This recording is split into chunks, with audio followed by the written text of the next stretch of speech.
He was branded a monster and thrown into a prison cell. Now he's leading armies under a stolen name. Born a slave with a cursed mark, he was raised with nothing but pain and humiliation. But when fate thrusts him into the role of a fallen noble, he seizes the chance. With a brilliant mind, ruthless tactics, and nothing left to lose, he begins rewriting history from the shadows.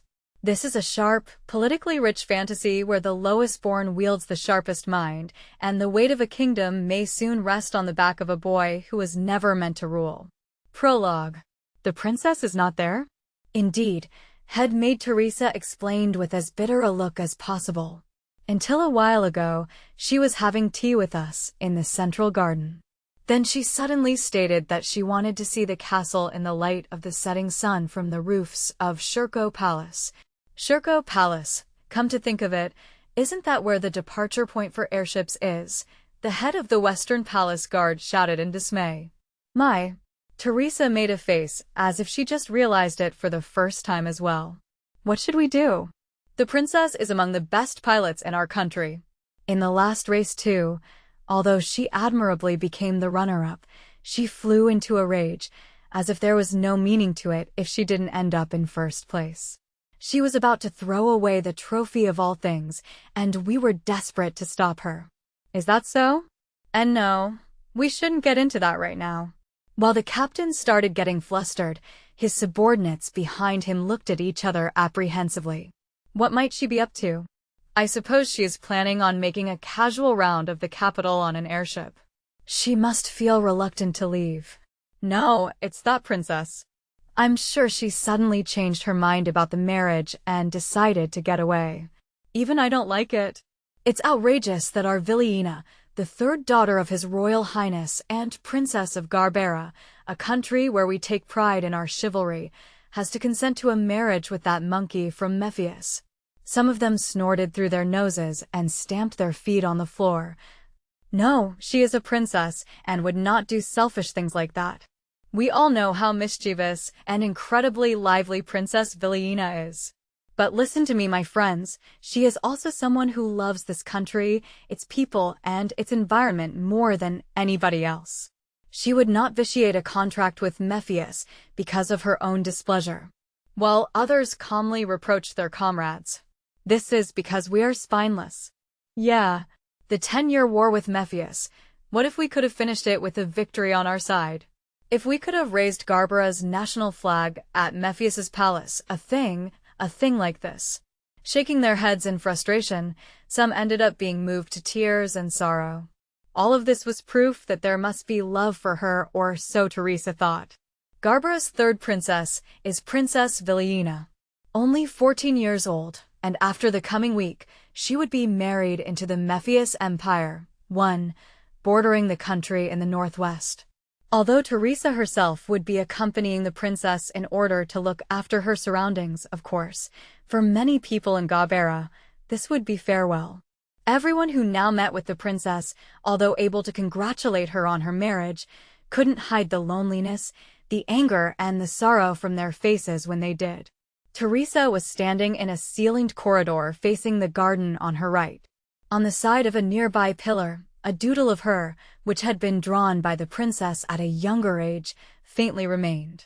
Teresa softly laid her hand on the drawing that depicted her in a devilish manner.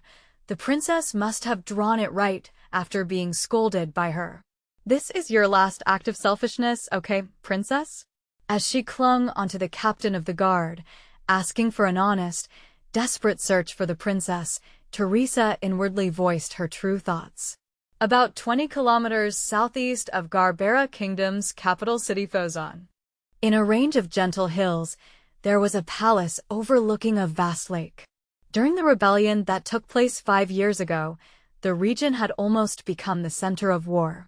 But now it was much like its mild climate, at peace, with a relaxed time flowing by. However, it was just before the sun was about to set when it suddenly became very lively.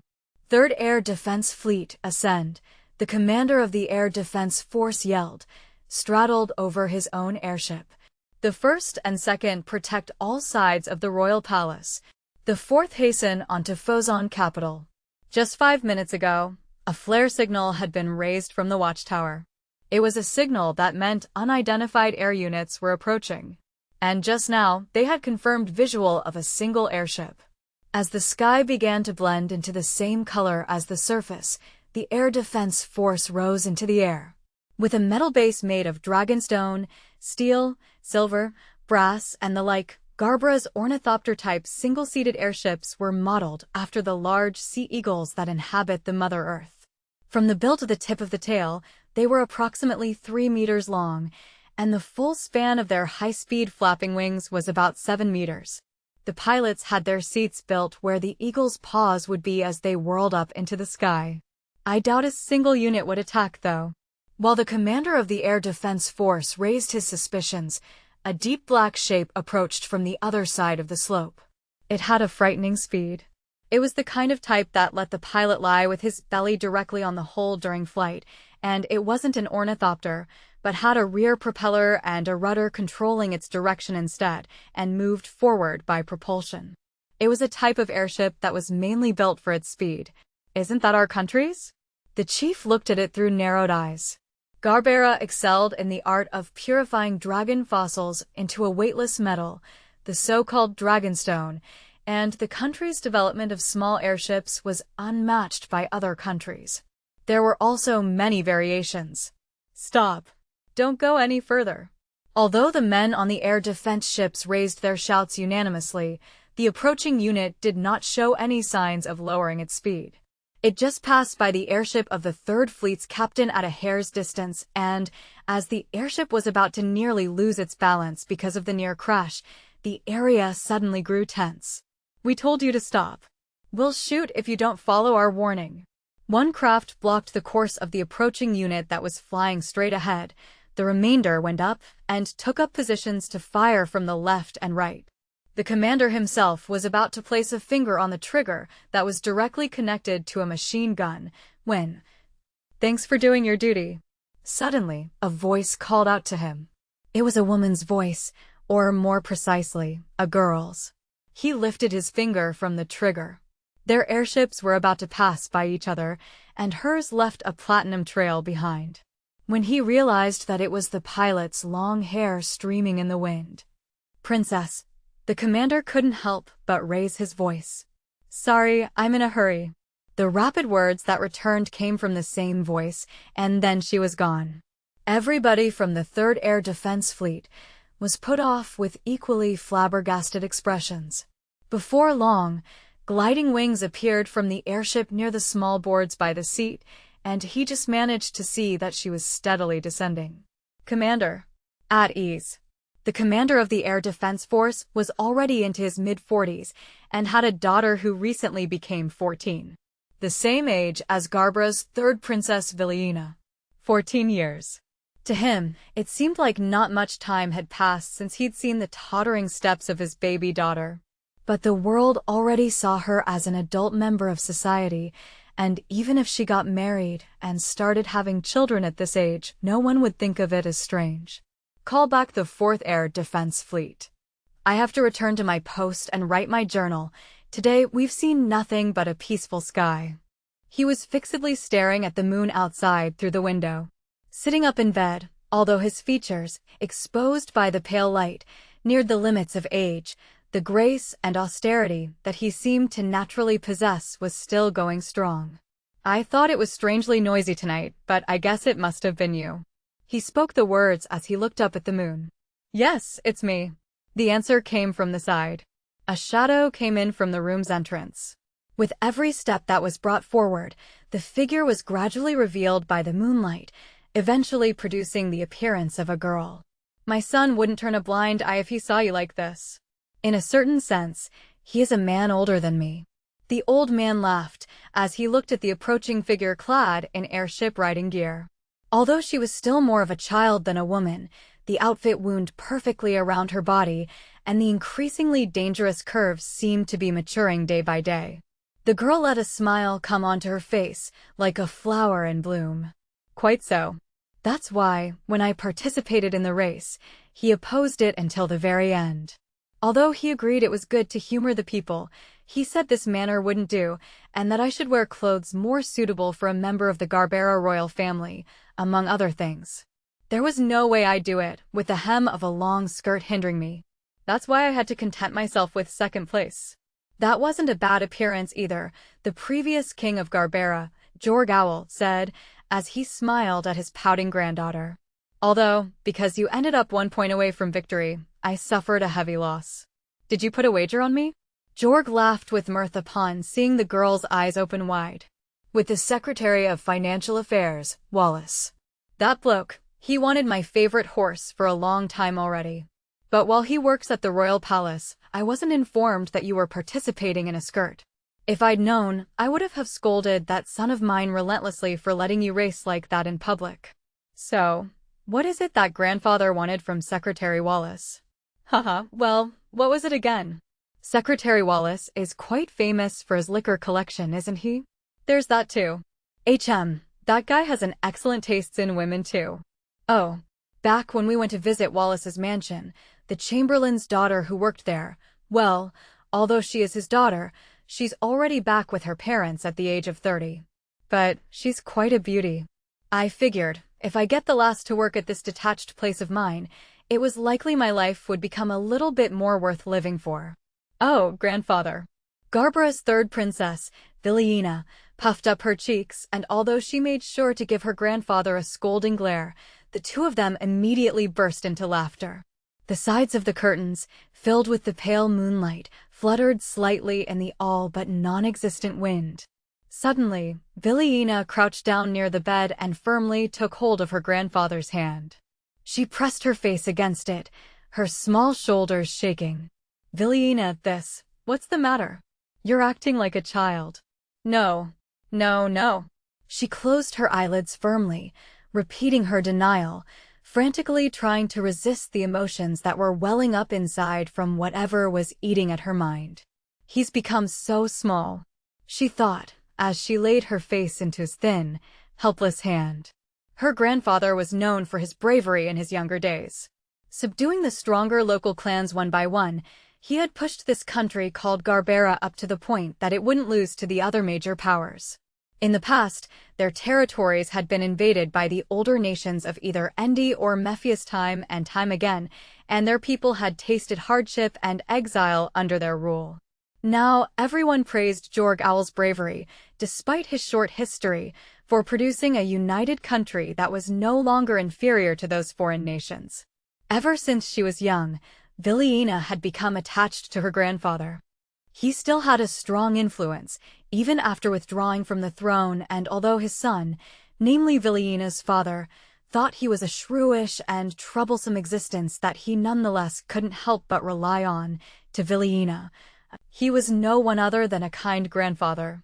So many times had she come to visit him at his estate, going to the river to fish or swim together, and when the days got dark, spending all evening simulating war campaigns at the board table. Unlike her father, her grandfather did not get angry when Viliena played with a wooden sword and shield, allowed her to scuffle together with children for play, let her ride horses, and cultivated her interest in airships. Rather than scold her, he instructed her carefully about these things in detail. But above all, during the winter, her grandfather would sit near the hearth, lift her up to his knee, and tell her stories about war, about negotiating with other countries, about the many powerful clans in Garbera, and how to prevent the sparks of dispute in the country from breaking out into a tinderbox of civil war. Viliena became addicted to these stories. And every evening she heard such a tale, when Viliena set to bed, she would always have a dream.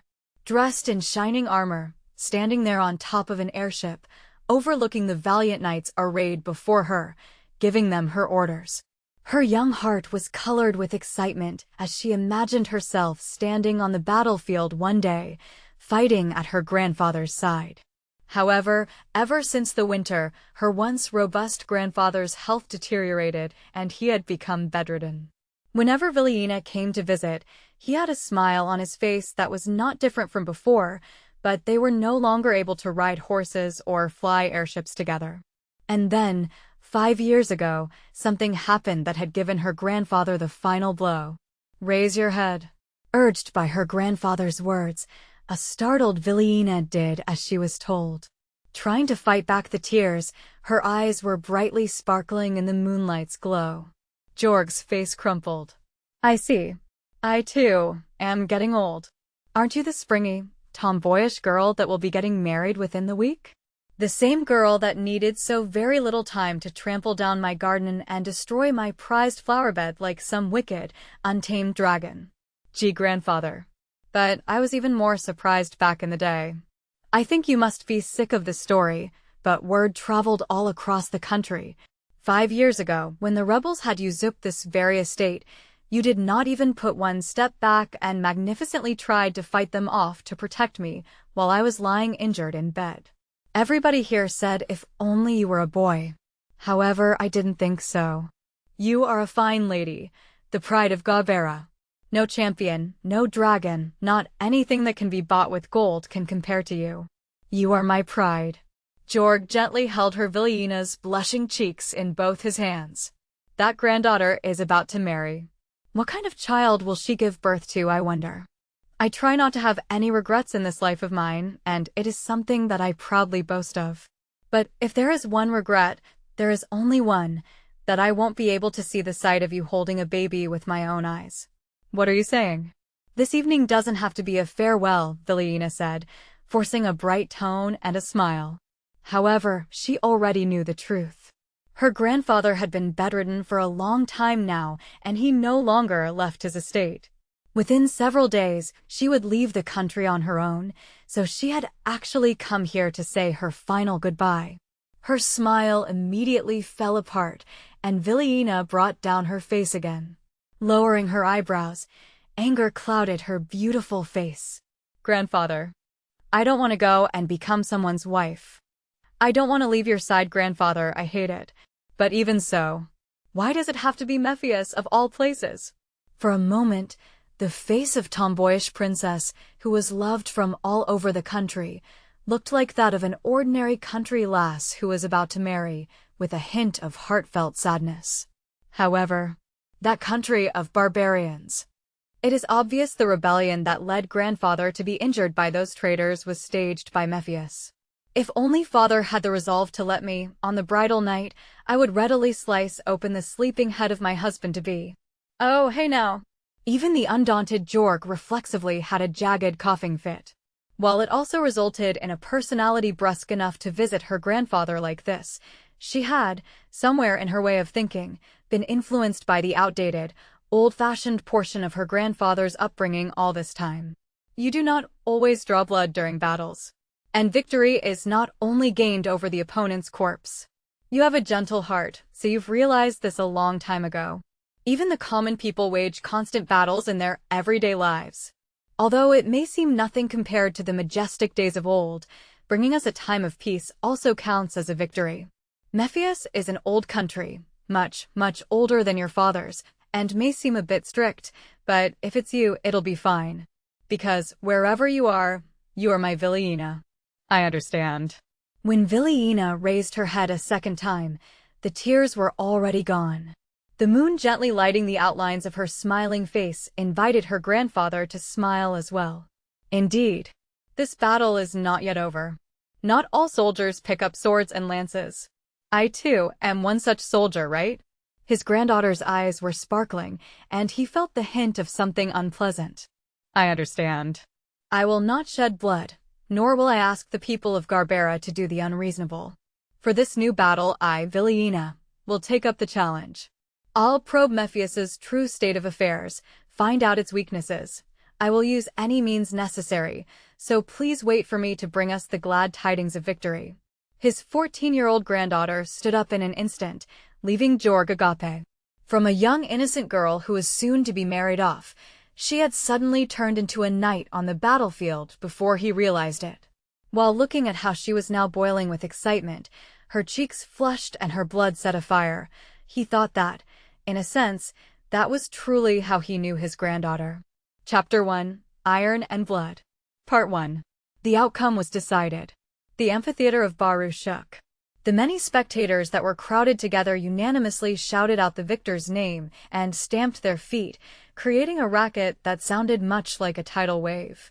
While the winner was being bathed in the passionate and boisterous cheers, the one who had received the opposite fate lay motionless beside his feet. Eventually, the loser's headless body was struck with a hook and dragged away by the hands of two slaves. The sun was still glaring even though it was near evening. The spectators' faces were covered with sweat and glittering brightly, as if someone smeared them with oil, and their eyes, too, were sparkling with bloodlust, as they anticipated the next fight to be yet another battle to the death. Whoever just won or lost didn't stay on their minds for long. It was only the heat of battle that left an everlasting taste, stood in the air, and kept whirling around the arena. Go, go. Do it, kill. Today was another success. Because the more virtuous people living in the city, for whom the admission fees were no more than about a child's weekly allowance, were able to watch the games, over 1,000 spectators were gathered. The next match was a cavalry battle. Both men were armed with spears, emerging from the east and west gates, and crossed each other at a great speed. At the second charge, one of the men got flung off of his mount, and, as he scrambled to get up again, the other swiftly jumped off his own horse to give the finishing blow. Up next were two barely clothed men, who started to grapple each other with their bare hands. They were sword slaves, or so-called gladiators. In compensation for doing these public, life-threatening battles, these people were granted a few days of their lives and the minimum amount of food required to get by. Some of them were already born as slaves, some had been thrown into the arena for committing crimes, and there were even those who had personally applied to cast themselves into this living hell. But if gladiators got well known enough to become veterans, they received a different kind of popularity from the crowd. One of them, named Shirkei, was a handsome gladiator who was popular among women and had just won the brawling match. He was strangely pretentious, bowing in a way much like a nobleman would, and notably, shrill voices rose from the crowd. Did you see that, brother? Shirkei just won. Too. It was the voice of a girl yet in the more tender years of age, who was sitting in one of the grandstands among the front row seats. High pillars, which rose from the corners in the left and right, supported a roof that covered the stand. Only those who were able to pay a large sum of money were able to view the match from these special seats. From the looks of it, the young man resting his chin on his hands next to her, whom she called brother, seemed to be dissatisfied. With a long cloth wrapped around his head, the ends dangling from both the left and right, just like a believer of Badine, it looked like he was concealing his face from the glances of people around him. "Ah, it is as you say," he said. "The gladiator you had your eye on won. Now, isn't that enough? Can we hurry and get something to eat? This place is giving me a headache. But it is only beginning, is it not? Did the smell of blood sicken you? You, the successor of the lands of Mephius. Watch your mouth." Not at all worried about the youth's clear jumpiness, the girl gave a fickle laugh. The next fight had already started, so the young man was forced to stay after all and rested his cheeks on his hands again with a bitter look on his face. How much blood had to be splattered around, and how many sweaty muscles did she have to see before getting tired of it? He occasionally stole a sidelong glance at the young girl's white skin and beautiful face. She had an innocence that matched her age, but a strange sensual and mature beauty as well. It was a view much more charming than that of the savage fight below. Then, after about 2 battles, a new stage was being set in the arena. One huge stake got established in the center, and a single woman was fastened to the top. She was a beautiful woman, purposely made to wear torn clothes. Each time she writhed in pain, her breasts and thighs swayed about while whistles came from the heated male audience. However, the woman was in no position to be bothered with their obscene looks, for at the same time the stake got put up, a big cage with approximately the same height was carried in. Inside was a raging beast that was roughly 7 or 8 meters long. Its slimy, green scales were flickering in the sunlight. It was a large dragon. Bred through repeated selective breeding by humans, it was of a variety called sozos that Mephius also used in wars. Its clenched, humongous teeth, and each of its claws extending from 6 legs, were just like sharp swords. Probably because it was drugged, it seemed to have a somewhat repressed ferociousness and dulled instincts, but being hit by that bulk would nevertheless cause serious injuries, and it looked like it could blow away the steel cage like a toy. Now then, gathered ladies and gentlemen. Suddenly an orator standing on an elevation began to speak over a loudspeaker, eager to finish his speech before the beast broke out. Next is the start of our program. The great dragons once roamed the earth and have likely established our culture. Now they are no more than this bloodthirsty, simple beast we look down on. There is no need to fear. We are the brave souls, the purest of minds, that took over from an era of space voyage. Not even by the dragon's tusks and claws, not to mention its fearsome, terrible breath, will we be outdone. Please take a look at the evidence. Behold the figures of these brave men who challenged this dragon of old, this beast of a terrifying false god. From the eastern gate, a single gladiator stepped forward. In the man's hands, who sported a muscular body, was an iron ball connected to a chain. Ball chain burn. The audience's cheers became even louder, for he was a gladiator who could pride himself in being one of the most famous fighters in Baru. The man was about in his mid-30s with dark skin, and he responded by waving a hand to the ladies and gentlemen in the audience. Then, it's the tiger. Look, Iron Tiger Orba. A swordsman, also alone, walked out, but from the western gate. How eccentric, the young man commented on the steel blue mask that was covering Gladiator's face. As if imitating a tiger, small fangs protruded up from the lips, leaving only a small space for the mouth of this man, named Orba, underneath. Cut out into two splits were openings where the tiger's eyes would have been, but naturally it was only Orba's eyes peeking through. And, despite a tiger normally having rounded ears, the mask had pointed ends at both sides instead. It was almost as if horns were coming out from the corners. However, that was all. He had no other outstanding character features. In comparison with Vern, he had an almost feeble body build, and he only held a simple, common longsword in his hand. The spectators started ridiculing him, saying, "Look at his thin body. Just one hit of the ball chain will completely smash him up." They say he took off Myre the Baron's head at the Arena of Titan after only 2 strikes. Let's see him do the same to our Vern. Go on then. This Iron Tiger Orba, the girl said, as her cheeks blushed with excitement. Isn't this his first appearance in Baru? But he seems to be famous. Do you know of him, brother? How should I know? My, what a cold reply. Fine, if you're so bored with being here, why don't we have a little bet on this game? Maybe it'll end up getting you a little interested. A wager, is it? For what and how? Simple. Of those two about to fight, who do you expect to win? That's stupid. How's that even a bet? Even I know the name of that Vern guy. And his physique is way better. Even an amateur can see that.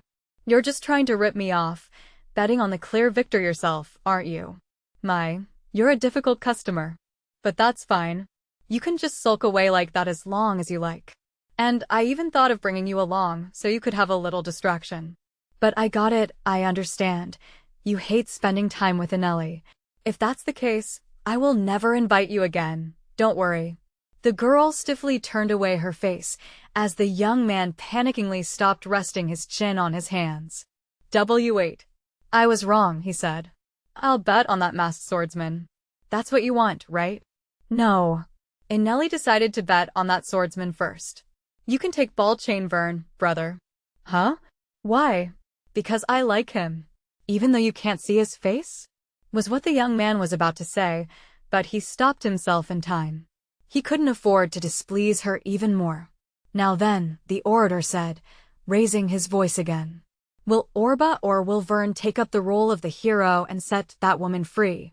Or will these rivals be fighting in vain, as the cage breaks and this poor, beautiful lady ends up in the dragon's stomach? From there on, the two swordsmen would battle, and the winner would rescue the woman, or, as the orator stated, a certain princess from a ruined country, from the dragon's clutches, and also earn a night of lovemaking. Or so the scene was set out to be. The two men both stepped forward at the same time. As they approached each other, the lack in Orba's physique became all the more apparent. Vern spoke in a voice that could be heard by those in the front row seats. "So, you call yourself a tiger, huh? I've heard your name. But there's nothing more unreliable than a rumor. You can try to hide your face, but I can see the skin underneath. You're still young, just a kid." Balchain Vern's thick lips, in proportion to the rest of him, bended into a smile. "I'm sure the mask is just a bluff so people won't make fun of you. You're not a tiger, you're just a mangy cur. I'll teach you what a real man's battle truly is all about." Facing Vern, who was loudly laughing at his shoulders, Orba didn't reply. Probably assuming his nerves were blown away, Vern gave a sneering look, took up a defensive stance, and slung the ball chain over his shoulder. "Start." There was a pointed signaling voice, but it halfway disappeared into the further increasing sound of the audience's cheers. In an instant, Vern made his move. He wielded the iron ball chain with all his strength. At first, the masked swordsman was about to rush in, but as if panicked by his sheer force, he quickly stepped back. There was a small spark as the iron ball chafed against the mask. It was enough for Vern to take pursuit of the stumbling Orba. The huge iron ball, which was much larger than a human head, approached with the howling of the wind, and Orba continued to avoid it by stepping back. He rolled over the ground, excessively jumped aside, and finally bustled about by making an evasive gesture, which invited laughter from the spectators. "Look at that. It seems the swordsman you like can't get out of a tight spot," the same young man said. "Or could it be that this fight isn't so fair and square?" "You think," the girl said, looking straight ahead as she put a finger to her plump and florid lips. "If that's so, then why hasn't the match ended yet?" "That's because his opponent keeps pitifully running from place to place." "I wonder why Vern can't corner an opponent who so clumsily keeps running away." The young man wanted to say something in return, but kept his mouth shut. As he watched, he noticed that Orba wasn't outright retreating, but kept circling around his opponent while maintaining a fixed distance. And it looked like Vern was no longer able to attack and pursue his opponent so hastily either. Probably because he lost his temper, Vern put all of his strength into tossing another blow. The iron ball flew past Orba's shoulder, and, although it seemed obvious to the bystanders that this was like a golden opportunity, he only returned a slight thrust with his sword, while once again taking his distance. "Get serious. Stop messing around." The audience stopped laughing and started jeering down at the arena. Not only at Orba, but also at Vern, who didn't seem able to take down his constantly fleeing opponent. "You bastard!" Vern howled. When he tried to rush at Orba diagonally, the girl suddenly raised her voice, in surprise. Orba, who had until now only retreated backwards, suddenly started to pitch forward. Stopping in his tracks, Vern, too, took the opportunity to strike another blow. Orba tilted his body wide to the right, avoiding the iron ball, and, as he rotated on his left toe, flashed his sword in a diagonal uppercut. The moment the chain got cut apart, a strange, clear sound echoed throughout the arena. Then Orba twisted his body again and swung his sword downward with the force of a thunderbolt. Vern's cranium was split in two and the giant collapsed soon after. "Magnificent," the orator cried. However, because it had happened so swiftly and came with such an unexpected conclusion, the audience was looking rather flabbergasted. Although the awkward silence wrapped around the arena, the victor didn't seem to care either way and headed up to the stake, and, borrowing the hands of a number of slaves to lift it from the ground, used his sword to cut the ropes that kept the woman bound. With a shout of delight, she joyfully clung onto his neck, only to be pushed away with a confused look on her face as Orba immediately started to return to his gate. The girl in the special seat, she had also been staring agape at the sudden fall of the curtain, slowly began to form her lips into a smile. That gladiator named Orba didn't seem aware of the audience at all, as if stating the only reason he was here today was to fight, and to kill as he was told. He took out Vern with one blow. After that moment of silence, voices praising Orba began to raise little by little. Now that the mood had grown uneasy for the visitors, slowly the clapping of hands, the awkward stamping of feet, and cheers appropriate for a victor started to fill the stands. Then, almost at the instant the arena had returned to the state it was supposed to be in, the air shook heavily. It was the roar of the Sozo's dragon. It might have been the drug wearing off, or an instinctive reaction to the smell of blood, but all of a sudden it started swaying its enormous body from right to left, shattering a portion of its cage. One of the slaves who'd been in the process of towing everything away was caught and raised from the head by the dragon's claw. Before he could resist, his torso disappeared into the Sozo's mouth. There was the sound of breaking bones. And at the same time as the awful sound of salivated chewing could be heard, the arena grounds were suddenly filled with screams. In the midst of all the fear and panic that rapidly swept over the area, the Sozo's rather calmly stretched out its limbs further and emerged from the broken cage. Being pulled along into the crowd that strived to be the first to escape, the young man from earlier almost fell to the floor. But then he was pulled along by a hand from the side. "This way. Hurry!"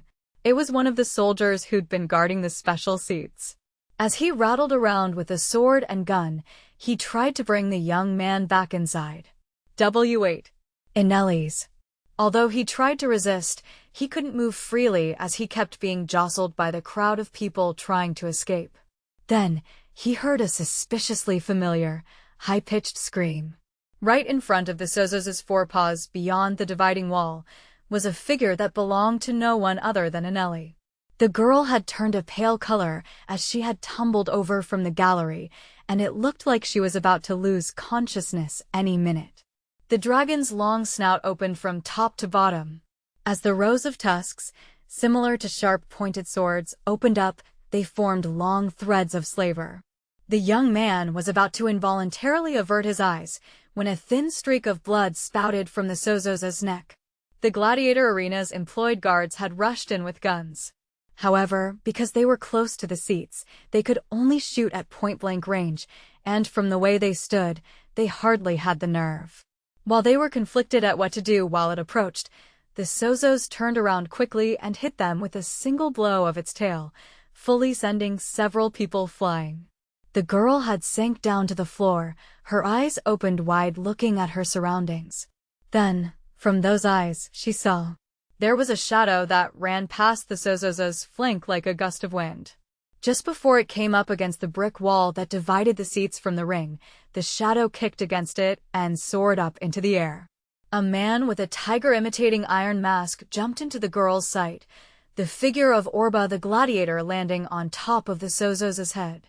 Even though she had just witnessed him running up to the Sozo's from behind while the dragon was distracted by bullets, she couldn't suddenly believe it.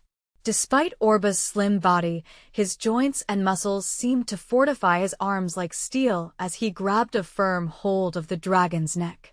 While further sandwiching its neck between his legs, he held on tight with one arm and, with his other, brought his sword down into the head. It swung its long tail around and rocked the ground by stamping its feet, but the dragon still struggled, not able to shake off the gladiator.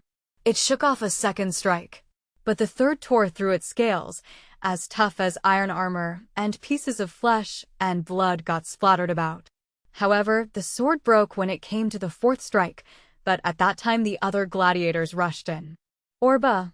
Receiving a thrown sword from a brown-skinned swordsman, Orba once again raised it for a fifth attack, following the exact same process as earlier, until he fully caved the middle of the blade into the crown of the dragon's head. Its golden eyes goggled longingly at the skies. Just before its huge body sunk from the neck, the swordsman had swooped down next to the guest seats. The girl, still kneeling on the floor, was looking up at him. It was almost as if he came from a tale, for she felt like a princess caught by an evil wizard, and although she fixed her eyes on him with a throbbing heart, of all things, the would-be hero gladiator continued his walk, completely ignoring her, and nimbly jumped off the dividing wall and back into the ring. There was still a cloud of chaotic fear hanging over the arena as he showed her his back and took his leave, but rather than drifting the air of a victor, He looked more like a solitary figure that could hardly endure the stares on him. "Hey, are you okay?" She turned her eyes to the young man she had brought with her, who came running up to her with bated breath, and suddenly got an odd sensation.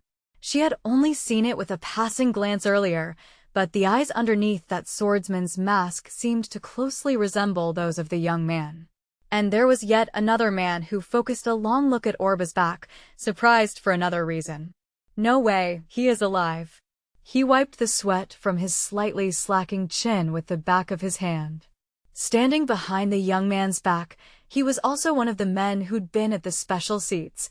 He was speaking to himself in wonder as the unique smell of blood drifted about. Orba was his name? 2 years.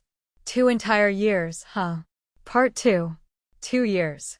The gladiator, Orba, staring up at the darkness surrounding him, suddenly murmured those words in his mouth. Although only 2 years into this line of work, it had been full of hardships, blood, and corpses. How many times had he struggled for his life, only to have both his feet chained at the end, spend the night in the slave pens, where his only pastime was to train all morning in order to keep living as a sword slave. And then there would be another fight. No one, except Orba himself, expected him to be able to live through more than 5 battles. 2 years ago, when Orba first set foot in the arena, he'd still been 14 years old. His body had been even thinner than it was now, and he'd hardly been able to handle the weapons. However, at the moment of truth, he'd survived. He brandished the weapon held in his hands, chosen from one of the few weapons he was able to wield, to the limits of his power. He only knew how to fight by recklessly charging in. As he gained experience, his skill, the thickness of each of his muscle fibers, the mastery of new weapons, as well as the opponent's corpses he stepped over, increased every time he emerged from another fight. And so, 2 years passed. Orba didn't know whether that was a long or a short time. Sometimes, he thought he was a considerably old person, but he also felt like a youngster at times who still didn't know anything at all about battles. Anyway, maybe it simply had to do with the fact that he had not been blessed with the opportunity to see his own face. Lying face up, he was still wearing the same iron mask he wore in the battle ring. Because it had never been removed those 2 years, the other sword slaves belonging to the same Tarka's gladiatorial group had no way of knowing his true face. "Get up, slaves. You hate waking up? Then get ready for your worst day yet." When morning came, another day for the slaves began. The one in charge of training the sword slaves, and the slaves' main supervisor, was Goen, who drove everyone from their bedrooms and made them start cleaning the accommodations. When that was finished, taking care of the lions, serpents, boars, tigers, and the like, the animals that were used in the arena, was waiting. In particular, taking care of the dragons was hard work. Even taking care of the small and medium-sized dragons was too much for a single person to handle, but taking care of the large-sized Sozo's dragons was far worse. While it was expected for slaves to die by the sword, many had also been crushed underfoot by these dragons that were purposefully trained not to grow accustomed to humans. Orba set foot in the vast dragon's abode, which was much larger than the slaves' dwellings, far from it, and resembled a castle courtyard, but he stopped in his tracks when he noticed the back of a woman. She was Ho-Ran. Of all the other slaves ordered to feed the dragons, she was the only one who directly touched the dragon's scales. Of course, the dragon's legs and necks were wrapped in chains, as it was not necessary to carry out yesterday's example, but that was by no means an absolute guarantee. At a distance that would even cause a gladiator to hesitate, greeting each dragon one by one, she gently touched their scales with her fingers. Orba. Calling out his name, she quickly turned around. "So I've been found out. I've been told by the voice of the dragons." Ran smiled. She seemed truly unsuitable in an all-men, not to mention savage, sword-slave detention camp, and Orba still hadn't gotten used to her defenseless smile. Her skin like polished ebony, combined with hair that seemed to have turned pale, gave off a mysterious charm. Originating from the dragon god-worshipping nomads that roamed in the western mountains of Mephius, unlike her primarily reclusive kin, Rand had exceptionally been brimming with curiosity. secretly boarded one of her tribe's caravan wagons and came over to the outside world. Because she never told him exactly what had happened after that, he did not know when Tarkas hired her, and how she could take care of the dragons single-handedly like this. Do these guys know my name? Their voices come like images into my head. They all know your face, Orba. You're liked by the dragons. While it appeared idiotic, in fact, it seemed like her pupils, clearly giving the impression of being deep under the sea, held some kind of intelligence lost to civilized men. From the other side of the fence, the small-type dragons were poking out their snouts and snapping at him. It doesn't look that way, Orba said with a thin smile. At the time Orba turned up 2 years ago, Ho-Ran was already at the detention camp. Back then, although she didn't make direct eye contact with the others employed by Tarkas, she didn't even open her mouth to him. Whether they would see Orba's face or hear Rant's voice first, soon became the target of bets among the sword slaves short of entertainment. But one time, Ran was about to be roughed up by several new sword slaves who'd recently come into the camp.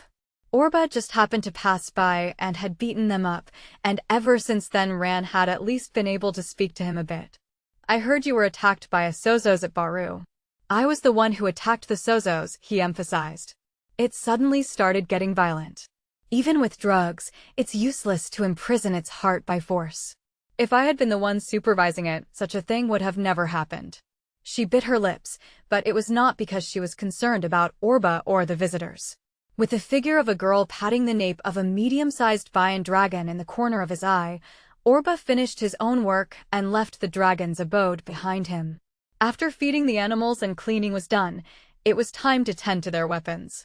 Because they left their own lives in their care, they carefully did them one by one. Whenever they handled weapons, about 10 guards in full armor acted as supervisors. Naturally, they were there to make sure none of the sword slaves tried to revolt. Then, after finishing a meal with a sorry amount of bread and soup, the survivors of yesterday's gladiator matches were treated meat and fruit as a reward. They each began their training at the start of noon. Just like when they'd been tending the weapons, there were armed soldiers on the lookout, but this time, the chains that connected both feet were taken off. Sword slaves that lasted over 2 years like Orba were extremely rare. Lives were lost one after another, and new faces always appeared again on the next day. Goen tirelessly taught them the step work of how to hold a sword or how to handle a gun, and trained them thoroughly until they were fully prepared. Orba also had some of the newcomers as opponents. Sometimes they clashed swords, just like in an actual fight, and it wasn't uncommon for someone to part with a limb or lose his life in the midst of training. Today, there weren't any casualties. But that did not have to mean they were lucky.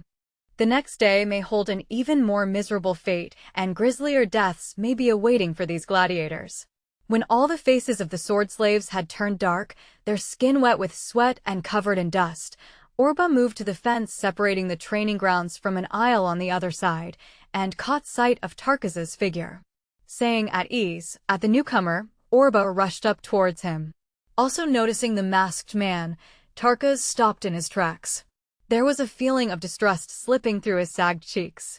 What is it, Iron Tiger? Good job yesterday. He had a look on his face as if he just now remembered he forgot to feed his pet dog.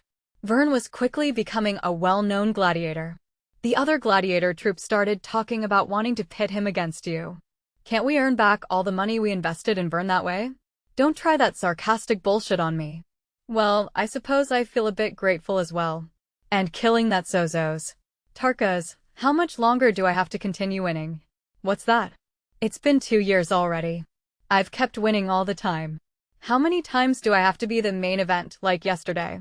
Isn't it about time you take these chains off of my feet? Sword slaves, all of them, were each exchanged on a contract when bought by a merchant. Although Tarkas seemed to handle it quite vaguely. Don't think I can't read. Even a slave should have the right to look into my contract. I've been waiting here, Tarkas. I should have been allowed to leave a long time ago.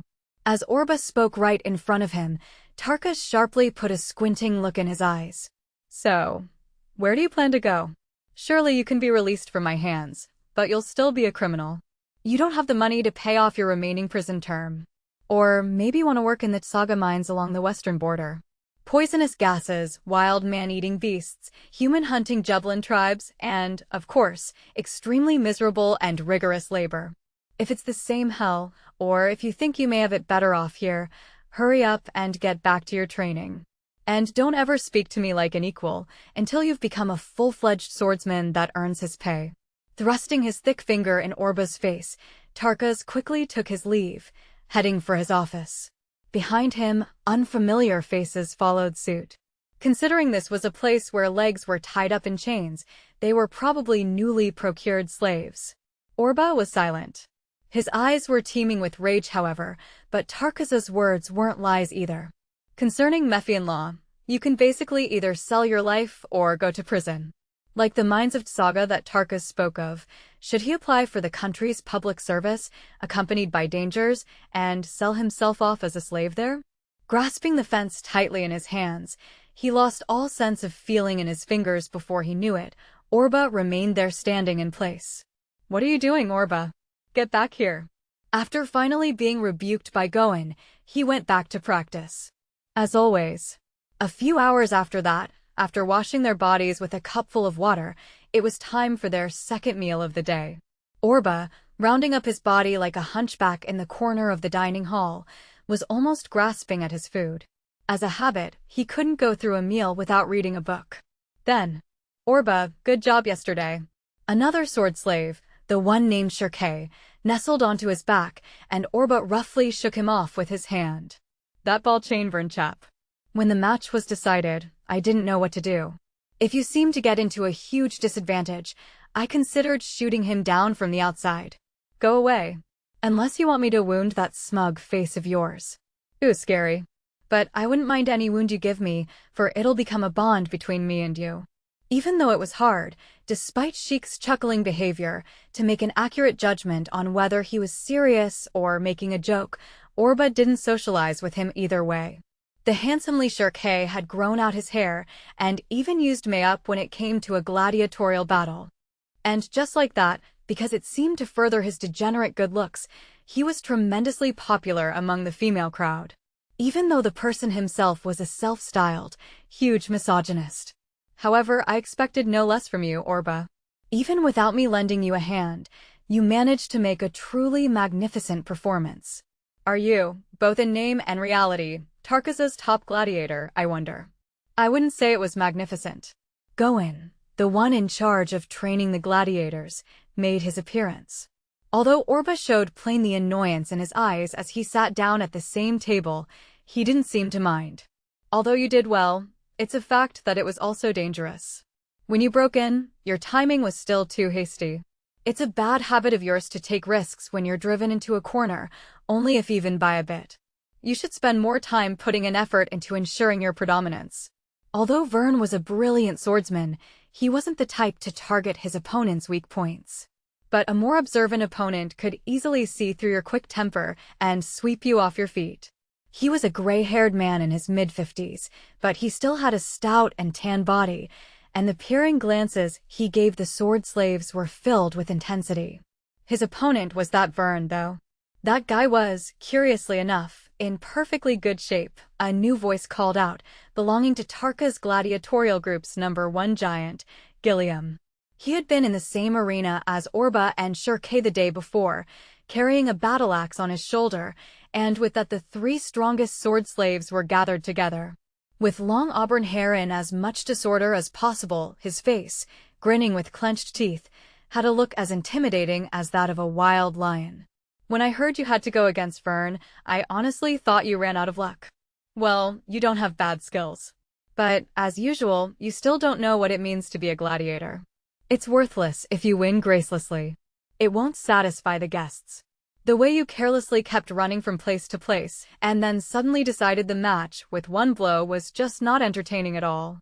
You've got to hit them up front. For someone like a sword slave, it wasn't just about winning the match. You had to be popular, in short, make sure that a lot of visitors come to see that gladiator alone. Plain gladiators, after finally having earned a pile of money, would be thrown before wild animals or dragons on their own, only to satisfy the sadistic tastes of their customers. That was why the gladiators, every one of them, strove to hone their skills, and also tried to appeal to the audience with flashy personalities in order to survive. Some decorated their body with gaudy armors, some made a show out of dragging out their opponent's heart after their demise, while others inked their bodies with mysterious tattoos. As for Shirkei, he dramatically claimed to be a descendant of an ancient royal dynasty. This time, go against me, Orba. I'll teach you what it is to fight for real. Not interested. Haha, are you afraid of me? Oh, I am. I'm scared. So, get lost. You bastard. As Orba continued eating his meal in his usual stooped behavior, Gilliam pushed him in the back. Stop it. Gawain commanded.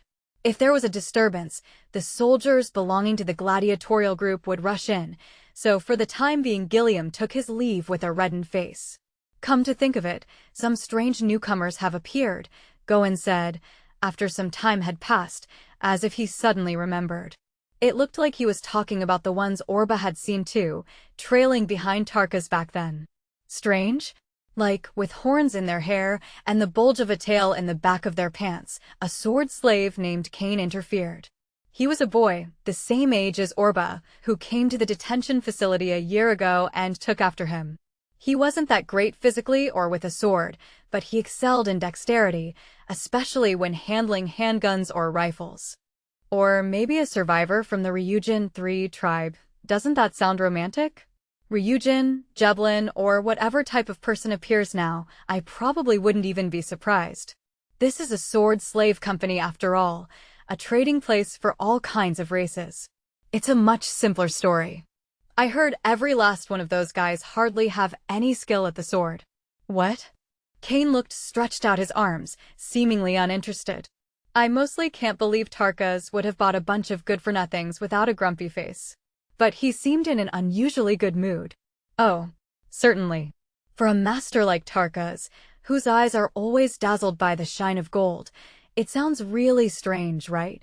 Good mood? That guy, Orba said, remembering the situation with Tarkas during the day. I've known him longer than you.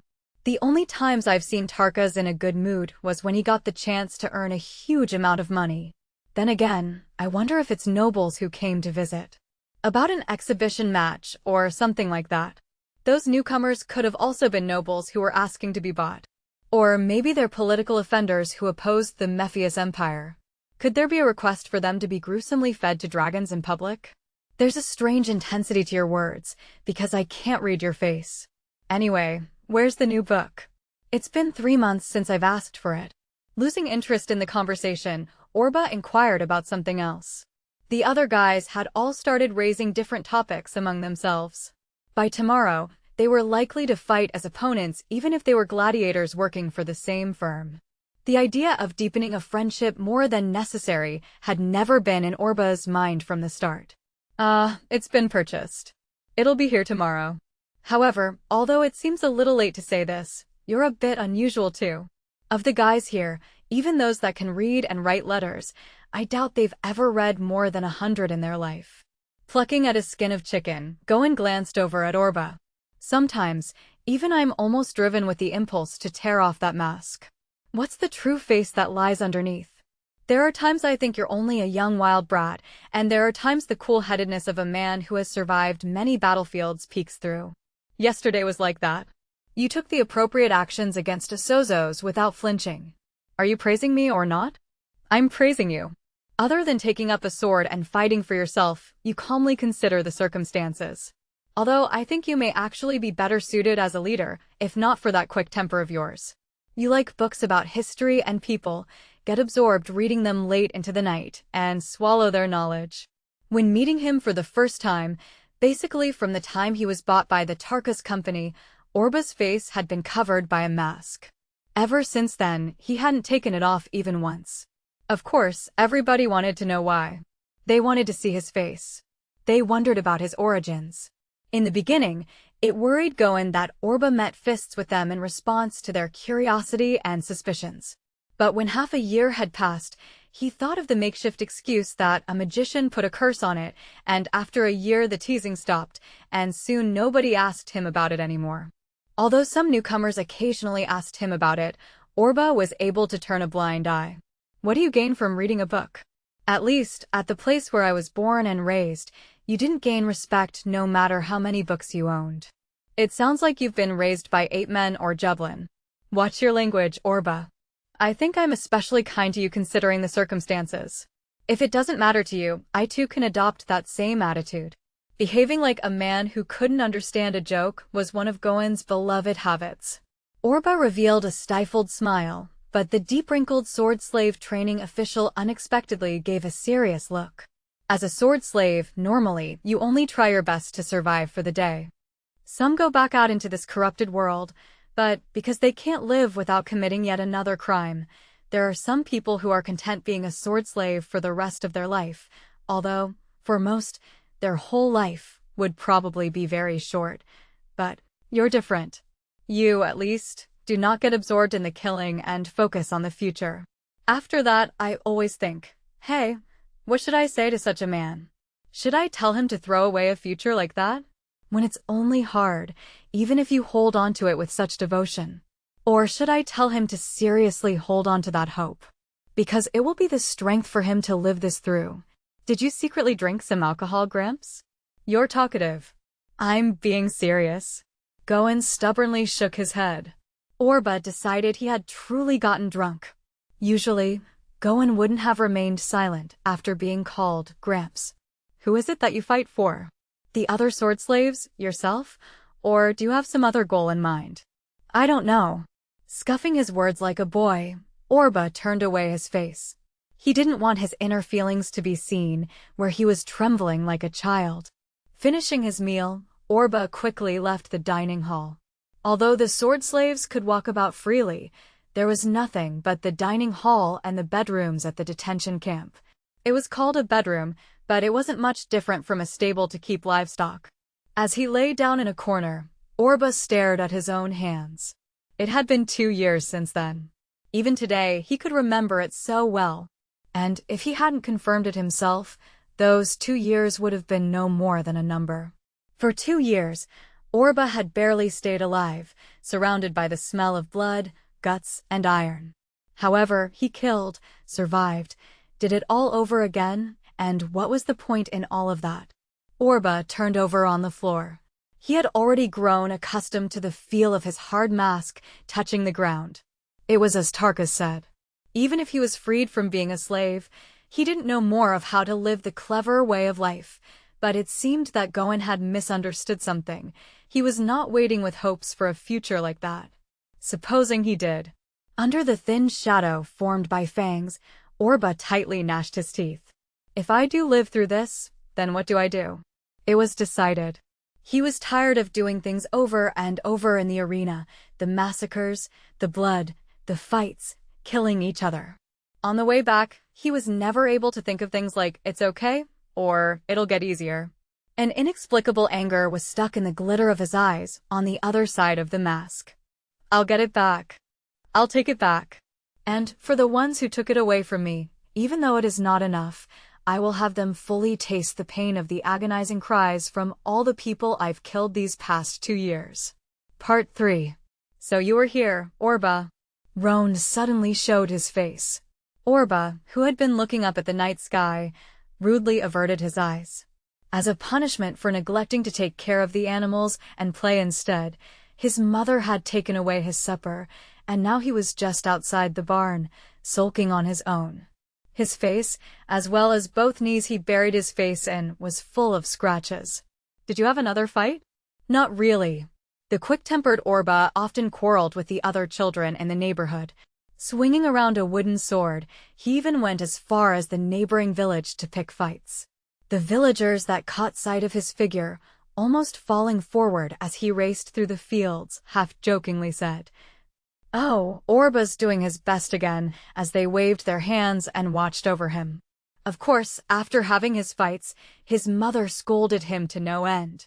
"Why don't you follow your brother's example?" was what she would always say. His older brother was able to do anything. In the old days, he looked through a single book their father brought back when coming from the city for several times, and from that alone he was able to memorize reading and writing letters by himself. He also learned how to do basic math at a very young age. Around the time he turned 10, after begging a merchant from the city to take him in as an assistant, he was also supporting his poor family's living expenses. Orba, on the other hand, although he'd learned reading and writing letters from his older brother, was terrible at math, and above all, he didn't know what to do with his boiling hot blood. Almost every night, he spent sleepless hours staring at the ceiling. His blood was always screaming in the dark. After fistfights and such, the prickling pain of his injuries seemed to overflow with the hotter, more painful black blood from deeper inside, as if it would simply jump out into the open. At those times, he'd jump to his feet and go outside. And he'd pick up his wooden sword that was leaning against the barn. No matter how many times it had been confiscated by his mother, he always made a new one from scratch. It wasn't uncommon, either, for him to swing around his sword until the break of dawn. "It's okay if you get into fights," Roan said, sitting down next to Orba. "But you have to help Mother out properly. Working as a single woman is very hard. You know that too, right?" Along the southern border of the Mephius Empire was a place commonly known as Drought Valley. While a valley where the river had dried up was quite common terrain in Mephius, this poor village in barren lands, whose name was not even written down on any maps, was where Orba had grown up. Orba didn't have many memories of his father. He passed away when he was 2 or 3.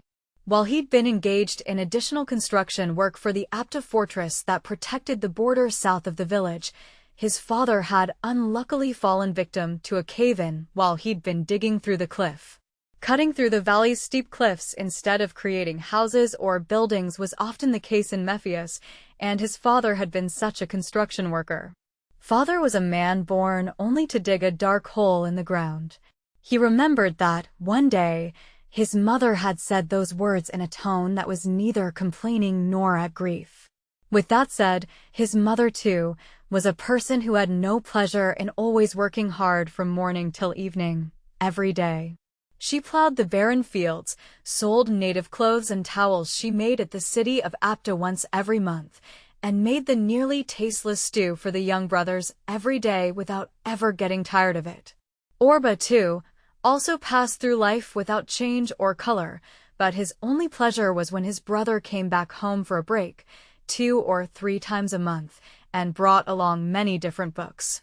Books written about the old world where humankind once left its nest, books about magic King Zodias, and, above all, historical novels with colorful illustrations or heroic stories, got Orba fully absorbed into them.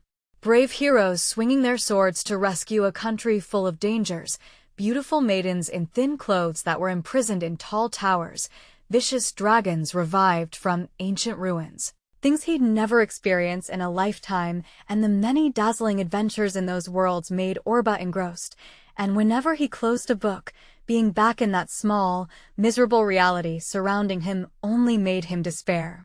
He longed for the olden days, like the age where longsword-wielding barbarians were once kings. But the truth was, from the moment he was born, it was decided Orba would live his life sipping muddy waters, and if he wanted to do more in the future, it would be much more difficult than bringing the dead back to life. "You know, Aniki," for Orba said, burying his head between his arm-wrapped knees. "I feel like doing something more. You're not even 10 years old, are you? Worrying about such things doesn't suit you." "I'm being serious. Look at all the adults here. Even I'll become like that within another few years. Day after day, you work and work, but life won't get any easier. I'll marry someone sooner or later, a child gets born, and if the child's an unruly boy like me, one day he'll surely say he wants to go to the city, be a soldier for Mephius, or ride a Garbran airship, and I'll say something like, 'Oh, in the old days.' Your father also held on to dreams like that, and then I'll probably laugh along with the other adults while drinking my tea." "Everyone's like that," Roan laughed, bathing in the pale moonlight. Around this time, you could always hear singing voices coming from the house on the other side of the road. Listening to the cheerful voices of men who got drunk, although he wasn't really paying attention, he said. "Nobody knows what kind of person he'll be.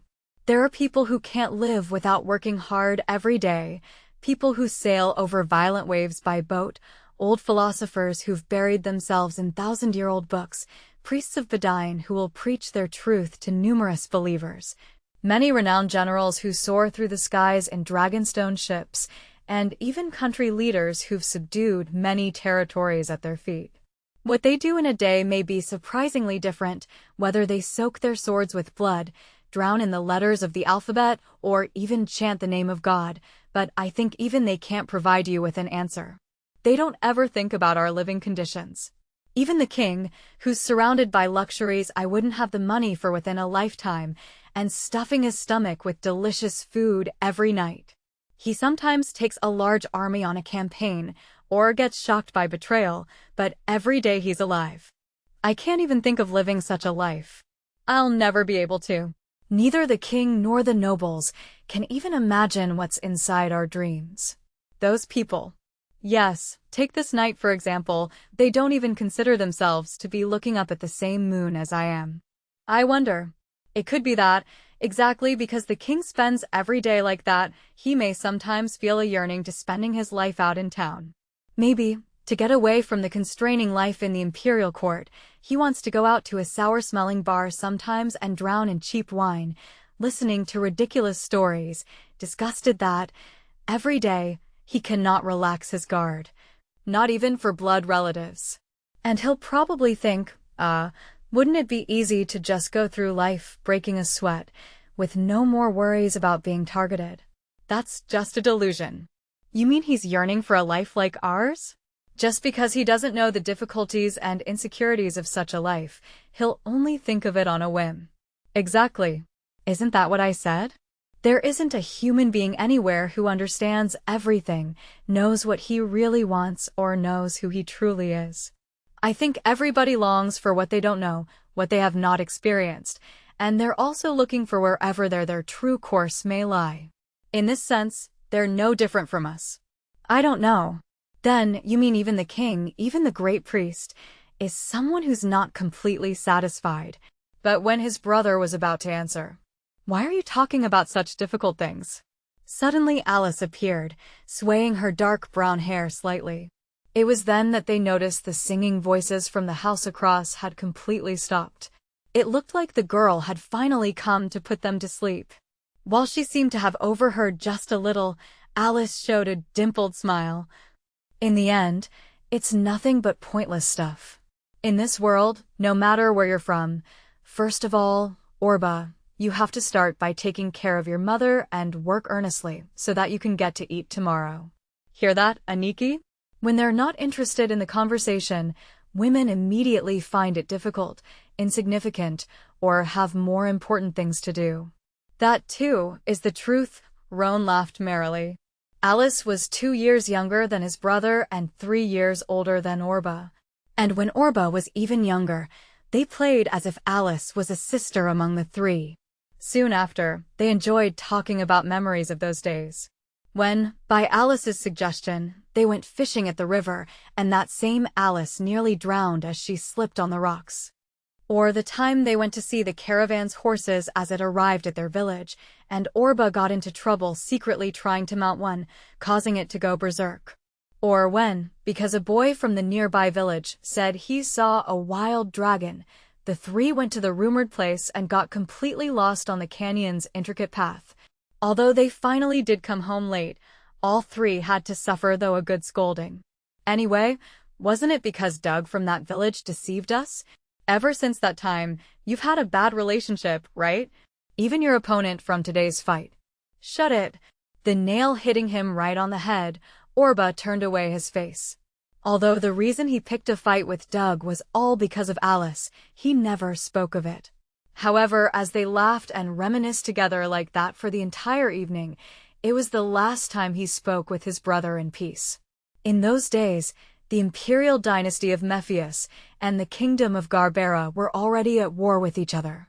It was said the Garberan cavalry recently crossed their border, although the two countries had a history of repeated conflict for some time, concerning the very definition of that border. The southern Apta fortress, which was close to Orba's village, had also suffered from attacks by Garbera's mounted troops on many occasions. Eventually, Garbera temporarily gave up on capturing Apta fortress and aimed for striking them by another route. And that was by setting up a trap, targeting them when the majority of the troops stationed in Apta had been pulled back to the imperial capital. They immediately drove them into a siege. Naturally, Apta fortress was forced to a desperate, defensive battle, as it soon turned into holding out until the reinforcements came from the imperial capital. The Mephian army forcibly commandeered soldiers from the surrounding villages. And Orba's older brother Roan was also one of them. Of course, his mother screamed, crying. If there was only one hope his mother worked for within her nearly colorless life, it was probably his brother. Although she clung onto the soldier that tried to take away his brother, Roan gently placed a hand on her shoulder and said, "It's okay. Help will come from the imperial capital soon enough, so be patient until then." Besides, the pay was much better than that of a merchant's assistant, he added with a laugh. Orba, standing next to Alice, was seeing him off, watching the backs of several of the village's youths crossing over the layers of rock. If I were just a little bigger, Orba thought, I could go to the fortress instead of my brother. Then, Mother would not have to be so sad either, and I may even receive a distinguished service among the soldiers. After his brother disappeared, his mother, who had always been so devoted to work, spent almost entire days in prayer, as if something inside her completely snapped. Although she sometimes remembered to stand in the kitchen and prepare a meal, when it came to the menu, she acted as if his brother Roan was about to return from the city, making only his favorite food. But when she recalled that he wouldn't be at the dining table after all, his mother threw it all away in the backyard. Meanwhile, Orba plowed the neglected fields and also took care of their few animals on his own. During the evenings, Orba would climb up a narrow road carved into the cliffs and always stare at the direction of the imperial capital, looking for rows of gorgeous armors, vast dust clouds from military dragons during their march, and the majestic figures of dragonstone battleships, but he never saw the sight he was hoping for. And when about 3 weeks had passed since his brother left, residents from a village beyond the valley, which was closer to the fortress than theirs, were bounding in, out of breath. The fortress has fallen. They came with the worst news. Apta fortress had fallen before the approaching Garbera forces. They said the commanders and main staff who guarded the fortress had started on the escape, leaving their soldiers behind. There were no reinforcements from the imperial capital at Apta, for they'd been sent to the natural stronghold of Byrak, next to the ravine further to the north. So, it seemed the imperial capital had already decided that that would be heart of the southern border's line of defense. Apta had only been used to buy time. And, concerning the land in between, the Garberan forces that were camped at the fortress started ravaging the surrounding villages. There were acts of plunder and assault, raiding, so to speak. The people of the village were in a hurry to gather their few belongings, although there was hardly any food with the harvest being near, and they were limited to holding their own crops and left the village in a rush. Those who had acquaintances in the vicinity hurried over there, while the people who did not took a temporary refuge in the valley until the Garberan soldiers left their village. Obviously, Orba followed them, but in the midst of his escape, he noticed that his mother wasn't around. Startled out of his wits, Orba turned back to the village. Beyond the rocks towering over the area like hills, he could see the complete panorama of his village sinking behind the evening mists. Surely, she was still there. She was waiting for his brother to come back. For his brother, who may possibly never come back again. Orba, where are you going?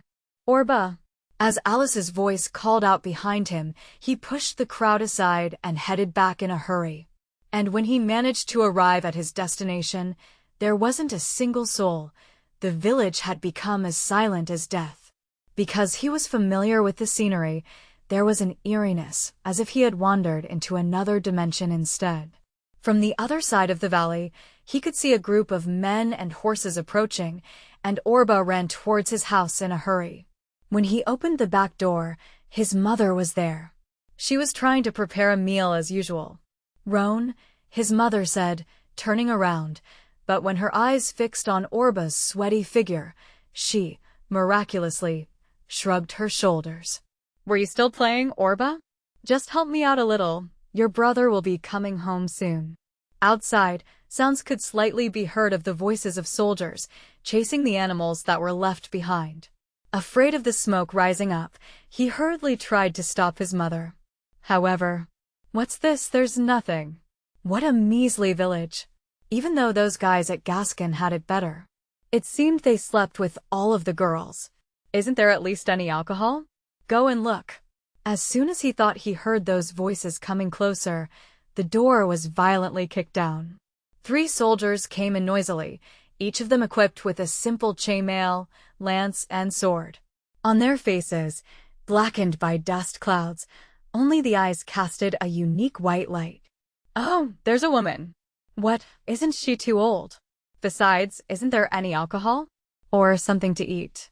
After staring at his mother, who was protectively holding the crouched Orba in her hands, they started vandalizing the house, doing as they pleased. Orba was crouching down completely, concealing his breath like a herbivore trying not to attract the attention of wild beasts.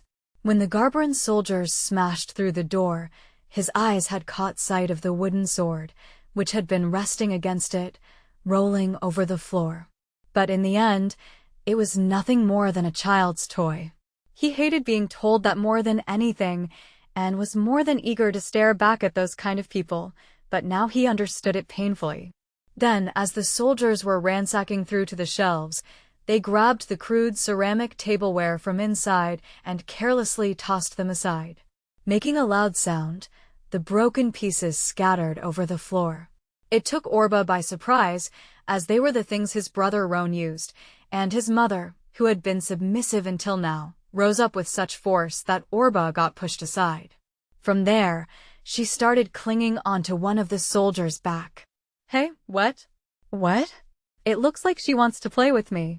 A red-faced soldier unwrapped his mother, turned her around, and pushed her down in place. He placed his hand in front of her mouth when she tried to raise a piercing cry, then took out a pointed knife hidden inside his chainmail and thrust it before his mother's pale face. "Stop it. You'd take any woman, wouldn't you? The taste of a young lass is nice, but an old flower like her ain't bad either." As he spoke, his red face showed a vulgar smile, and the thread holding Orba's tensed-up feelings snapped. Raising an awkward cry, he charged in. It was a desperate assault, however, and he was easily blown back by a single arm. Knocking the back of his head against the shelves, although stunned for a moment, Orba gnashed his teeth and immediately faced forward again. And, from the top of the shelf, there was something that fell down with a loud crash. It was something long and narrow wrapped in a bundle, and, with the front part of it torn, it was emitting a silver shine before Orba's eyes. "This is..." Hiding it by reflex, Orba hurriedly tore apart the bundle. As he'd expected, it was a short sword about 60 centimeters long. The round pommel had Mephian-made characteristics. Matching its slender blade, the handle was also a little thin, fitting nicely into a child's hand. As he took a hold of it, several letters carved into the blade jumped into his eyes. "Oh, R-B-A." It was only for an instant. With his mother's screams, the sound of the red-faced soldier disorderly throwing off his chainmail, and the noise of the soldiers laying waste to the house. Although the frightening surge of black blood boiled in his body, he drove it far away and, in that instant, the thoughts squeezed together guided him to an explanation. The blade was engraved only with Orba. Of course, he hadn't known such a thing was in his house. He didn't think his mother or other acquaintances would have especially prepared it for him. For all he knew, couldn't this be anything but a present from his brother Roan? But Roan should have handed over the money he got for his services to his mother. Besides, a blade like this could not be purchased in ordinary towns. Most likely, after going to Apta Fortress, he got provided with weapons as a soldier, and he'd asked the blacksmith stationed at the fort to engrave his name. And then, he left it with the caravan that went circled the fortress and the towns. But when it arrived at his house, his mother must have accepted it. Thinking afterwards that it shouldn't be crossed over into Orba's hands, she most likely intended to keep it from her son's sight. She probably thought that it was too dangerous for Orba, or maybe she was afraid that Orba would go away like Roan if he had a sword in hand. At any rate. "Hey, what's that you're holding?" a soldier called out from Orba's crouched back. "It looks like you're holding something valuable. Hey, why don't you show me? This is mine."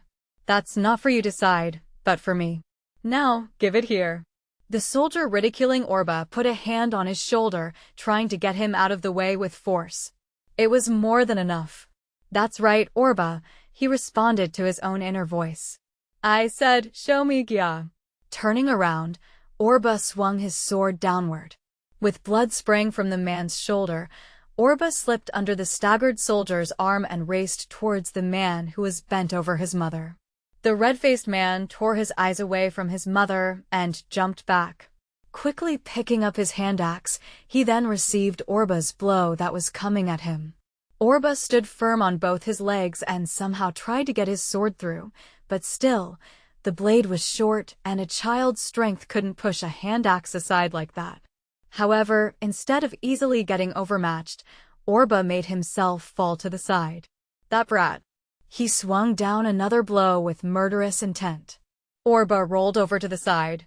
After doing one rotation, the axe's edge bit down there, right in front of his eyes. In that very instant, his blood froze up. "Stop." His mother was clinging onto the red-faced man's feet. Flying into a rage, the man kicked at her hands, turned around, and raised his axe even higher. When Orba saw it, the tension of his black blood, the anxiety, irritation, rage, and other various emotions that had simmering in the boy's body for such a long time, was about to be released from one single point, as if it had only now taken its final shape. He stood up. Holding his sword with both hands, he forced it under his arm and slammed it, along with the rest of his body, into the soldier's defenseless back. The man's back, as he'd taken off his armor, first received the blade considerably easy. Then there was a little firm resistance, but it also went through smoothly as Orba's pushed it through with both hands, until, in the blink of an eye, the point of his sword finally pierced through the man's chest. Because Orba was also being dragged while the red-faced man staggered, he hurriedly let go of the sword. The man clashed with his back against the wall. After turning around to face the triumphant Orba, he made his mouth flap open and close, probably trying to say some sort of grudge, and threw up a huge amount of blood as he sank to the floor, until his bright red tongue drooped out and he no longer moved. "You bastard!" the soldier who had his shoulder cut shouted, grimacing in pain. "You killed Daga. You lowly brat." The other also shouted in a loud voice and came rushing over at Orba. No longer holding a sword, Orba received a full-body blow and rolled over on the floor again. He got kicked in the stomach and stepped on his back. Mother and child both, "I'll hang your heads under the eaves." Crawling on all fours, the tip of the sword was thrust before the nape of Orba's neck. His mother, too, was lifted up, twisted by the hand, and placed in the same position next to Orba. No matter how much he rested his body with all his strength, he couldn't get rid of the weight of the man standing on his back. "Let me go." Right away. After you've turned into a corpse, that is." Orba, raising a bestial cry, was suddenly hovering in the moment that came between life and death, with a whooshing sound of wind being cut as it was brought straight down. Finally, he shouted out his brother Roan's name. What's going on?" Suddenly, the wind-cutting sound ceased. Orba, scrambled thoughts mulling in his head, realized it wasn't his brother who'd appeared, though. The one who had newly come inside the house was a Garbran soldier after all. However, unlike the soldiers that had broken in, he was armed all over his body, with not a single part untouched, and his armor too was shining in silver. He still had a young face. For a short time the soldiers could be seen flinching from the intruder, but then, "It is as you can see, knight apprentice, sir. We've come to receive our fair reward after winning the battle. Just because you stood in distinguished service for a while, you're clad as a knight after all. Surely you haven't come to stop such unrefined things like these, right? The two explained grimly. Feigning a courteous manner, there was clearly an air that they were making light of the man. Besides, look. Our comrade was killed. There's no way soldiers with Garberan pride can let this go by without getting vengeance, right? The soldier who spoke tipped Orba's body over at his foot and established the sword's aim with his other hand. What Orba's eyes saw as he looked up at the ceiling was the point of the sword, but then a single string of light came flashing from the side. What are you doing? How pitiable. Vengeance, is it? You mean to say there's any pride in that against a child? The armored youth had drawn his sword. It seemed like the man had felled that one soldier, for Orba realized the sword that should have pierced through his heart had somehow been repelled to the side. The other roared something in a hoarse voice nearby. It sounded like he'd called out the armored man's name, but Orba didn't catch it at the time. Wire comrade, how dare you, bastard? I don't want to be called a comrade or such by inferior people like you. As he thrust out the blooded tip of his sword, the soldier stepped back. Inferior, you say? Even though you've got the same history. Just because you were blessed with the opportunity to make a distinguished service, you get carried away. Always chanting knight, knight as if it's your favorite word, but did you become a real knight? You don't share a bloodline with the Garberan royal family, you'll be an apprentice your whole life. Know your place. Soon, the soldier who seemed to be stepping back quickly pulled something out from behind his back and brought it in front of him. It was a crossbow, fixed with a long and slender pedestal, and he released the trigger. That instant, the armored youth nimbly turned aside. Making a single spin, as if dancing, he narrowly avoided the arrow and decapitated the soldier's head. There wasn't the slightest hesitation. The decapitated head whirled through the air, struck the house's wall and rolled over the floor. Garbera is a country of knights. Instead of further defiling its name, received the honor of being killed in action. His handsome looks, his way of fighting, and those words he murmured, it was all as if a hero had emerged from the books Orba read all the time. Commander, what's the commotion? A voice was raised from the outside, but he replied with "It's nothing," as he wiped the blood from his sword. You're a child of Mephius? Orba didn't immediately know what was a good answer to the question raised. It was not that he was especially conscious of the name of the country called Mephius, either. The people of Orba's village, generally living in a world of only about 10 kilometers surrounding the village, weren't very interested in the country or its territorial disputes. The man gave Orba a thin smile when he gave no answer and glanced over at the soldier who'd sunk in a puddle of blood. Orba, his body suddenly freezing up, tightly held onto his mother's shoulders. He started looking if there was any weapon within reach when, "Hurry and get away from here," the young man said. "It was to protect your mother, right? You truly hold the spirit of a knight inside of you. Much more than the people of Garbera, who seem to have forgotten all about the knight's way. Now, you may get out of here. I'll try to stop the plunder and assaults as much as possible, but I can't catch a hold on all of them." Those eyes, for some reason, resembled those of his brother Roan. Supporting the shoulder of his sobbing mother, Orba slowly faced the back door. Then, pulling his mother by the hand, he ran away at full speed. A wintry wind blowing through the streets after sunset struck his cheeks. Urging his mother, who kept muttering "Roan, Roan," sometimes even shouting at her, they finally united with Alice and the village people after an hour. After that, they followed behind Alice's father and headed for a village that was 15 kilometers upriver to the north. Orba didn't know if the young armored man had been true to his words, but at least from there on the random plundering was no longer carried out around Apta, which later became the territory of Garbera. However, the flames were still approaching the village that Orba and the rest had succeeded in running away to earlier. There were hardly any signs. Suddenly, they came at them in full force and immediately started plundering. They were men who were completely harnessed in black.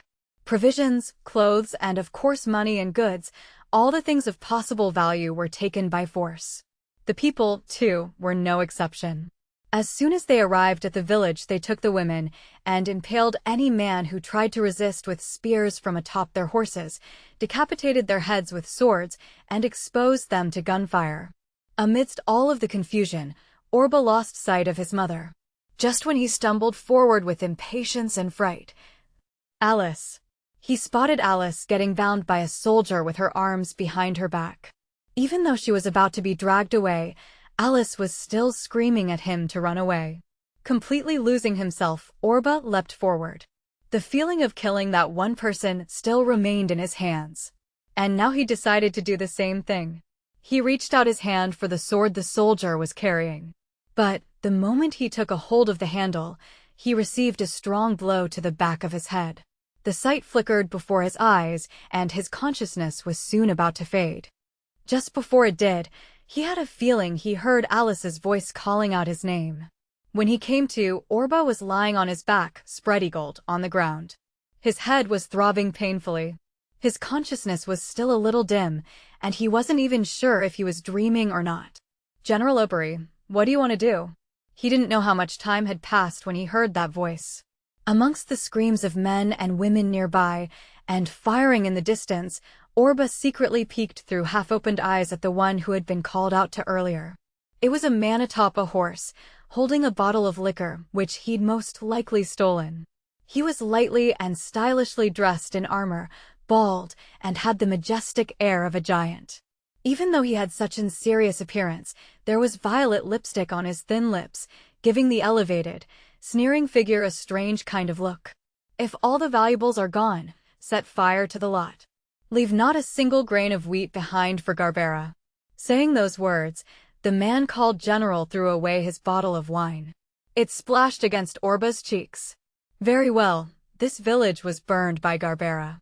Let the soldiers be thorough. They can have the women, but kill them when they're done with them. Don't even sell them off. You will supervise. Shortly after that, the screams and shouts died out. Instead, a hot wind roasted his skin, and an acrid stench started filling the air. When he finally managed to stand up, his surroundings had turned into a sea of flames. There wasn't a single person left alive. Orba roamed about the village, calling his mother and Alice's name in a loud voice, while brushing away sparks of fire at his hands. But the only things that came into his sight were the slaughtered bodies of the village people. The bodies of the elderly, women, and children. That Obery. With the place scorched all over, Orba's whole body had become dark red with the blood and soot falling from overhead. Isn't that Obery? Apt of fortresses. He remembered hearing about it. When the fortress had urgently been recruiting soldiers, he was sure the military men that appeared in the village had spoken the name. He was the veteran general who had been entrusted with the protection of the fort. So that meant this had been the Mephian army. After the fortress fell, the troops including Obery went north, ahead of Garbera's pursuing troops, and burned down the village where Orba and the others had escaped to earlier. And they'd taken all spoils of wars before going back to the capital so that Garbera couldn't make use of it. "I'll kill them," Orba vowed. Mustering up the strength from somewhere in his body, although there had not even been one drop left behind earlier, the power that kept him going forward, it came from his unrelenting vow with the intent to kill. Although he had no clear answers on whether to kill Obery, the Garberan soldiers, or the Emperor, and on how to achieve those ends, for now, he just kept on walking. Chapter 2. Two Boys. Part 1.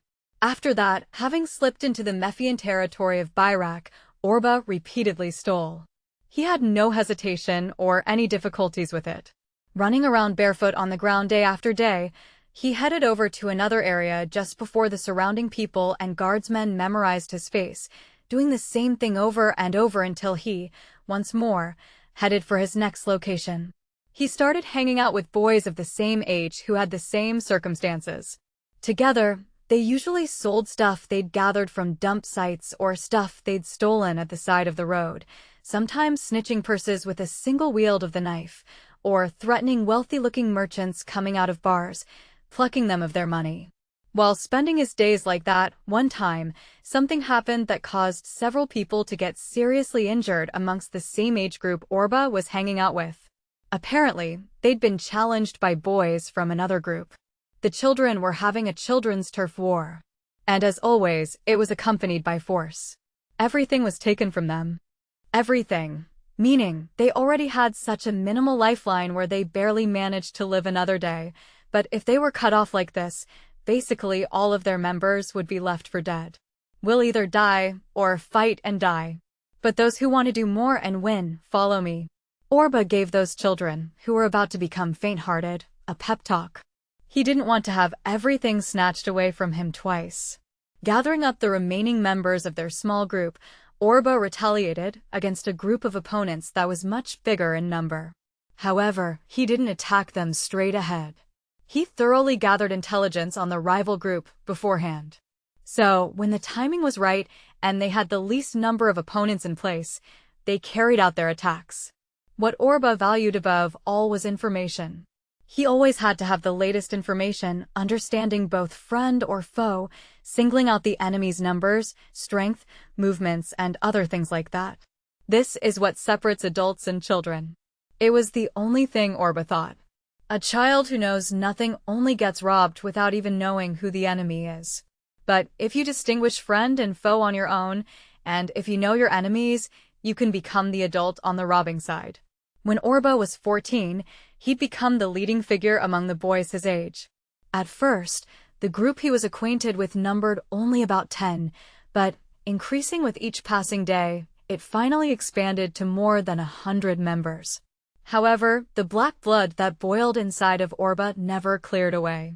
There were hundreds of verbal disputes as well, where he certainly was the kind of person to use physical strength and mostly settled things quickly with his fists. At the same time, though, rather than spending the nights with his friends, drinking alcohol, making a racket, getting in high spirits, and chattering, he was also the type to keep to his own, prop up his knees in a dim corner of the room, and be lost in thought. Therefore, Orba, who liked to spend the night alone, made some spare time for reading. When immersed in the world of books, he was sometimes reminded of his older brother Roan, thought of Alice, or worried about his mother's whereabouts. For how long should he be conserving his strength? First of all, could he call upon that strength when fighting his enemies? And how many nights more would these thoughts circle around in his head? There was no end to the insecurities and self-questioning.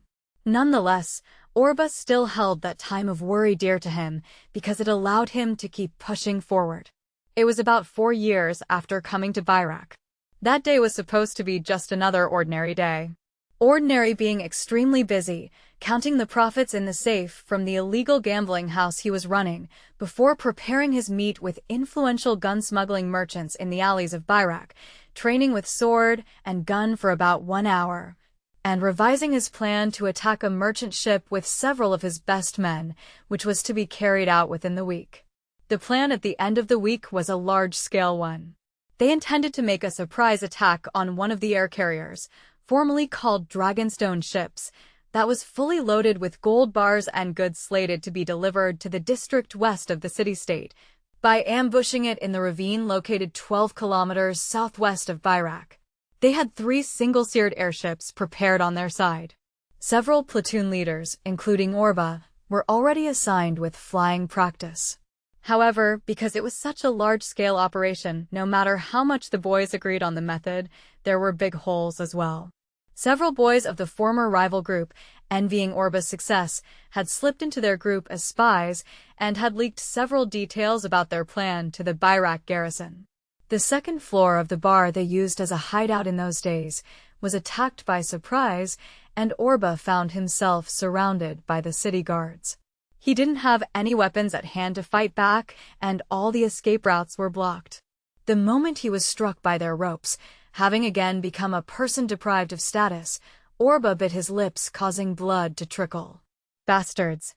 Still trying to resist as his face and body suffered at the guards' fists, Orba again felt the swell of dark blood inside of him. Shit! Shit! Shit!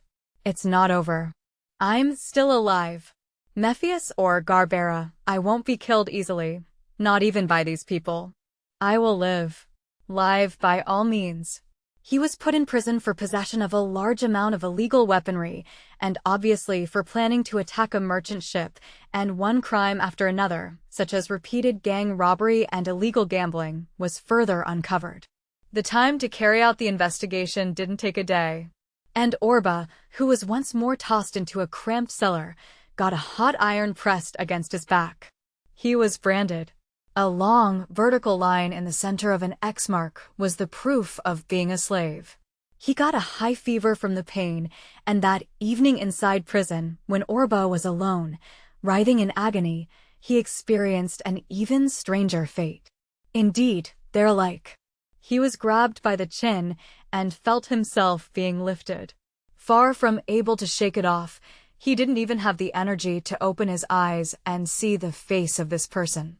Even without paying attention to any of his emotions, it was like his brains were on fire, simmering slowly.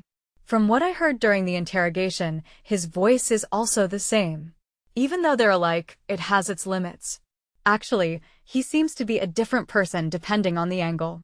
If he were a little more alike, he'd have some purpose. Well, what's going to happen after this? According to the place I selected, this man holds some interesting portent. With luck at your side, he'll certainly be helpful to the master any time in the future, won't he? But a sword slave? If this kid's life may not be there on the morrow, how can he be of help to me? If I had known about the verdict earlier, I would have considered dealing with it differently. No. You certainly won't know tomorrow's fate if you invested in him, but this man should expect to become a huge talent. To put it in other words, nothing can be made of this man now. But after passing his days as a sword slave, naturally, if he doesn't get his neck reaped on the first day, or possibly die from some other cruel twist of fate, I think that he'll survive more than 3 years, no, 2 years, possibly. Then, I suppose I'll wait without expecting anything. At any rate, there's certainly no way this lad can become a slave with his actual face. At that moment, Orba, being held down by the same people that had branded him earlier, suddenly felt an oppressive feeling on his face and, with just the trace of a heat like fire, Orba's skin started burning. He squirmed around, screaming, wondering if maybe it all was a dream, not even being sure whether he was really still alive or not. The next morning, his body still tormented by the pain and fatigue, Orba was dragged and taken out of the dungeons, and then tossed onto a cart where stark naked men were crowded together. The medium-sized Hoban dragon, a dragon with a flat body and 8 long legs, was fitted for pulling. Still within a light-headed state of mind, Orba went away from Byrak being pulled by the dragon. It was probably about 2 days later when the journey came to an end. They got a meal once a day, but because it was only 1 cup of water and some dried meat, the men, including Orba, were exhausted, doubled over, not even having the energy to start a conversation. "This is another strange slave, huh?" a man with a tanned, muscular body said, white hair and a mustache covering his features as he peered into Orba's face. Gladiators that are already renowned often wear such masks or helmets to promote their personal appeal, but is he really a newcomer? The man grasped Orba's face and tried to pull it off. Reminded of the pain, as if his skin was getting torn, Orba immediately flung back at the arm. "Bastard," an armed swordsman said, about to beat Orba up, when the man used only the word stop and took control, grinning with his lips buried in his beard. "Looks like this is no ordinary mask. According to your background, you've got an unyielding spirit. But most of the time, it's merely only that of a stubborn lad who'll become nothing more than a tame dog after 3 days. I was appointed as a breeder who'll teach you to sit and wait. I'll teach you firsthand what'll happen to you if you oppose me." With those words, the man raised a fist the size of a hammer and slammed it into his bare back. A painful grunt escaping his lips, Orba doubled over without a word. "I am going. I'd like to form a long-standing relationship. You'll be made to kill each other after 10 days at the earliest. Let's hope it won't come to that." After that, the sword slave training began, and Orba also noticed that he was wearing a mask that night. Looking at the mirror in astonishment, Orba, resenting the joke, frantically tried to tear it from his face, but it was stuck closely to his skin and he couldn't take it off, as if it had become part of the skin itself. After 1 hour of wrestling, out of breath, and sweating all over on his body, he punched his own strange figure reflected in the mirror. It cracked with a shattering sound, and the iron mask became a warped reflection. How far must they go to scorn people? Giving me such a foolish mimicry, How much further must they make me fall? I'm going to live and get out of here, by all means. I'm going to find the ones who made such a mockery of me and make them suffer through the same thing. As he pretended not to hear the sound of his own sobs, he crumbled down on the spot. The next day, Goen summoned Orba before him in the practice ring and suddenly threw the sword he had in hand at his feet. Try to strike me any way you want. Orba looked at his opponent with a look that doubted his sanity. Even though Orba wasn't thinking about trying to escape right now, at the moment Goen was unarmed, and what's more, considering the chains usually tied around his ankles, it was only during practice that these chains were removed. Orba picked up the sword, bent his back as if building up his reservoir, and rushed forward within a single breath. It was much like a surprise attack. He acted without mercy. He aimed for the throat. He was going for the kill. However, his arm did not reach for half the amount he'd imagined, and on top of that, he was kicked hard and fell to his knees. Standing up, he made the same move once more. It brought the same result. The moment he struck, Goen nimbly went to his side and suppressed him by the elbow. You seem to have a little experience. However, that experience only gets in the way right now. Forget it, Goen said, after he easily dodged Orba, who tried to attack him for a third time. Orba wasn't used to being told things so unsympathetically. His head was seething with anger as he turned and struck, but Orba had no luck no matter how much he tried to challenge Goen. What irritated Orba the most was that his opponent didn't seem to take it seriously. So he cursed Goen, provoked him, recklessly charged at him saying he'd kill him, while in truth, despite keeping a watchful eye, he couldn't find any openings in his opponent. Are you trying to kill me, Orba? Orba's supposedly polished self-taught style could not be called brilliant. But that's too bad. You no longer have anything. No name, no status, no clothes, nothing to eat, and you just can't do anything about it. Yes, even your life. Slaves don't even have the freedom over their own lives or deaths. Even if you want to get it back, you can't just repurchase it by offering more money than what you were sold for. This one-sided training where he was only getting knocked down was equal to a hellish self-punishment. However, as the day came to an end, an ever more excruciating pain was lying in wait for Orba. It was the mask's curse. At midnight, while he was lying down exhausted, it suddenly emitted a heat like flames that burnt as if they were melting Orba's face, much in the same way as when the mask was placed on him the first time. It was mostly in the evenings, through irregular intervals. Sometimes nothing would happen for 3 days straight, while at other times the heat was being emitted regularly for 3 days and 3 nights. At those times, there was nothing Orba could do. He could only roll over the ground, drawing blood as his ankles scraped against the chains, and continue to hope that the pain would go away sooner, even if just for a second.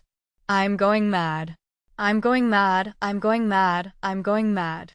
As he rolled over the floor, Orba harbored that fear time and time again, and even thought to become so might only be better. However, the power to hold onto it until the end, just before his consciousness was about to be taken away by a white, splashing wave, worked out at last. Gritting his teeth, bending his back as if the bones should break, Orba endured it just to endure. Many of his fingernails broke as he tore at the ground and tore at his mask.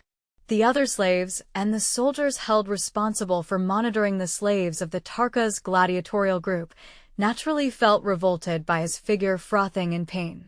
Rumors soon spread whether it was a curse by true magic, causing Tarkas, who had bought Orba from the slave traders, to make a bitter face. Merchandise is merchandise. Like I care if it's magic or a curse. Just don't ever let him die when he's not earning his pay. Giving those orders, Tarkas was certainly a most undaunted man. Orba was generally ignored as long as he didn't die a dog's death. I won't die. It was a long, long night. His flesh and bones scraped by pain and the temptation of madness, wishing to die every second. It felt like the night would never break, but eventually it came to an end. Unless Orba himself gave up his life into the darkness, dawn would always come. Exhausted, lying down with his body already having no drop of strength left, he could feel the morning light upon his mask. Unsteadily raising his hands and taking hold of the mask, he pushed strength into his fingers and made an oath. "Unless someone stabs me in the heart, I will never let myself die." It was as Goen said. "My life is not mine, but it doesn't automatically belong to Tarka's either. My life, with all that was taken from me, is all that I have." His heart had been beating in order to live until he'd meet his mother, Alice, and possibly his brother Roan again, his muscles only brandishing a sword to reach those who raided them, with the purpose of building a mountain of corpses. After that, Orba was totally absorbed into his training. The sword and Orba's body soon became integrated as one. He was holding formless hatred, without knowing how to clear himself of it, and different from the time when he was just full of unease. The sword gave form to his hatred. His sword became a spear of hatred that cut and tore through all doubts. Altogether, put in another way, it became his desire to live. If you want to survive, learn the technique to kill an opponent and, at the same time, also to kill yourself. People who can't solely kill themselves are killed by others in the end. There's no exception. Goen said so clearly, and Orba followed those instructions. He killed his emotions. He burned them vigorously, roaring like a flame, day and night, so that he could also thoroughly burn himself. However, at the same time, the fire couldn't be extinguished either. Therefore, at midnight, although lying down quietly with possibly his face scorching under the mask, Orba continued burning his secret firewood, the anger and hatred in his chest, smoldering them into glowing embers. Before long, he received his debut match. When Orba set foot in the arena, he was welcomed by a large crowd surrounding the place.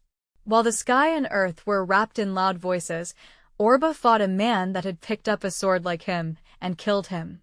He didn't even remember whether his opponent was young or if he was older than him.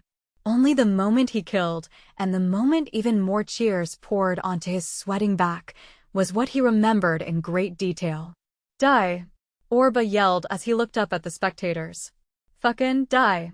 Although the voice itself was drowned out by the cheers, Orba raised his bloody sword and continued spitting his profane language at all of them. And within 1 week's time, he was to perform his second match. It was against a bearded man holding a zigzagged short sword. It was something of a disgrace. There might have been jeers, or they might have progressed to the name of gods. Twice, thrice, he took a blow from a violent slashing attack. Each time, Orba changed his grip on the sword. He changed the placement of his feet. He was studying how to fight in the midst of battle.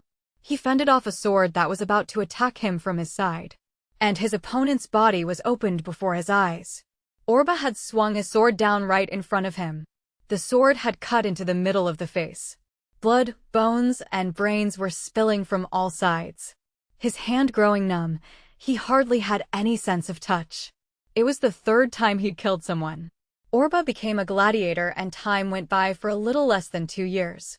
In that time, there were countless battles. There were also many endless nights spent counting all of the stars that filled up the night sky.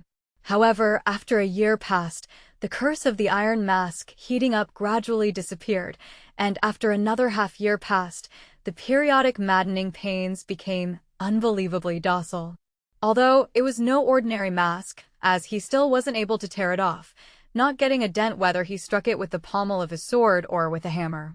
On the contrary, it only seemed to endanger his own life, and he was simply forced to postpone his wish to take off the mask. And when 5 days passed after Orba stopped the reckless voracity of the large-sized Sozo's dragon at the Baru arena, "I found out why Tarka's was so merry," Goen suddenly said at the breakfast table.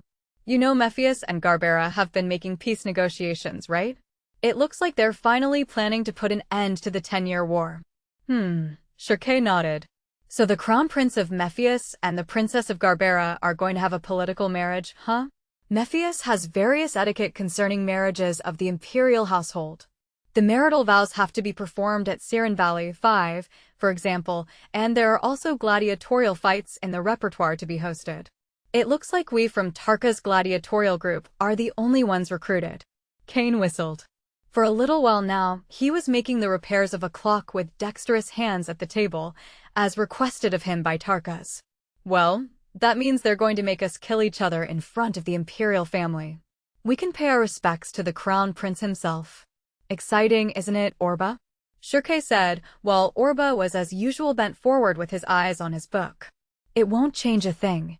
Not one. Just putting flowers on armor and sword, he replied bluntly. Part 2. It was early after dawn when Gil Mephius returned. Leaving his horse at the stables and heading for the back gate, Gil soon recognized the figure of Simon Rodloom and got a somber look on his face. And then, as expected, he ended up having to listen to his complaints. Young prince, I am not impressed. You've been tomfooling around like this every day and night. Your hobby of ambushing people is awful too. He shrugged his shoulders and turned to look behind him, at the friends he'd been hanging around with. They were all children of nobility, 17, 18 of them, around Gil's age, and just a collection of second or third sons with no claim to the family succession. I do not want to mimic a father impatiently waiting for his daughter's return either. However, your highness is also in the offing for the wedding with the Garbaran princess. Things like this will not do. Please show some understanding. I know. Don't glare like that. Exactly, because the wedding is at hand. I want to enjoy the freedom of being single before it's too late. It's just that I can't cover up for you every single time. That's why I told you, I know. Gil was about to lose his temper as usual, but if you truly know already, please prepare to dress yourself in due haste. His Majesty is waiting at the palace gates. Father is. Blood draining his face, the angry expression was replaced by the tint of dismay. Also, Simon did not fail to notice that the prince's friends were laughing in secret. Well, see ya. Prince, at the dawn of the wedding, let's make some racket all night again. As expected, even though their outward behavior was very friendly, they seemed distant. While all of them had renowned noble fathers, they hung around the prince nearly every day and night. In the canyon-rich country of Mephius, they had street races with rare horses, invited young women from distinguished houses to entertain at the river, gambled, imitated hunts, and drank alcohol, and had meaningless wild parties. But that's only their responsibility, Simon thought. The nation and its soldiers were tired of the long-standing war. However, although there had finally come an end to the battles with Garbera, with the political marriage folding the curtain, it wasn't what everyone had been hoping for. To make matters worse, during the peace negotiations, the southern territory of Apta that had played a central part had been divided, with Mephius getting the short end of the bargain. Sandwiched between the two countries of Mephius and Garbera was the Duchy of Endi. It didn't have a very large territory, but the country had a long history whose lineage could be traced back to the beginning of the Magic Dynasty, and also had tight connections with the Gulf countries across the sea. Furthermore, because the powerful eastern nation, Arion, had a long-standing relationship due to their similar lineage, they weren't an opponent to make light of if they decided to compete for supremacy of the continent's center. Endi hadn't intervened in the 10-year war, but although it continued to keep a small trading relationship with both countries, albeit separately, it had shown signs of forming a military alliance with Garbera. As soon as the Emperor of Mephius received the information, he easily took back the vow he pledged 3 years ago before the divinity at the Dragon God's temple. Until the neck of the Garbaran king is presented before me, I will never sheathe my sword. And suggested to make peace with Garbera. Of course, Garbera wasn't so sure of his change of heart. But they also had some conflicts amongst themselves. If they were amply allied with Endi, it might be enough to attack Mephius anyway. However, the war had brought much damage and ruin to Garbera. Moreover, if they would increase military activities together with Endi, they also raised the concern that Endi might do with their territory however they pleased. For Garbera, who had the same dilemma with Mephius standing at their side, the territory of Apta was brought in. In the end, as a result of weighing the different options, Garbera complied with Mephius's request for an alliance. His Imperial Majesty, too, must have considered it a bitter decision. In and out of the country, Ghoul Nephius was whispered of as the Dragonheart Emperor, partly as a literal symbol of fear, but also partly as nothing more than irony. Around the time they entered their 6th year of war with Garbera, it was at the time when the aforementioned divination was done, Ghoul had arbitrarily strengthened the imperial household's influence in order to prevent confusion in the chain of command. The council, which consisted of the major aristocrats, lost half of their authority, and now it existed almost in name only. Simon Rodloom, too, was a said member. The Rodloom house currently had no successor though, because 12 years ago, in exchange for becoming the council president, the western fortress city that made up the heart of their territory was handed over to another noble. Hence, as he currently had no territory to govern and no soldiers to command, he was a noble from a distinguished family in name only. His situation virtually resembled that of other nobles.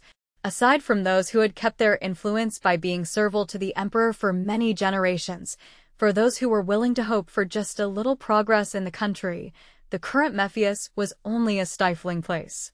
Simon thought he was much like the ones who'd hung around the prince earlier, having enough room for sympathy among the noble's second sons, as they neither had a promised position nor a future to look forward to.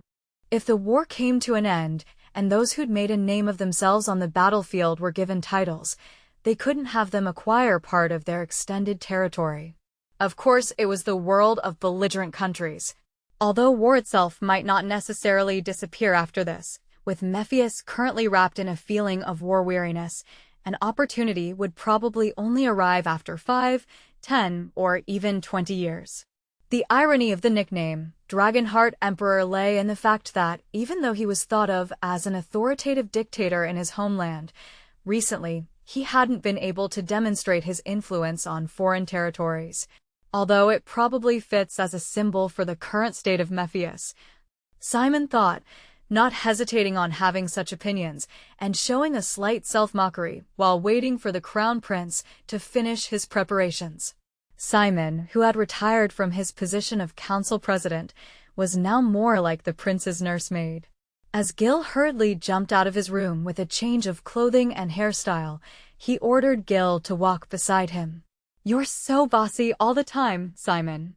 Like a nagging courtesan. There's no need to get angry. Or you'll hear that tone every day when you get married." "Why shouldn't I get angry? I won't be doing as told by a wife 3 years younger than me. Although Princess Villiena of Garbera is young, she's someone who has gone through a lot. She's also resolved to brace herself for a confrontation with the prince." "What's that, talking as if it's some battle?" "Married life is a battle. The vague line between winner and loser only gets thinner. It's also important to know information on the opponent beforehand. So, are you willing to listen to me talk now?" Although Gil only meant to make a joke, it had stirred up a hornet's nest, and Simon, not at all caring about Gil's scowl either, started talking about tales of Princess Villiena. It was about 5 years ago, when Garbera was in the midst of a rebellion. It was the work of local lords secretly in touch with Nephius. They first attacked the villa where the king's predecessor lived, and then took it over. Princess Villiena, who had come over to play, also happened to be there, and they kept her hostage along with her grandfather, the previous king. However, the princess, who was only 9 years old at the time, did not shy from their rebel opponents at all, and seemed to have stood against them admirably, seeking the release of all hostages other than her. Also, compared to other foreign countries, Garbera still vigorously mined dragonbone fossils, purifying the raw materials into the weightless metal known as dragonstone, which had become a big source of income. And Princess Villiena was known to be an expert at flying the suddenly famous Garbran-style single-seated airships made of the very same metal. Certainly, she decorated the airship race that's performed in Garbera once every few years by becoming a splendid runner-up. "Do women ride airships?" Gil said with a weary look. "Geez, she's past 14, but she still seems like a child." "In Nephius, you don't even think of women flying in the sky with such vehicles." "I can't even try to imagine my wife at the palace garden, caperoing in the sky with an airship. People would point their finger and make a laughingstock out of me." Why would the first prince born in historic Mephius give his bride a freedom like that? I'd rather look for a natural beauty anywhere in the city. Simon, isn't it possible to cancel the marriage in some way, even now? He gave a nonchalant sigh, but it was Simon who wanted to sigh even louder. Should the royal prince come to graciously inherit the imperial dynasty, he'd half-heartedly give priority to his personal preferences over the nation and its people. The prince isn't even a bad person. But what he said will only cause severe intrigue and mayhem, Simon thought inside. And his father is a hero. Although he's lost part of the southern territories, he also had the ability to make peace with Garbera within almost 5 minutes, outwitting Endy. On the other hand, he isn't a good father. Father, have you called for me? The two had made their way over to the emperor's private room. It was still early in the hours, and the hall of the imperial court was not yet open. However, the impatient Emperor Ghoul, sitting at breakfast, had already decided to let many men seek audience one after another and listen to their words.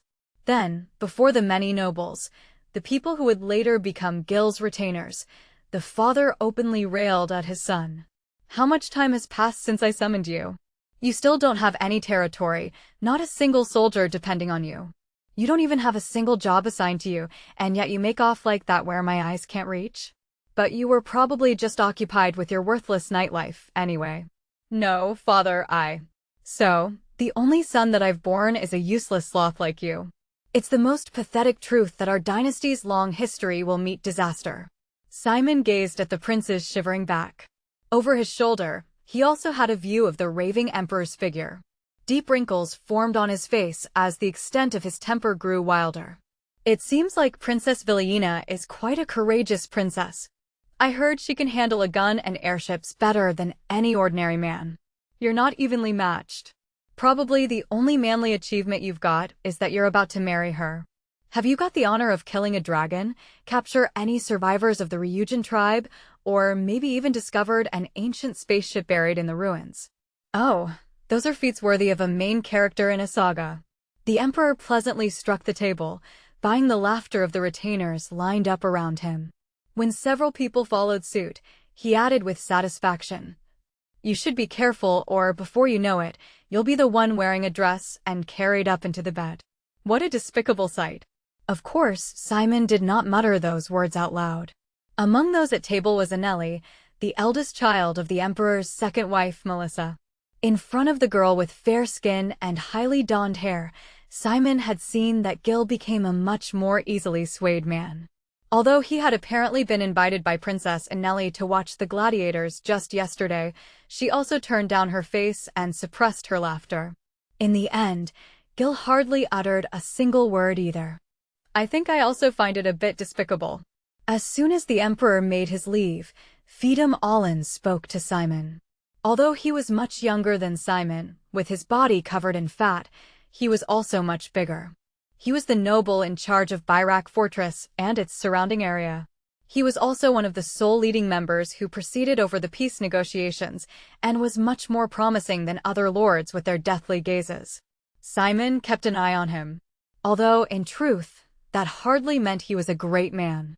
You can't assume the prince can carry this country on such unreliable shoulders. Sure enough, compared to those who were fated to be born on the streets, you could call him lucky. Solemnly shaking his head, he lowered his voice to a whisper. The resistance against the imperial household is growing stronger.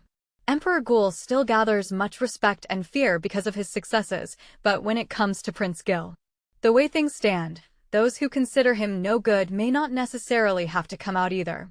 No, however, bearing the country's future in mind, can we really just condemn them as traitors? It was obvious that with them, he meant himself. He was quite blatantly riling Simon up, trying to gauge whether or not he could become a potential ally, for there could possibly be an even greater amount of dead than there would be war casualties if Mephius lost the 10-year war against Garbera.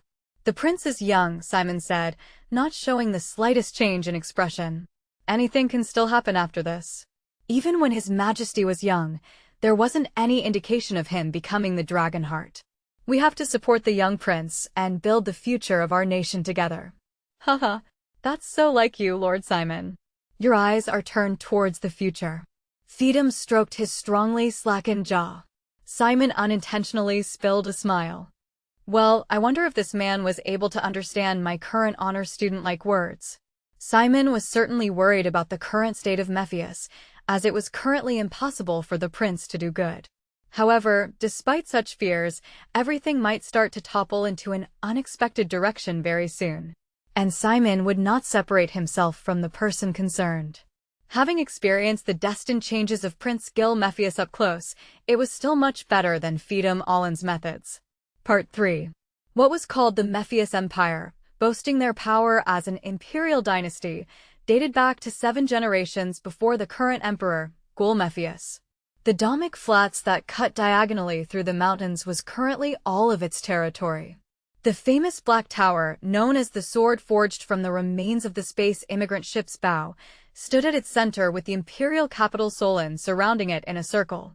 Among the natural stronghold formed by intricate valleys, many small forts were built that couldn't even be called castles, which in turn protected several major cities and the large and small villages dotting the area. The forts, including the city and villages surrounding it, each had a district official, while the nobles in turn usurped and commanded several of its regions. It was evening. Gil Mephius was making his favorite horse run at reckless speed. To the west, the Domic Flats were glittering and shining bright red, while, to the east, the mountains and rows of cliffs towered over like a pitch-black wall, enveloping it in darkness. If he'd look up at the slope rising to his west, he would see the Rocky Mountains where the Mephius family built their castle 3 generations ago. It took the strength of dragons and humans, and it was said they even borrowed the power of several magicians who were rare in Mephius to carefully carve the limestone mansion. Although it had first been used as a council hall after the new castle was built, now it was only so in name.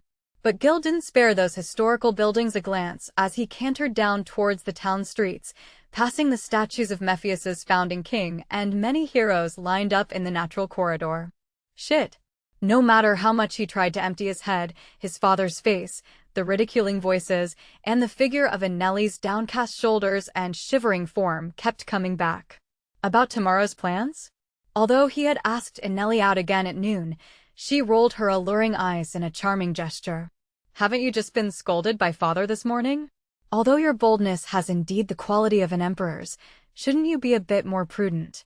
Holding the hem of her skirt, she bowed before him. Her eyes, however, glancing his way with an upturned look, held signs of testing him out. And as Gil was at a loss for words just like when he'd faced his father, she turned her back and left after saying, "Have a good day." While Gil ran his horse, he gritted his teeth. She was definitely provoking me. That sweet look in her upturned glance. Anneli had been implicitly making a mockery of Gil. So, you're still afraid of your father, huh? A child that can do nothing but follow his father's orders can't keep me company.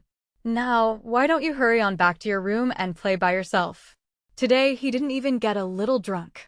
When the day fell, the black water lily powder he'd always mix with his alcohol, although it should have instantly made him forget about all annoying things as usual, just today, it seemed to have a bad effect on him. So he nearly doubled the amount he normally knocked back. Then suddenly, after getting severely drunk, Gil wanted to take a fast ride on his horse. He didn't call for his friends. He was all by himself for today. Gil had never received a single kind word from his father. He'd almost never seen him show a smile. When he hadn't yet become 10, Gil had tagged along on a wild dragon hunt. At the time, as a sort of test of courage, he'd placed his foot on the dragon's neck, which had just been shot dead with a gun. Upon seeing his own son drawn as a painting, raising his chin with his arms crossed like a hero, Gul said, "Look, it's a dragon-slaying hero. My son will rise up to the heavens devouring dragons." And he laughed, baring his white teeth. Gil could not bring himself to stay irritated when he so cherished the memories of his childhood. On the other hand, he couldn't help it that it was the only pleasant memory he had of his father. Father must really hate me, he thought. It was obvious that he didn't have the makings of a hero. How many times had his father sighed during his sword training? Publicly, too, like earlier today. All the retainers supported his father. The only one that stuck up for him, his mother, had died 5 years ago. And, before last year, his father took the widowed Melissa from a notable family as his second wife. He got 2 sisters she brought from her previous marriage. Because she had not yet fully finished mourning her late husband, there were many malicious whispers about her in the palace, and, also for other reasons, Gil did not like Melissa. She was, of course, not his mother. Like the older retainers standing at father's side, in his father's eyes, she was no person to look down upon. And at the time, her oldest daughter and Nellie too. When he imagined looking down at her figure at the time, with looks that got more strangely sensual, Gil noticeably kicked the flanks of his horse in a fit of anger. Oh! Among the people who narrowly avoided being run down by his horse was Feedham. He was just coming back from his mistress's house. To his companions he asked, "Wasn't that the crown prince just now? Really? At a time like this without his friends?" "It may very well be possible that it is our highness," he said with a hardly amused hint of cynicism. "All right. It doesn't necessarily have to be so strange. Someone chase after him. If there's any trouble, use my name and politely bring him back," he ordered. There was more than a common crowd of people in the middle of the streets. Slowing his horse's pace with great frustration, Gil expressionlessly cut through the gaps between the boisterously laughing people. Of course, he didn't have the appearance of being from royalty. Because the town people only knew their prince's face from portraits sold as a courtesy at festivals, he should be able to come out without them even recognizing him. Sure enough, even though no one called out to him, Gil was not able to ignore them as he let his horse walk through. For some reason, the sight of people getting merry and enjoying themselves got on his nerves. And, despite the light tones of the kithara, six, and flute, it seemed that they were making a little fool out of him. Was the laughter rising everywhere simply them pointing fingers at him? His heartbeat throbbed faster. The drug was finally having its effect and started dispersing Gil's thoughts. As it were, the scenery before him, that he thought was softly disintegrating into a misshapen variety of viscous colors drawing him in, started to look like a row of little devils sneering at him. Stop. Every last one of them was laughing, pointing at him with twisted claws. Take a look. That's Mephius's crown prince. That man is like a child, forever frightened by his father. He can't freely woo a single girl, that deplorable man. He should just die already. A man whose rule is of no use to anyone in this country should just die right now. Stop. The series of disgusting colors squirmed and twisted all around him. The fear which had likely been oppressed further urged Gil's disgust and terror. He truly regretted that he hadn't brought a gun from the palace. Surely, if he filled all of these people with lead bullets, it would clear his head. Your Highness, Gil? Suddenly, there was someone holding his horse's bit. That moment, it first looked like one of the figures embodying the devil, but when Gil, shuddering on horseback, stared very hard, he noticed it was a man whose face he'd seen several times before. Considering he was carrying a sword at his side and also wearing a handgun at his waist, he had to be someone of the Imperial Guard who were allowed to wear arms at times of peace. But because he knew him only his in military uniform, he looked like an entirely different person wearing ceremonial clothes. Do you have some business in a place like this? No. The prince shook his head, pretending to be in a normal state of mind. The Imperial Guard was directly under the control of the Emperor. That meant they stood at his father's side, and they were not the kind of companions Gil wanted to be familiar with either way. Although one could only become an officer class if he came from a good family, the ruler was permitted to freely appoint anyone regarding the soldiers forming his own division. Gil, too, when he reached his 15th birthday 2 years ago, had received the authority to select soldiers directly under his own control, but that was merely a formality. In practice, he would one day directly inherit his father's army division. It's dangerous to be here on your own. Let me send a messenger to the court. Leave it. Don't do something unnecessary. That aside, what's all this commotion? The member of the Imperial Guard, around his mid-40s, narrowed his eyes with embarrassment. He pointed at the center of the street. On top of a horse-drawn carriage that had its canopy removed, stood a young man and women fully dressed up. "Tonight's my daughter's wedding ceremony," he laughed. The girl was happily smiling with a face that resembled her father's. Her pure white dress, although it couldn't help being plain in comparison to those he'd seen at the imperial court, was strangely dazzling. The daring, once-in-a-lifetime dress design revealed her cleavage, making her sensual body lines stand out. The prince should also take care of his body, being in the offing for marriage. "I can call for a subordinate and hurry on to the castle." Half of the imperial officer's words didn't even reach Gil's ears. The laughter, the sounds, and the people dancing in a circle flickered darkly before him, just like a play of shadow puppets. The worthless smiles in the streets, the singing voices, and the dances increased the uneasiness within Gil. Why were they all behaving in such a cheerful manner? Even he, the heir to the Mephian imperial throne, didn't see such things at underfoot among his days. No, maybe it was that, just because they were commoners, they could spend their days without fear. They hadn't chosen their lives. They received what they were given and grieved for what was robbed of them. If he could also spend his days like that, how much comfort would it give? It became all the more irritating. And all the more violent throbbing keenly put pressure on his brains. The thump, thump, thump, thumping made Gil's body tremble. The shadow puppets were shaking along vertically. At that time, Gil's lips opened up in a semicircle. He was laughing. What a foolish notion. That he, as the prince, should envy the happiness of such lowly humans. This would all become his territory one day. He just needed to remind them of that. He needed to teach them that, if such happiness was so easily given, it could also be snatched away in an instant. Right to the first night. The officer of the Imperial Guard, holding his horses, bit once more raised his head. Although Gil was wiping drool from his mouth, the tone of his words was clear. "I exercise the Imperial family's right to the first night." "Prince." The officer's shout made all of the surroundings' faces face their way. "Are you finally looking?" As he got into the height of drunkenness, Gil laughed even more. If he'd had a mirror at hand right now, Gil would see that his own face resembled those demonic figures he was daydreaming about earlier.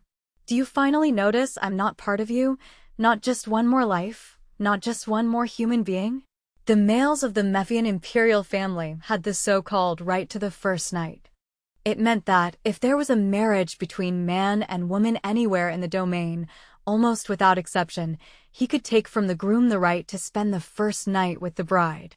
There was a time when it was believed the blood of a virgin was something filthy, and that going to bed with power-wielding royal family members or priests would cleanse that blood, although, with that said, it was essentially only a means to pluck high taxes, paid in order to avoid the right to the first night. The law was established about a little less than 200 years ago, in the midst of the successive battles with the Ryujin tribe that impoverished human civilization. Nowadays, the right to the first night had become a dead letter. Just like the selection system of the Imperial Guard. Prepare some place, Imperial officer. Are you listening to what I'm saying? If you go against the Imperial family, not only you, but the bride too, will go to the guillotine. Surprise and confusion spread throughout the circle, creating a wave around Gil. The laughter subsided, the singing stopped, and the dancing broke up. The looks on the young pair atop the horse carriage got frozen still. On the contrary, Gil didn't stop laughing. As far as he knew, the right to the first night had never been claimed before. Of course, neither had his father, Ghoul Mephius. Didn't his father say he wouldn't become such a man? Someone who would leave his name in history?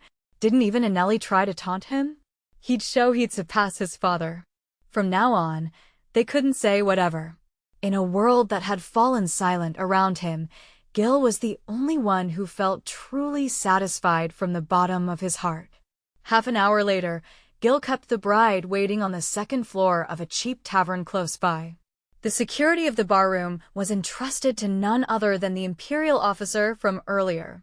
While grinning broadly on his own, he went up the stairs with a bottle of alcohol.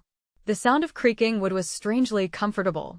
He threw open the door, and the figure on the bed moved with a shudder. It was dark. The only light came from a soot-covered lamp all the way over to the pillow. Prince, the woman, rubbing her hands together, tried to plead with him. Please, please, let this slide. If it's about the tax, I'll pay. Please forgive me. I still haven't entrusted my body to a man yet. Even my husband. That's why it's called the rite of the first night, isn't it? Gil said, sneering. I'll take care of all the tainted blood. After that, you can get intimate with your husband in peace as much as you want. Throwing off his upper clothes, Gil sidled up to her on the bed. The bride let out a scream and backed away on the bed. He could see the flesh of her behind bulging through the thin clothing. Gil's throat was rumbling. At that time, there was a violent thumping on the door. Clicking his tongue and turning his head, Gil watched the Imperial officer come into the room and raised a stern look. It's insensitive for the father to break in upon the bride's wedding night. Although I heard there's a custom where witnesses are invited to a royal wedding's first night, that's not the case for you. Fall back. Well, Prince, will you please reconsider? This is a disgrace to Mephius's imperial household. What are you saying? Someone like you hasn't the position to scorn the imperial family. Openly disrespecting it like you just did is worthy of the death penalty. The imperial officer, Roan Jace, watched the prince's eyes up front. They were unfocused, and froth was leaking from his mouth. With a single glance, he saw they were the effects of the black water lily. As the prince fixed his sharp gaze, he continued, blurting out incoherent words. I am of the Mephian imperial family, no. I'm that ghoul Mephius's child. If you say the very country opposes me, fine, I'll have you and your family packed into an inescapable coliseum. Suffer at a dragon's fangs until you settle all alone in its stomach for all I care. Leave if you don't like that. What? That's still not enough? We can just resume the marriage after this. I'll even make sure to also put on one of those celebratory outfits. Gil turned his white back his way. In that defenseless state, Roan was dizzied, struck by a severe indecisiveness. Layla was his only daughter. Doing hard work as an officer of the Imperial Guard, he was never quite confident if he was a good father or not. It was more than 10 years ago, at the time of Roan's birthday. He returned home, arriving near midnight. Although, in the end, he had even forgotten that the day was his birthday, Layla had been lying asleep with her face on the table. While his wife had placed a blanket on her shoulders, she said. She tried her best to stay awake, you know. His daughter was holding a white wreath of flowers, one she probably made herself, tightly in her hand. As he'd softly placed her small hand in his own, he vowed he would do anything in exchange for his daughter's happiness, even if it took his own life. When he came to, Roan was about to jump on Gil. He nearly tumbled to the floor as he fell forward with the prince. The screams of his brain, saying, "What are you doing?" was swirling along with the sound of everything falling apart. But Roan was not really thinking of that at all. The prince was obviously using a drug that made him act this way.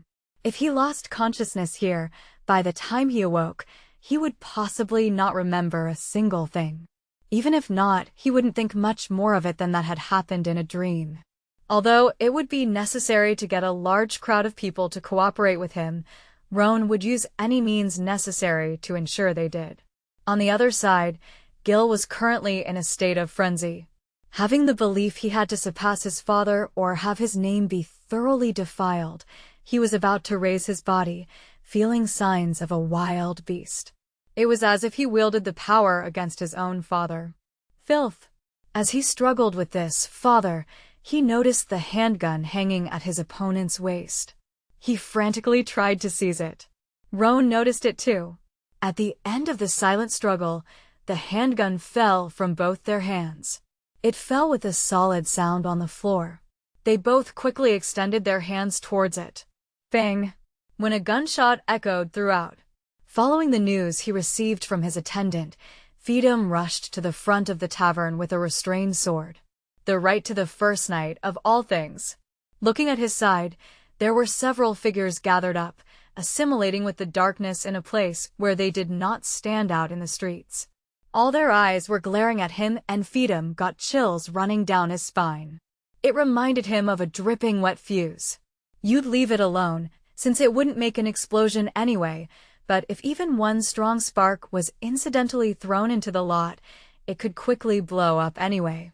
Clearing his throat, Feedham drew closer to the front of the bar room. Several people of the Imperial Guard were standing watch at the door. They had bewildered looks on their faces. Summoned by their superior officer, they hadn't received an explanation on why they had to guard this bar either. Feedham raised his title as a council member and was led through. Then, bang! A gunshot rang that made his eardrums quiver. Standing still for a moment, Feedham then quickly ran up the stairs. His attendant, being a great fighter, leading ahead, opened the door. They equally caught their breath. The smell of gunpowder reached their nose. There was a puddle of blood spreading on the cheap building floor. Under those circumstances, a strange silence blew over them. For a little while, Feedham wasn't able to think of anything. He had no words, his mind seemingly refusing to accept what he saw for fact, and he only stared at it vacantly. However, bit by bit, reality started corroding his brain cells, and a certain thought arose within Feedham Allen's mind. Even he thought it was a ridiculous idea. It was too much. No. Feedham swallowed a huge amount of saliva. Wasn't this some heavenly revelation?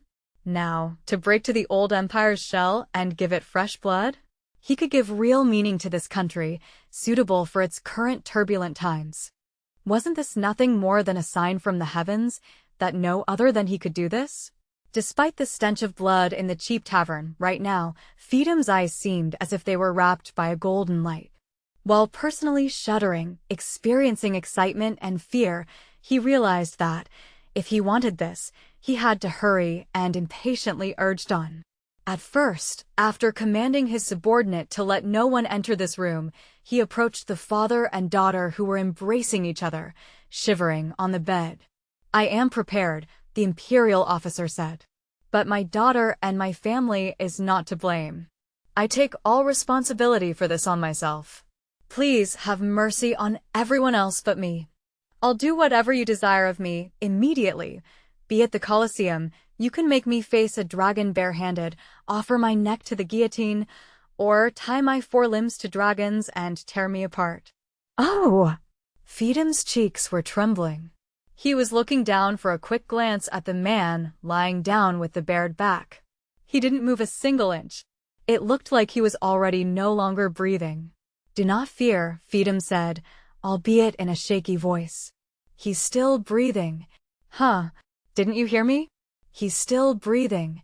Do not fear. The Crown Prince will be in good health." Roan Jace remained quiet, still surprised. Feedham quickly resumed speaking. "All right, if you still want to protect your family, I'll ask you to not leak out a single word that I say. Got it? If just one little thing about what happened here reaches my ears through someone else, you, your family, and all your blood relatives will be the first to enter a dragon's stomach. Got it? In short, I'm telling you that isn't the case right now. Understand?" The imperial officer, Roan Jace, suddenly glanced up. A spurt of blood on the chest, his daughter was clinging on to him. Over their heads loomed Feedham's face. Those eyes with undetermined focus were much like the ones Prince Gil had just a little while ago. Chapter 3: A New Mask. Part 1.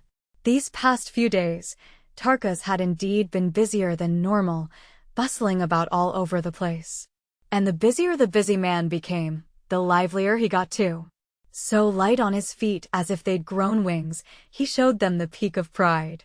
Whether it was building a stadium exclusively for the use of the Tarkas gladiatorial group, or planning to buy a dozen of a new dragon species, Tarkas had large-scale future plans for his sword slaves. As usual, Orba wasn't of the same mind. "If you're able to get appeal in front of the imperial families, I might think of rewarding you, Orba. The opponent will also be exceptionally prepared. Make it a good fight. Look, if you can't get worked up, you'll just have to do like you always do. Although he smacked his shoulder with an ear-to-ear smile, it honestly had a weird taste to it. Goen, who heard it all, also gave a wry smile, but it immediately turned into a serious look. I have no doubt that the Tarka's gladiatorial group is a major company in this industry. Even so, I never heard of Tarka's having connections with the imperial family and other top brass. He's only worked with nobles like Feedham, the Lord of Byrak and director of the Gladiators Guild. Although Tarka's has apparently only met him face-to-face during meetings. Nevertheless, until now, he had never even received a single direct job from Feedham. But I think it's such an enormous job, this. I constantly told him that it's better to request the cooperation from other places, but Tarka's has refused them all. You're prone to worry, old man, Shirkei said, shrugging his shoulders. Isn't it fine? Even if we get their disapproval, it won't be our heads that roll. It only means we'll have to find another place to fight as gladiators. Orba, too, shared the same sentiment. It made little difference where he was. The only way for a gladiator to secure his life was to earn gold. And if it meant his road to freedom got even one step closer, he would continue to fight wherever. That was all there was to it. Several more days passed after that, and the preparations for their departure to Siren Valley had finally started. They loaded their weapons and armor onto carts, and performed the arduous task of taking the dragons from their cages. Inside the spacious dragon's abode, Orba was wordlessly watching over Ho Ran guiding the dragons. Although he'd seen several animal trainers here, he didn't know another human being who could handle dragons like this. There had been one such expert trainer who could make 3 Sozos dance to music, using a flute, who fed them every day at a fixed time, gently brushed their snouts, and kept doing just that as a daily routine. He was killed easily, eaten by the Sozos on a whim. That was primarily a dragon's nature. A human showing affection and training them could achieve results to some extent, but there was never something like complete certainty. Even dragons that should have been domesticated for a long time nested feelings within. In reality, they were not so sure about their intelligence after being tricked by humans who've set up elaborate traps of, for example, pitfalls and collapsing walls. But as far as he knew, among these dragons, Orba had never seen a time when Rance orders didn't seem effective. And she didn't use a whip or lure them with bait. Ren only blew them a low whistle and they stood in line like orderly trained soldiers, carrying their huge bodies one by one into the direction of Rance's beckoning hand. But there seemed to be individual differences among them. Orba, help me out without just looking. With slightly irritated words, Ran folded her arms near one medium-sized Bayan dragon. Having dropped its waist in the corner of the cage, it didn't seem to try to move at all. Although Orba didn't think it was his place to blame him for ignoring Rance orders, as he turned to the corner, it looked like it wasn't going to head the other way no matter what happened. What should I do? Tie a chain around its neck. A tranquilizing gun had hardly any effect on a Bayan. However, it took a lot of manpower to pull it by the chains. The medium-sized Bayan was quite short compared to a Sozos, but its shoulders were still at about the same height as the head of a grown man. It was about 3 meters long, and the rugged height of its body was much like armor to the touch. Small angular comb-like scales sprang up in a line, giving it the appearance of an atrocious lizard. You should get on, Orba. What do you mean? Orba was taken by surprise. It wasn't like there weren't any gladiator games where they rode atop Bayans, but it took great pains to put someone who was not familiar with it on a Bayan's back. In short, you just didn't know when the dragon was going to shake you off and trample you underneath, and in the meantime you had to try and kill your opponent. It was intended to entertain the audience with the thrill of the situation, but without magic or the efficacy of drugs, it was impossible to handle the heavy tank-like Bayans. Dragons are different from beasts. Even if they're degenerated, dragons have a dragon's intellect. Humans simply cannot understand it. But you'll be fine, Orba. They've surely opened their hearts. When the girl's lips started to come apart, she spoke as if she was singing. However, because of the contents, virtually ordering Orba to die, it was incomprehensible even for a gladiator. But as aforementioned, The truth was that he'd never seen someone more skilled in handling dragons than her. Besides, if he saw her characteristic defenseless smile, for some mysterious reason he was willing to believe any outrageous thing she said. Orba slowly approached the Bayan. The dragon started kicking his hind legs onto the floor, raising a single growl and pulling its tongue, which was split in two, in and out restlessly, as he looked down at Orba with eyes similar to glass beads. Orba instantly gathered his courage. As he moved aside, he transmitted it to his legs and jumped towards its back. In an instant, he landed on the dragon's backside. To avoid being thrown off, Orba swung both his arms around the thick neck. Although unexpectedly, it seemed almost as if the dragon's hot blood got transmitted when he touched it, and Orba naturally didn't know whether or not there was a change to the dragon's mindset. However, the Bayan sluggishly came to its feet and started walking to the place guided by the young woman. "This child was born only half a year ago," Ho Ran said as she led the beast. "Even after half a year, its body is no longer outsized by an adult's. However, they're still children at heart. Even so, among animal trainers, there are those who can't see the distinction." The 4 Bayans were put into a new cage with a pulley. That cage could be pulled by either 2 Sozozas or a single Hoban. But because Sozozas were considered to be unpredictable, although Ho Ran said the Bayan dragons were actually the most capricious variety because it was impossible to perfectly suppress one, they would spend the journey in a cage. So, as everyone was pressed for a hurry on the preparations, when it was only 1 hour before departure, small-sized dragons suddenly rushed into the parade grounds. They were 3 tangos in a row.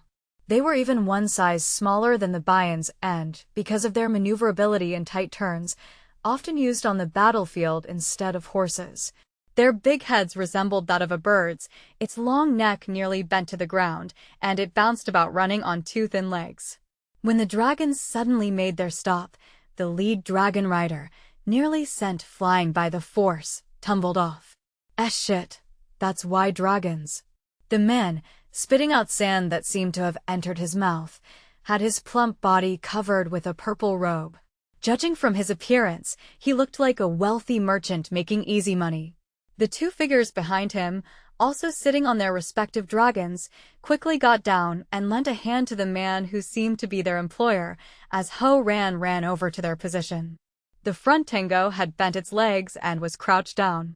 It had probably been overworked, as white vomit came from its mouth. Ran was about to stroke the back of its neck when, "Don't come any closer to His Excellency, slave." There was the single blow of a whip. Although Ran immediately tried to jump back, she fell and skimmed her ankle. Ran didn't run, however, but glared at the armed soldier right in front of her. He was still a young soldier, and when he noticed Ran's hair and skin, he got an even more furious expression. "The tribe worshipping the dragon god, huh? Damn impertinent savages." The tendency to look down on the nomads, who held no fixed territory, as an uncivilized people was strong in all lands. In that sense, as was the same for Orba's case, Tarka's was thoroughly pragmatic. The soldier once more brandished his whip. But soon after, he raised a low groan and became rigid. Orba's hand came from the side, grasped his wrist, and twisted it upwards. As he writhed in pain, bending his spine, he got kicked forward. "I do not know where your excellency is, but we have our own ways here. If you say you hate having to mingle with the likes of slaves, you shouldn't purposely set foot in a slave den. Please make your leave." He snatched away the soldier's whip and struck it to the ground. "Do you bloody know your place?" The soldier was about to stand up and unsheath the sword at his hip when... Wait, Orba! Tarka's was running up to them from behind. It took all his strength to spur on his stout body, which was evenly matched with that of the robed man. "Why, you utter moron. Basically, you're not even supposed to speak out of turn. Hurry and get back to your preparations. Oh, Feedum Sama, if there's been any discourtesy, I humbly ask for forgiveness. Especially considering you've directly come to visit such a squalid place like this, I think." At ease. "You don't have to bow," Tarka's, the robed man said, as he rubbed his hands and proceeded to shake hands with the slave trader. "I have business with this man here." "Orba?" Yes, it was Orba. "You." He pointed his finger at the mask Orba, who was about to leave supporting Ranch's shoulder, was wearing. Naturally, Tarkas was taken by surprise, but so was Orba himself. In the first place, it was quite rare for a person from the outside world to refer to a sword slave by name. Orba stopped in his tracks.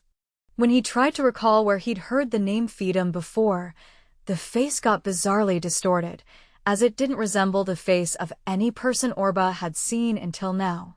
Only much later did he notice that it was a smile, stifling the usual scorn for slaves as if to guess his overall mood. At that time, he forgot all about that strange expression, for he started speaking unexpected words directed at Orba. "Do you remember me?" "No, you may not remember it. At the time, you were hardly even conscious. I'm a council member of the Imperial Dynasty of Mephius, the Lord of Byrak. I'm also acting as the head of the Gladiators Guild, and I'm the one who made you wear that mask." It was the first time he'd entered Tarka's office without the owner himself present. But of course, he didn't care about something like that. Above all, Orba's devouring eyes were staring at the man before him, the one who called himself Feedum, a leading Mephian aristocrat. "What's with those eyes? It looks like you'd immediately draw a sword and cut off my head, if you had one. I could even strangle you to death barehanded," Orba thought, but of course he didn't say those words out loud. Next to Feedum stood a boy who might be a page, a pallid-faced houseboy-like youth, and a soldier who was the only one armed. "It would be really careless. Even if you bear a grudge against me, it's like you're barking up the wrong tree. It is not on my behalf that you were imprisoned, but because of your own crimes." Then, it was the first time Orba opened his mouth since this man had called out his name. "Why did you make me wear this mask? Is this what you nobles call fun? Doesn't it matter how much I suffer, because I'm just a slave?" "Mind your words, you," the soldier angrily shouted. But Feedum said, "I don't mind. I do not have the liberty to play around with slaves who aren't certain of their tomorrows," he continued. "However, just because your days were uncertain, yes, how admirably it is that you survived to this day. Back then, you were nothing more than a child. Having survived as a gladiator for 2 years, can it be called luck? No. Rather than something like luck, this is, as you explained so well, the golden mean of Fate 7, that's said to have decided all humans' lives from the instant of the universe's creation, right?" He turned his head to the youth behind him. The young man gave a thin smile and slightly stroked his chin. Although, in a sense, it was more disrespectful than Orba's attitude among the Mephian nobility, Feedum showed no signs that he was bothered by it. "Besides, you were practically a child at the time, but your physique has also gotten considerably more adult-like in these 2 years. You wouldn't be the same person if it weren't for the mask." "Humph, the timing's a bit off, though. Give it another year and your body would have developed more and more, but it could also have ended up badly." Of course, Orba had absolutely no idea what this man was talking about. Feedum was talking as if he'd met up with an old friend he'd missed, while it had been a curse for Orba, so to speak, due to the mask always separating his face and the outside with iron during those 2 years, in which it had continued to fiercely smolder his face for a period of time. He'd floundered about, stained with blood, because he'd tried to pry off the mask with his nails, and broke the ankles where the chain connected his feet because of his struggles. And each time, Orba had cursed everything for the fate he had lost, and the fate he had gotten in return. Indeed, for 2 years that mask had been with Orba, who had yet to accept the hardships and deaths, and it had become the very symbol of his determination to take back that what was bereft of him from the same hand that took his mother, brother, and Alice. And then, suddenly an unfamiliar noble came before him, saying he's the one that made him wear it. It was as Feedum said. If he'd had a sword at hand. No, it could be a sword or a dagger, or just a very heavy vase, anything nearby that could be used to kill. The instant Feedum showed an opening, he would have jumped up and smashed it into the man's face. Of course, even now, it still wasn't too late for that. But whether or not Feedham knew about Orba's potential double suicide, the man continued to stall. Very well, Orba. I'll take off that mask, right here in this place. What? And that's not all. From now on, you will also be released from your status as a slave. There's no longer the need for you to pick up a sword and kill. However, this doesn't mean you'll be a free man. It's simple. These are the conditions.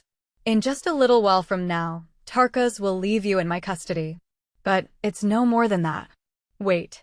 And during that time, you don't go against my words and do as I say. There's no need to be afraid. It's much easier than being among slaves and killing each other. You will only obey me like a puppet. However, wait. Orba unintentionally let a shout escape his mouth. He shook his head in irritation before the tongue-tied Feedham in front of him. If you are the one who made me wear this mask, why do you now suddenly come to remove it? And why would you free me from slavery if I still have to follow your orders? Just what kind of joke is this? What's the reason you suddenly want to remove my mask here and now? How come you made me wear it in the first place?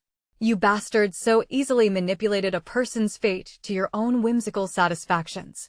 Just how much more entertainment do you seek? While he was uninterested in the words themselves, probably because he couldn't grasp how much anguish had been included in that 2-year period, Feedham shrank away, startled. He changed places with the soldier, who stepped forward to protect his master. Orba was glaring at Feedham's figure over the soldier's shoulder, as a sharp glint lit up in his eyes behind the mask. What do you intend to do by taking off the mask, freeing me from being a slave, and buying me over? Are you raising some sort of child assassins? W8. Wait, I tell you. This time it was Feedham's turn to take over control. Hidden behind the soldier's back, he wiped the sweat from his forehead. I understand. However, we do not have enough time, and this isn't the place. Would it be better if I tell you that you'll be killed if you don't follow my orders? Then you'd better hurry up and start talking. About what you intend to do with me. The soldier's Adam's apple bobbed up and down. Even though it was just an unarmed person in front of him, it looked like he was facing a carnivorous animal with those glistening, golden eyes glaring at him. Noble and slave. Basically, the two weren't even supposed to meet eye to eye, but the air of intimidation that reversed these positions between them was gradually occupying the room. Then, fine, just wait a bit. The student-like youth cut into the conversation. He took one step forward, standing between Orba and Feedham. This is not an extremely complicated story, but to explain it from the beginning surely takes precious time. What should I do in order to try and convince him first? Can I start by taking off the mask? Once it is removed, it cannot be used again, Feedham said unhappily. If this guy says he won't obey afterwards, any leverage but killing him disappears. There's any number of ways in doing this. I'd like you to have faith in me. While he heard the strange exchange between the two, Orba noticed that the man, who looked like a youth, actually carried a considerable age. He had a somewhat hoarse voice, and his hair was mixed with white. I understand, Herman. Go ahead. Receiving Feedham's permission, the man called Herman headed over to Orba's side. Orba backed off by reflex and got surprised when he felt the man's fingers fix closely on his mask. Orba was able to ascertain the distance of his own sword and spear, and also instantly gauge his opponent's attacking range. That was the talent Orba also had 2 years ago, and what made him live that long. And yet, Herman had quietly and easily been able to creep up to his chest. Don't be afraid, Herman said with a grin. Having applied his fingers to the mask, he came even closer to his face. That mask does not come off even with superhuman strength. Also, there's no such thing as a key to take it off. But I guess you know that best yourself after these 2 years, right? Orba doubted whether the one wearing the mask wasn't Herman instead. Was it because it looked like he'd stuck human skin onto his face and was in fact hiding his true face behind it? The skin was strangely stiff and, depending on the angle of light, he might not look like a young man after all. But above all, it was those 2 eyes gazing his way. Unlike his facial expression, only the eyes gave a sharp light similar to that of a sword. The man resembled none of the many formidable opponents Orba had been confronted with, but he was struck with fear that surpassed all of them. Don't touch me, Orba said, shivering. He did not want to admit to himself that he'd lost his fangs. Besides, if you don't have a key, how are you going to remove the mask? The key was just something I made up. I told you not to be afraid. Now, after 2 years, I'm going to release you. Before Orba could retort, there were signs of fingers wriggling and touching. It seemed to come from within Orba's own body. A fierce sound rang out. It sounded as if the world itself had started to crack as Orba's mask began to move. As he realized, he felt no lingering feeling for being together these 2 years. While it slowly moved from the sides, it suddenly dropped down. It fell with a strangely sweet, clattering sound on the floor. Unable to move after that, Orba gently stroked his cheeks. It was a dazzling feeling, giving no sound, and he immediately covered his eyes with his hand. Although it felt like Hermann had used some kind of magical attack, truthfully, he already knew the answer. In some way, this was more shocking to him than someone aiming for his life at short range, which caused his body to shudder. Orba, widely recognized as a top-class swordsman who, once he picked up a sword, was not afraid of anything, got irritated with himself that he was now getting frightened like a child, and slowly opened his eyes. There was the figure of Fiedem standing stock still. No, it wasn't only him. The soldier present, and the page boy too, were staring blankly with their mouths open. They didn't move a single muscle. Then, suddenly the young soldier stirred. It looked like he had come back to his senses when he suddenly kneeled down on the floor. "See, Crown Prince," the young man said in a shivering voice. Excuse me for my rudeness.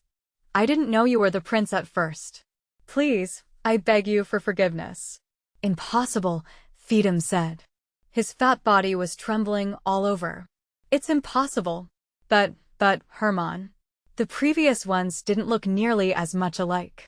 Even taking 2 years into account, I never expected a mirror image like this. That's why it's called sorcery." Hermann laughed with a muffled voice. "Didn't I tell you? With luck at your side, this man will certainly become of use to the master." For a while, all sounds ceased to come out of anyone's mouth. Orba had clearly lost awareness of his voice and body. He was timidly touching his flesh and blood cheeks. There was no touch of iron. That hard, cold mask was completely absent and replaced by a warm and tender skin. Half in a daze, Orba wondered whether this all might just be a dream. "Do you want a mirror?" The only calm one, Hermann, indiscreetly fumbled through Tarkas's desk, took out a hand mirror, and tossed it over at Orba. As he caught it in his hands, Orba looked at it with bated breath. A pale-faced, slim-eyed man was staring back at him. These 2 years, whenever he looked into a mirror, only that iron mask mimicking a tiger appeared before him. He initially felt that there was no mistaking this as real, but soon, Orba had a certain uncomfortable feeling that obstructed his happiness. It was definitely his own face. And yet, something was different. While his eyes, nose, and mouth had surely remained the same, he had a suspicion that certain subtle angles had changed. 2 years had passed. Was it possible he'd forgotten about his own face? No, but he didn't know the reason for this. After all, he had a feeling that his eyes were strangely sharp compared to before. His lips had become a little bit thin, and his nose seemed to have gotten slightly bigger. "Well then." Fiedem awkwardly and abruptly broke the silence that was flowing so far. "If it's like this, your intentions will no longer pose a problem. It looks like you were decided on 2 years ago. By some power of the gods, demons, the dragon god of old, or maybe even an existence we don't know the name of. Without it, you could never be so much alike." The moment Orba felt like asking what he was talking about, Fiedem immediately made a declaration. "You are already no longer this Orba. Of course, you're also no longer some sword slave. From the moment the mask was removed, you were born anew as a different person. What's more, you're not even a common man one might find anywhere either. Got it? From today on, you've graciously become the one known as the heir to the throne of the imperial dynasty of Mephius, Gil Mephius." Part 2. Fiedem immediately took Orba out of Tarkas's sword slave training grounds. Because it was carried out so quickly, for a while, It didn't even look like he was released from sword slavery. It looked like they had come to their agreement without informing Tarkas about it. Because Orba obviously didn't think that his sword slave hell would suddenly end like this, he didn't actually experience it like that.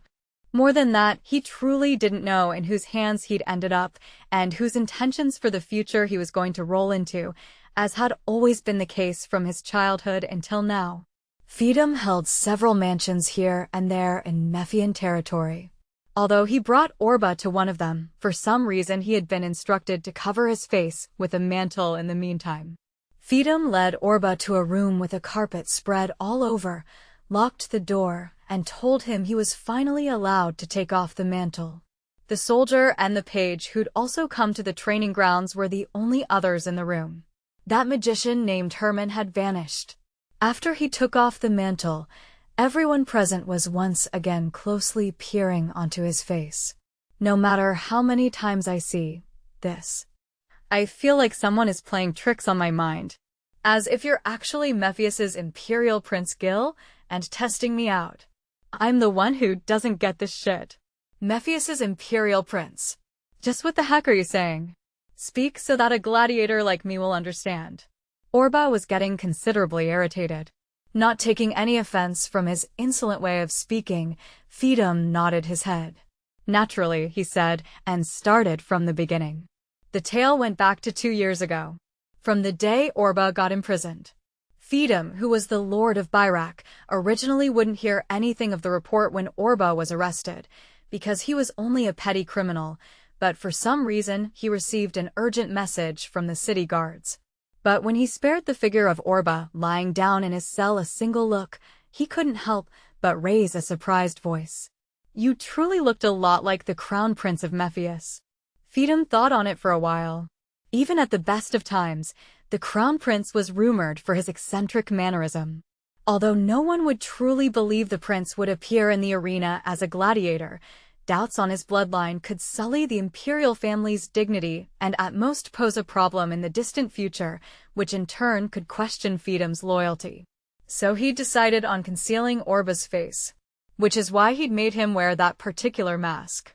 Of course, Orba believed that wasn't all there was to it. Although he was surprised to hear he resembled the Crown Prince, it seemed a little exaggerated to request the assistance of a magician. The pain that had seemed to completely burn his face with flames. The out-of-place feeling he had of himself when he touched his face after removing the mask. Hadn't they taken all of those things into account from the very start? His entire body once again seething with anger, Orba pretended to be calm. I understand the reason for having to wear the mask. So, what's the reason you took it off? It's as I said earlier. Become the prince? Do you mean to make me a body double? Oh! It looks like you're thinking correctly. It's just like that. If you're this similar to the prince, you should be able to serve the nation simply because of that. I think you should be honored. Moreover, it'll all be in exchange for your release from slavery, and for your freedom. There's certainly nothing more to tell you than that. Isn't Mephius supposed to sign peace with Garbera? Is another war about to happen? A body double isn't someone only useful on the battlefield. But, if you know of the peace, do you also know about the prince's wedding? It's because I was one of the sword slaves. Well, now you will proceed to Siren Valley for a different matter. Feedom explained that there seemed to be many people in and out of the country who weren't at ease with the wedding. By any chance, it might be possible that someone would try to interfere with the wedding by deliberately causing a commotion, and some of them might intend to assassinate the Crown Prince or the Garberan Princess. The likelihood that the danger may reach the prince's person is high. Naturally, we intend to carry out a flawless guard unit. However, because we wanted to build a mutual allied relationship as quickly as possible, we settled on this marriage in a hurry. We've decided to use you as an insurance if it turns out to be the worst-case scenario. Orba spent a little time thinking. It seemed he had now been placed in this position on a very short notice. The wedding was in 3 days. Having only been a gladiator just a while ago, he had to act as a prince within 3 days' time. What a bullshit story. Although he wanted to refuse, for the story didn't seem to hold any grounds, if it was true that most of the currently mentioned circumstances were highly classified state secrets, it could already be a life-threatening matter for Orba. If he refused, it meant death. Earlier, Orba had already bantered with threatening words, but his opponent had not been deterred. Sweat was vaguely forming on the skin of his face that was exposed to the air for the first time in 2 years. Up until now, it had been different from a gladiator match. This was not an opponent he could win against by fighting. That was the situation right now. The Prince of Mephius, huh? A fleeting thought popped into his head. His heart was throbbing violently on the other side of his thick chest. Orba sucked in a small breath and once again kept up a calm outward appearance as he inquired, "If I have to take up being a double, for how long should I have to act like the prince? And what if the part at the end of the marriage ceremony? Why? Do you wish to skip to that part so fast?" Feedham said, laughing satisfactorily. "Needless to say, you can't afford to get sneaked into the princess's bed at the bridal night. You will have to keep it up until we judge it's been enough. It won't be for such a long time. Let me ask one more thing." "What is it?" "Speak up. Where's the guarantee that you won't kill me when this business is over?" "What?" "If it turns out that you used a body double for a wedding between members of royalty, we can assume that it'll scar Garbara's pride and war might spread once more. Even the most insignificant person who knows about the body double can compromise the story. But they say dead men tell no tales, right?"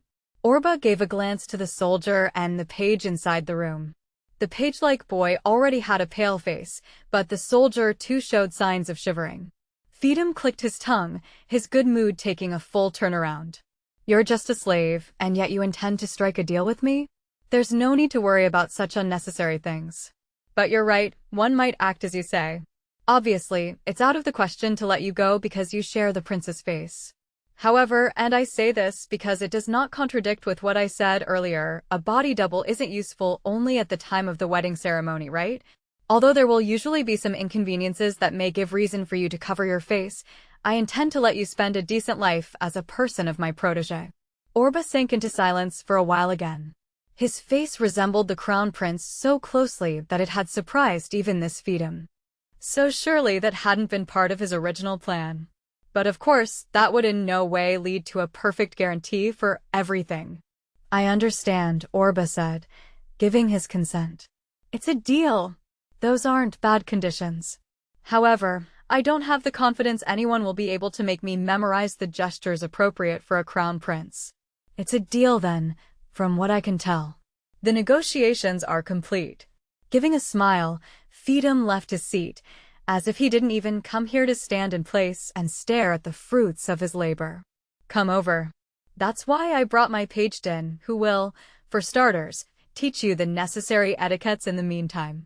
A hectic period of time passed for Orba in the 3 days after that. He did not have to clean the lodgings, look after the dragons, practice his sword, or be occupied with other work that wore down his mind and body. At the beginning, he assumed the only correction needed was to simply set his posture straight, to throw out his chest, straighten his back, and pull in his chin. But he also had to familiarize himself with a new manner of walking. The page, Din, did not only sport charming features but also demonstrated his skills as an excellent trainer, as he gave Orba strict step-by-step orders in succession. Using parts of his mind he usually did not use, he'd honestly gotten so exhausted that he was short for breath, but another type of training was waiting for him immediately after. Din took out a hand mirror. When Orba asked what was next, the boy handed him the mirror and said, "How to laugh," while giving him a smile of his own. That congested schedule, within 3 days, didn't seem to spare any time for him to rest his mind. While Orba never expected to suddenly become a crown prince, it felt just like a ridiculous notion. Every time he happened to think of how he'd been thrown into this altogether, it reminded Orba of his time as a sword slave. "I've lived through these 2 years for what? I've been ordered like a stupid dog to risk my life, have other people killed, and for what?" He continued to throw in the firewood to keep the blue will-o'-the-wisp flame burning in the back of his heart.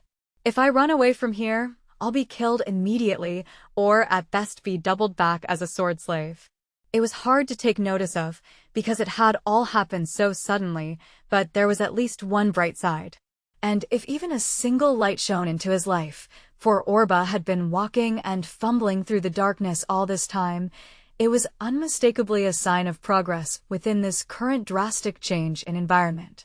These past 2 years, he'd nearly lost himself amongst the blood, vomit, spinal fluids, and entrails, knowing that he couldn't reach somewhere quiet. But there was no way he would stop reaching out his hand, even though what he aimed to take hold of was almost equal to trying to reach heaven. At least, that was what Orba himself believed. And so, he continued to obediently receive the boy's education. When the sun set, although Din also instructed him to, he immersed himself in a tub of hot water and cleansed his body. He could stretch out his body as much as he wanted, and they cut a huge amount of his black, unkempt hair that was bound on his back. They also shaved his face with a razor, and when he rose from the tub afterwards, fine linen underwear, a silk tunic, and velvet trousers were prepared for him. To sleep in, he received a bed with so much space that he had room to spare, even if he excessively spread both his arms and legs. The bed reminded him of the touch of the fair-skinned women he'd spent several times with at night when he'd still been the leader of the boys. "Where am I?" While drowsily wandering between sleep and waking, Orba suddenly heard his own voice within himself. "Brother, I can't sleep. Take hold of my hand. Brother." Siren Valley, the land where it was said they first set foot on this planet from the space immigrant ship. It was a story from the mythological age, more than 500 years ago. When you heard the tale, it indeed seemed a sacred, although quite exaggerated, plot of land, but there were virtually dozens of places with similar legends spread all over the world. The valley lay in a secluded part to the south. Hollowed into the cliffs was a small palace built of wood and marble. There were shallow reliefs displayed on the passage walls that showed the many legendary events that had occurred from the time of the spaceship's holy descent up to the founding of Mephius. Because they were decorated with many types of jewels, shadows wriggled to and fro whenever it was lit up by the fire from the iron braziers, making it look like it was alive and breathing. And the spacious open hall that lay even deeper inside had gathered a huge crowd of ladies and gentlemen. Although it was inside of the cliff, there was plenty of light, and the sparkling lights of hoisted glass scattered all over the place. A group of master musicians had taken up place in the corner and played various songs, from old style up to the currently popular high-tempo music, depending on the request. Several people began to improvise their dancing, and the laughter here and there didn't cease. "Prince," someone called out to him. "Your Highness, congratulations." "Prince Gil, congratulations on your wedding." All the people mingled together, although they called him Your Highness or Prince Gil, and greeted him with smiles. Orba did exactly what he was taught when he was faced with them, giving a generous smile and slightly raising his hand in response. Feedum was walking perfectly close to Orba. "Listen, Orba," Feedum had said that morning when he came to pick up Orba by coach. A tense air of a warrior ready to fight a battle to the death drifted around him. Naturally, the people attending the party from the Garberan side, but even those from Mephian side, have not been informed about your true identity. After all, I don't know from where such information might get leaked. But the behavior and such of the imperial family is not something you can master within 3 days or so after all. You don't do anything. You don't think anything. You don't look at anything. You move when I tell you to and talk when I tell you to. That's all. Understand? Despite all, he felt like his body was in no way accustomed to his manner of walking. It felt to him as if it was hard to walk, even compared to having his feet in chains. Above all, it was the people, the many people. They were dressed in such fine clothes his eyes were spinning, and not a single one was ignoring Orba.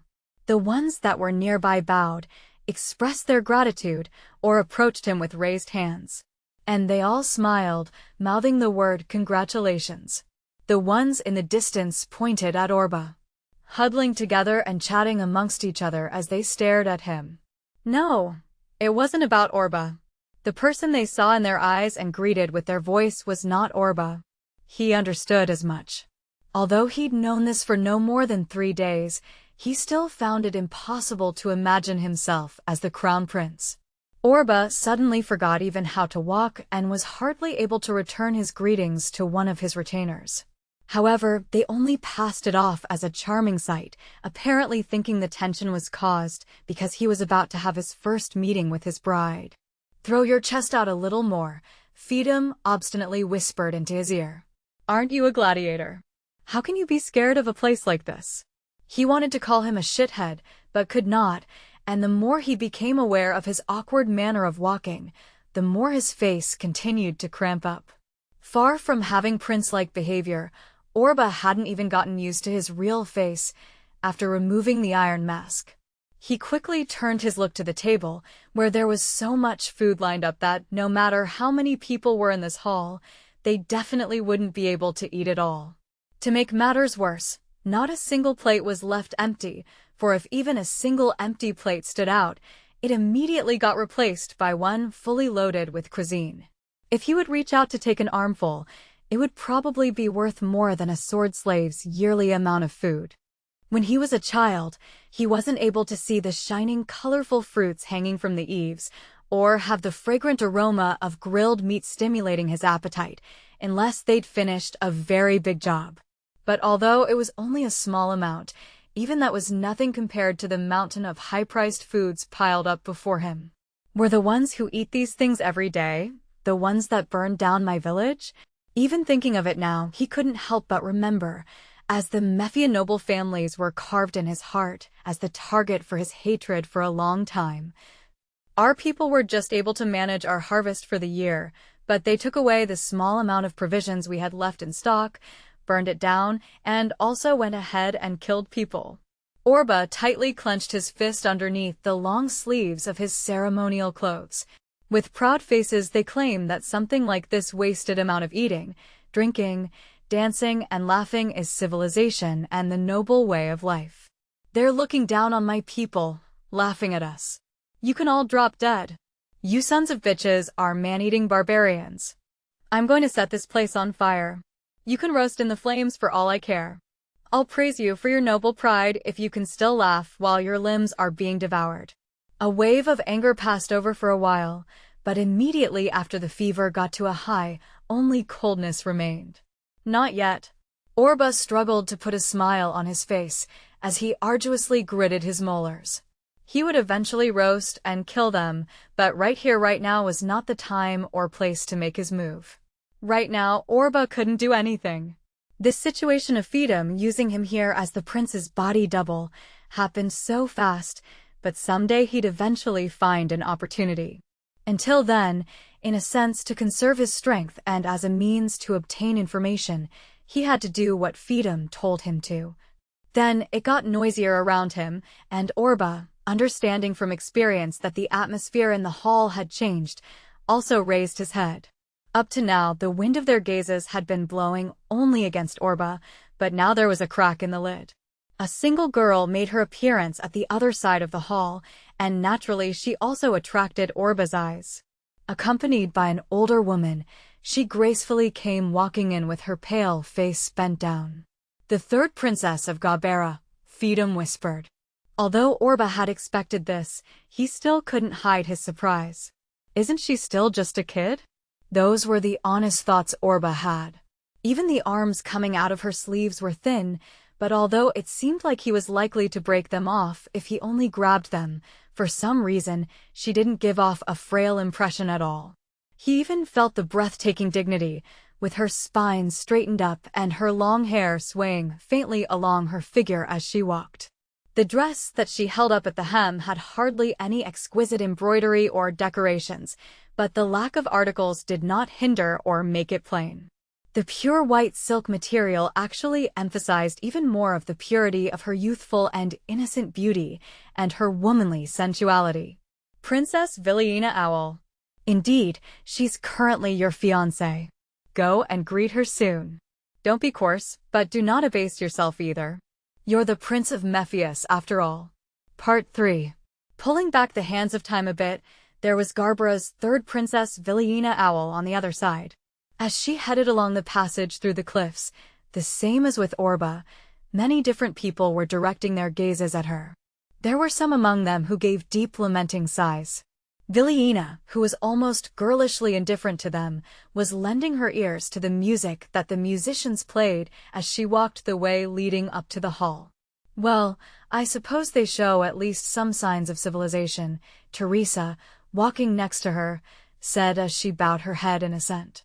Feeling the same, Villiena also slightly tucked her jaw and nodded slightly.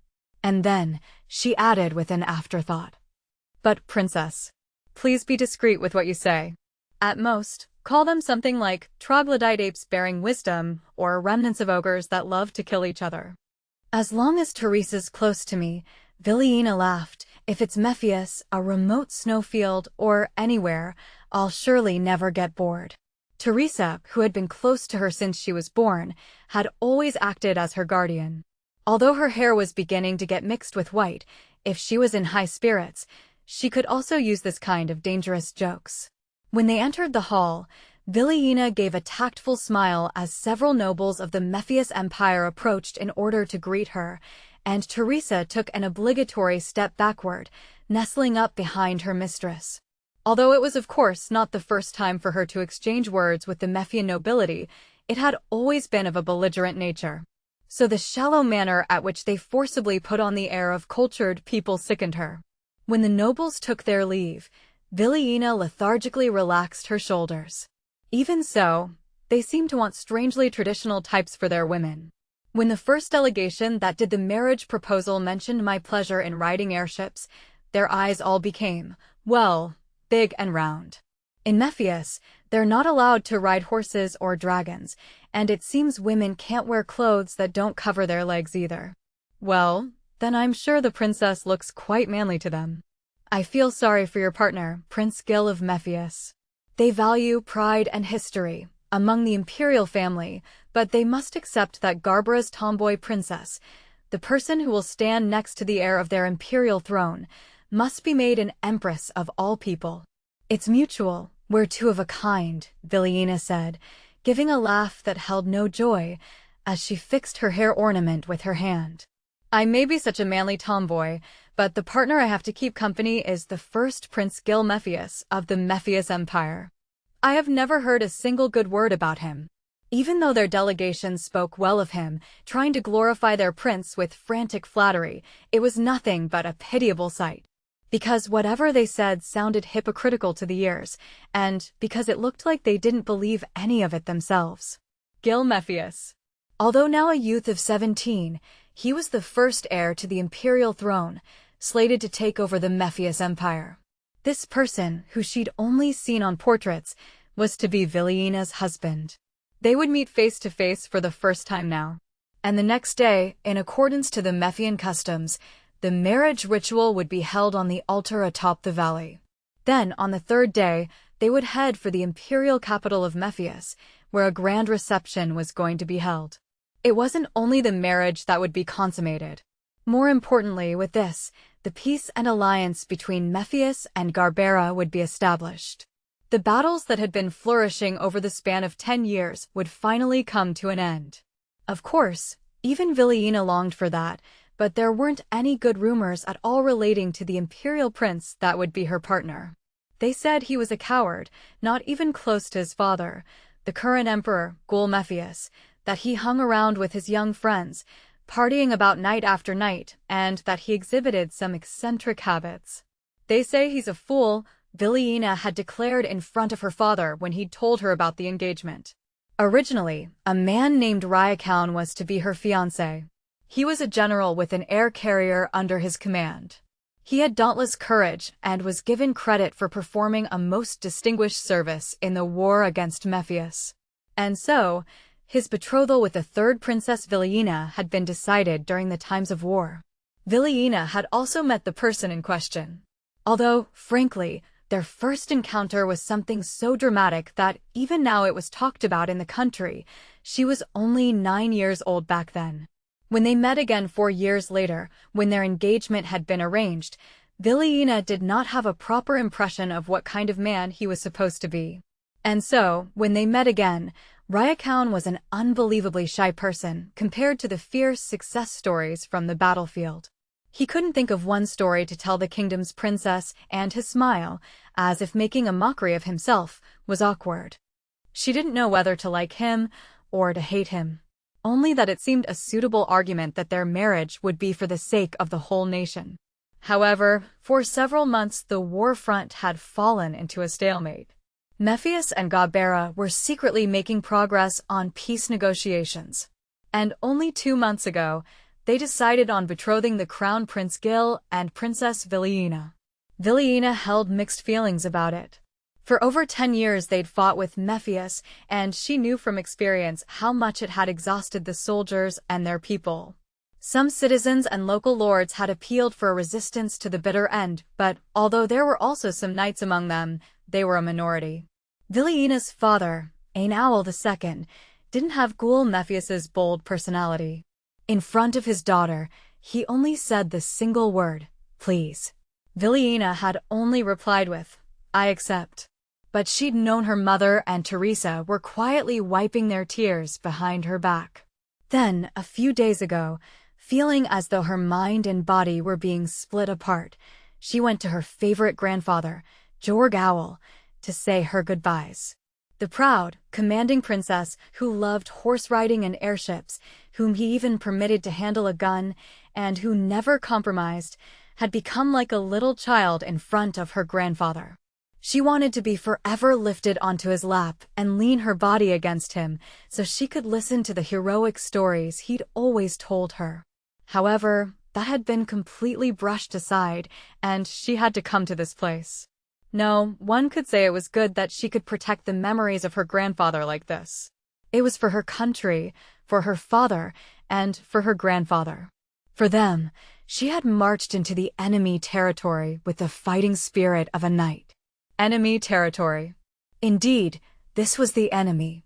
Until just recently, this was the country they'd crossed swords with. Viliina was within that enemy's territory. They had killed many people, some of whom she'd even known by face.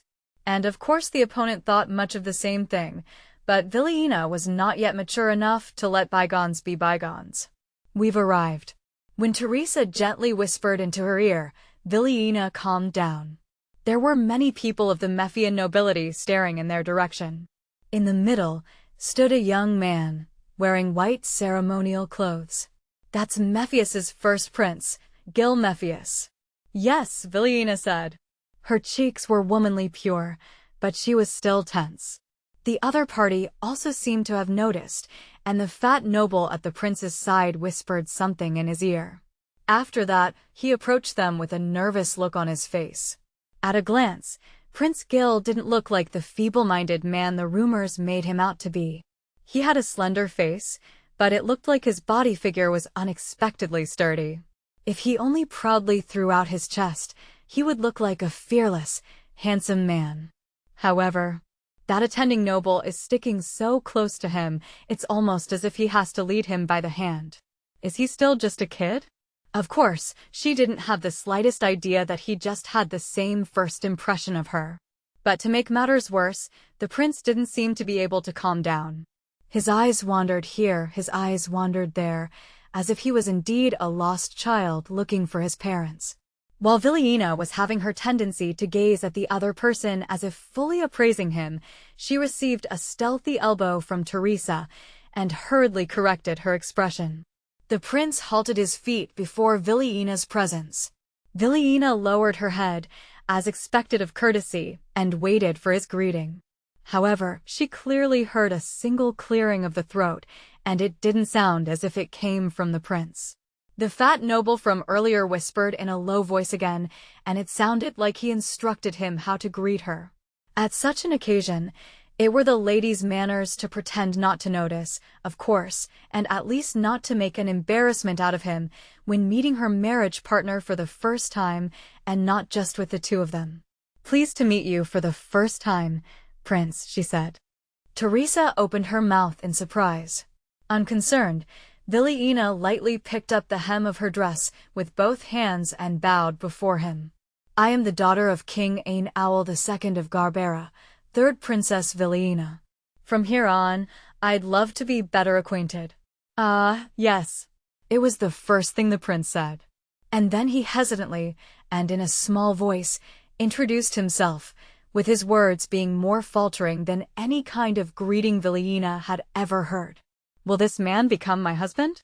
She had trained her smile, while painstakingly maintaining the slight inclination of her head, extra hard for this day, only to be seen as modest. An anger gushed forth within Vilina's heart. But on the other hand, a color of intense emotions began to flicker in her slightly lowered eyes. If he's a man like that, I might possibly be able to bend him to my will. If she was able to manipulate the crown prince, she could eventually be the one pulling the strings in this country. It's just like grandfather said. This too is a battle. Without shedding blood, and without taking someone's life. If it was possible to make him do her will, it might be more profitable to her homeland Gabera than if they'd won the war.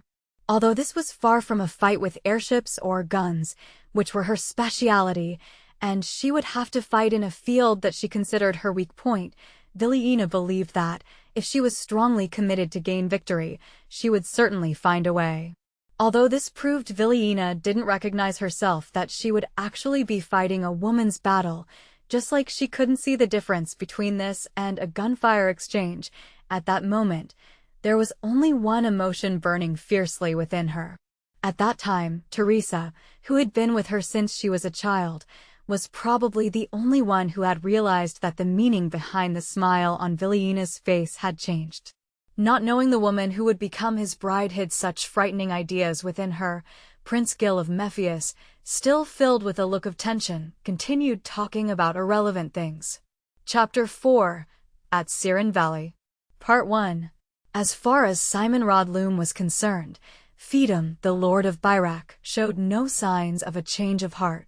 Despite the council having become a more nominal existence due to strengthening of the imperial household's authority, Simon was still a leading aristocrat. He grasped the movements of the other nobles to some extent, their principles and claims, and also intended to understand their situation. According to Simon's insights, Pheidum was clearly one of the anti-imperial faction. He had persuaded the emperor, who actually wanted to continue the war with Garbera, and as the leader of the group promoting the peace negotiations, he had built up support for himself amongst the imperial court. Although his skills as a leader, as well as his wisdom, were somewhat lacking, he was much better compared to the other group of corrupted nobles. However, that Pheidum was definitely acting strange. Since last night's party, no, ever since they headed out for Siren Valley, he had for some reason been sticking close to Prince Gil, just like a wet nurse poking her nose into people's business here and there. Did he say he'd educate the prince, just to raise him into a puppet doing his will? That thought passed through his mind, but wasn't it a little too late to take such actions now? Incidentally, it was also related to the prince himself. As far as he knew, Prince Gil and Pheidum should have hardly exchanged any words. When the prince hung around with his young friends, Simon had always heard him call the man that manipulative wannabe swine behind his back. How come he seemed to generously accept Pheidum's sudden intimacy or, even worse, seemed to rely on him? Aside from making sure by meeting with the prince in private, there was a lot of work left for Simon. A delegation from the Principality of Endi had also rushed in for congratulations, although it was unusual that they decided to only a week ago. At first, there had also been talks of Endi and Garbera forming a bond by engaging royal partners, but it had probably been just one of the many things Endi and Garbera had in mind. Simon was pressed to welcome them. But somewhere else, that ungrateful bastard Orba. It was Tarkas, rudely snorting and prowling about in the room. When he thought of the Mephian noble Pheidum's sudden visit, even if had been so abrupt, he wondered why the man had bought Orba without asking for consent. The one who raised him was me. Shit, he was just about to earn his pay as a working swordsman, when of all things he had to be snatched away by some noble. We do not understand it either, though. He had summoned Shirkei, Goen and Gilliam, his main swordsmen, at a private room inside the cliffs, established for Tarkas's use. They were here because he had to change the pairings of the competition due to Orba's sudden departure. So why was it decided that Orba had to suddenly be pulled out? Although that kid may be a good swordsman, He was the so-called spearhead of the games to celebrate the wedding. If he simply wanted to purchase Orba for his abilities, I think they should have made him participate in the fights. I would also like to know, that shithead, Tarka said. Even though he was bought by a noble, he could have at least offered himself up for the last battle as a favor. That son of a bitch. Maybe it's because we were supposed to kill each other. I'll surely celebrate his new life, but I can't get used to this feeling, and I'm bothered that he left without a single word. Oh, Gilliam. Does even a man like you get lonely when one of his acquaintances leaves? Shut it, Sherkay. I just regret that I haven't settled things with that guy. Well, it can't be helped that he isn't here. Let's consider making some exciting pairings, Goen said in order to calm everyone down. Naturally, he also felt a bit strange lately. He had no time to figure out what had happened. He had to take a look at the condition of the newcomers Tarkas had bought, and because this was different from the usual procedure, he also had to review every single swordsman. However, something that faintly weighed on Goen's mind was whether Orba, who had been looking forward to a future even when his mind and body got beaten down, was now living in that very same future. While people were busily moving about around him, former gladiator Orba seemed to have time to spare, being practically left on his own.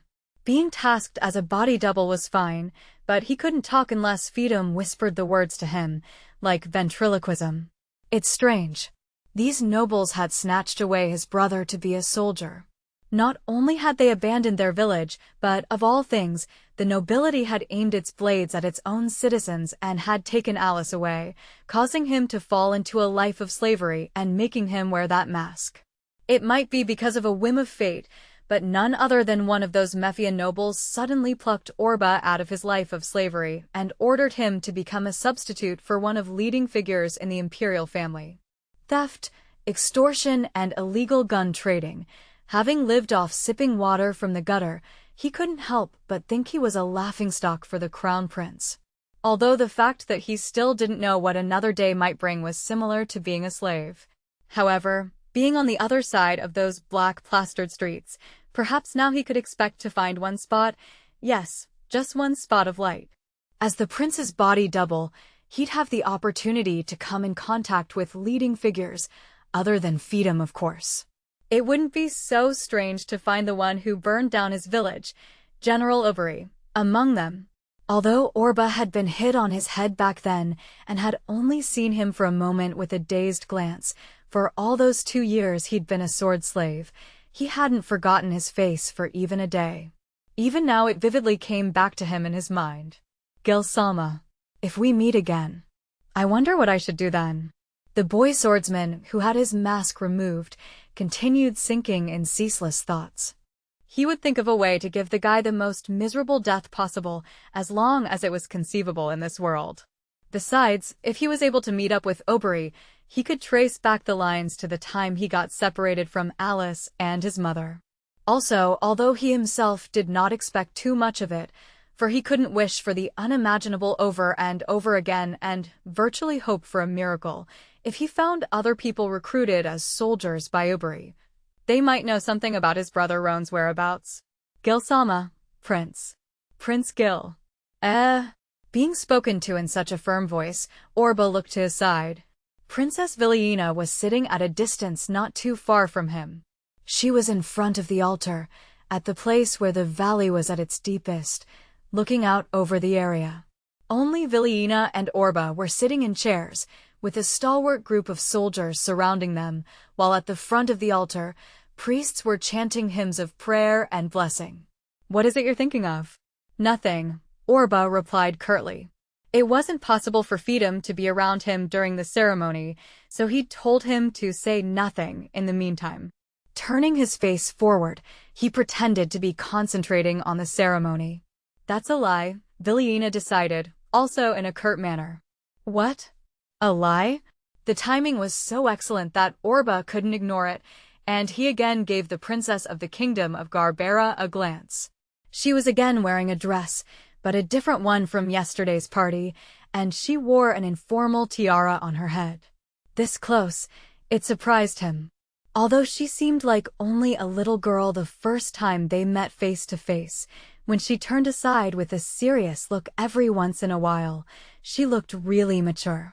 He wondered if it was because of her clear-cut features, although Orba thought her face looked much like a doll's. At the moment, except for being from a different birth, she seemed almost the same as Orba, only moving when told to and only speaking when told by someone else. Indeed, when he thought about it, that was what this wedding was all about.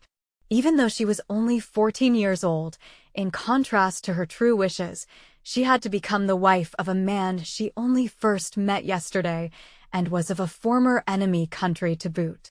Although he couldn't get himself to feel sympathy for someone like her, who was born into a royal family, she seemed to have various hardships of her own as well.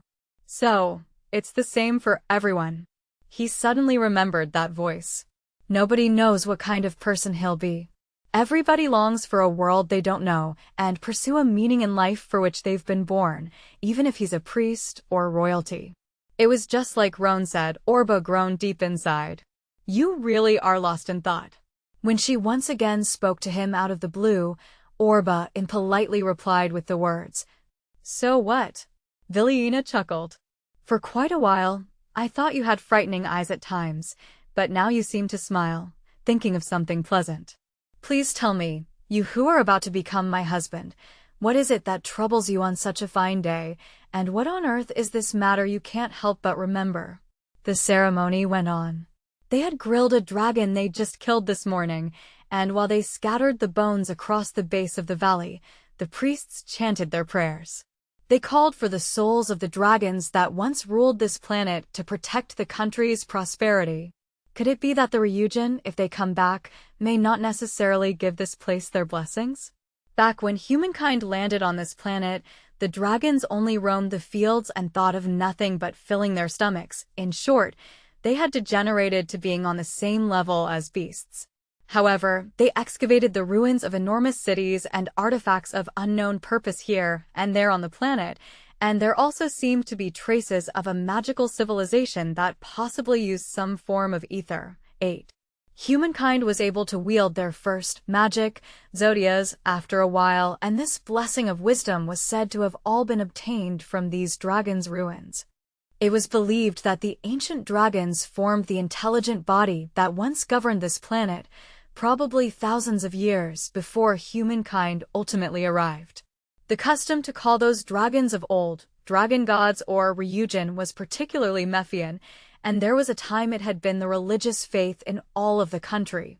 Although it was now a mere shadow of its former self, for important rituals like these, the priest who presided over the ceremony was selected and summoned from one of the tribes of nomads living in the area near the Mephian border, where the roots of the Ryujin faith lay.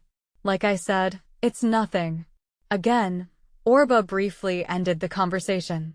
He had received a brief explanation from the page, Din, concerning the history of the Ryujin faith, but naturally he didn't feel too strongly about it. So, he wasn't able to tell whether Vilina had been joking or not. If the real prince's and this girl's relations grows awkward after this, I won't be taking responsibility for it, Fidam Sama. On the other hand, Vilina finally gave a sigh, getting lost in her own thoughts. For Garbera, the dragons having a civilization equal to or greater than that of the humans in the past was viewed upon as nothing more than a dragon god legend. Therefore she could not experience this ceremony as something sacred. And although she had gotten carelessly and completely bored, when she glanced at the person next to her, Prince Gil, the one who would become her husband when this ceremony was finally over, she couldn't help but be distracted. So, to slightly stave off her boredom, she tried to tease him a little. But possibly revealing his true character, although she tried her best to look like a lady, the prince was genuinely blunt. Not only that, his brief way of talking really got on her nerves. She wondered if it was because he was embarrassed. During last night's party, she hadn't caught wind of his behavior, being resentful against women either. But when she thought he might be a bit like Rakuin, Vilina felt offended by herself. There was no way the bravest general of Garbera resembled someone who was rumored to be a complete retard here in Mephius. In any case, this is the same thing as war. To fool the enemy, I have to keep up the pace in this place. Villiena maintained her smile, pretending not to be offended. It would be best if the prince fell madly in love with her. However, she didn't know whether it would work out that way if he already had some love affair with another girl. Anyway, it wouldn't be a problem if she just kept smiling. Grandfather also told me that he loved my smiling face above all. So in that case, I shouldn't be mistaken. The priest's tedious prayers would be over soon, and then the sword-slave battles would finally take place. It was said to be part of the ceremony that, when the dragon bones have turned to ash and are poured over the ground, the lifeblood of men is given. Nevertheless, what they did was hardly any different from your everyday gladiator battles. The only difference was that the introductory remarks were slightly more formal than usual. The arena, a leveled ground at the bottom of the valley with only some pillars staked into the earth, was even simpler than the usual. There, the gladiators were standing in rows to the east and west sides. Orba recognized Tarka's, Goin, and a lot of other faces he knew, and an unusually boyish smile appeared on his face. I doubt those guys would even imagine I'm right here. Although Tarka's was probably furious about him having left so suddenly, exactly because it happened so soon, it wouldn't occur to him that he'd be looking down from such a high position. Villiena, on the other hand, despite having been informed of this earlier, was looking on with gloomy thoughts about slaves having to kill each other hereafter. There was no slavery in Garbera, which was the main reason they spoke ill of Mephius as a country of barbarians. Unsatisfied with the war, have they willfully made a show of looking down on slaves and forcing them to kill each other? When the divination was over, the first group of people stepped forward. The movements of the gladiators were somewhat awkward, but perhaps it was because of the unfamiliar environment up until the end of the first round, namely, until the loser was turned into a sprawled corpse on the ground. In Garbera and Endi, with restrictions on slave companies active in the entertainment industry, there wasn't an opportunity to see a gladiator fight.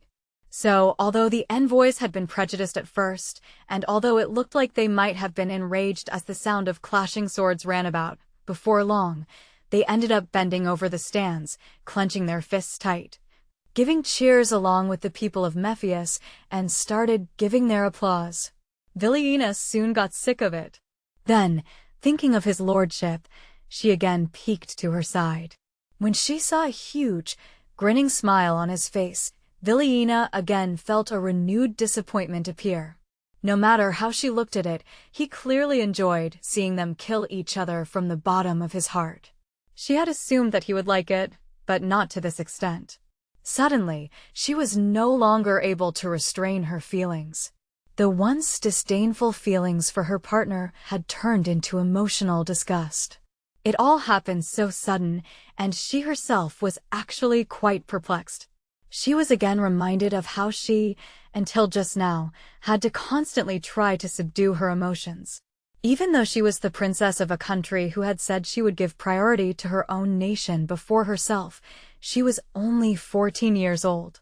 I can't. Villiena strongly clutched her fists in her lap. This, too, is a battle. This, too, is a trial, Villiena. My body was given a push in the back and sent forward. I can't let my spirit lose its strength like this. Shirkei stepped forward at the arena. The cheers concentrated on this unique gladiator with a decadent white-painted face. Looking at his opponent, however, Orba raised his eyebrows. For some reason, it was one of the newcomers Tarkas had hired in his good mood. Taking Sheik's skills into consideration, it was obvious this opponent wasn't suitably matched. Even if he was able to liven up the battle, Tarkas had struck a bad deal. This would be over in an instant. Shirkei readied his trademark dual swords. Both were single-bladed swords of middle length. The newcomer nervously stood ready on the other side. This would be over within the blink of an eye, or so Orba thought at the time. But while he thought this, he heard a loud rumbling through the ground, which practically shook violently under his feet. During that lapse in time, a dense cloud of dust swelled up on the other side of the arena. Those soldiers who looked up at the dust, towards whatever it was, were the first to fall victim. Although they'd gathered around the arena carrying spears and guns, they also hadn't expected such a sudden occurrence, and were crushed to death underneath a dragon's forelegs. As soon as the clots of blood painted the ground bright red, a scaled dragon, tinged with slime here and there, emerged from the cloud of dust. The huge-shaped mass was basically stepping forward. It was a large-type dragon, Sozos. Chains were supposed to be tied to its feet, and naturally it should have also be locked up in a cage, but the dragon had become a freed creature, and even more of them appeared all at once. Whwa. One soldier, stunned by the death of his colleagues, fired his readied gun.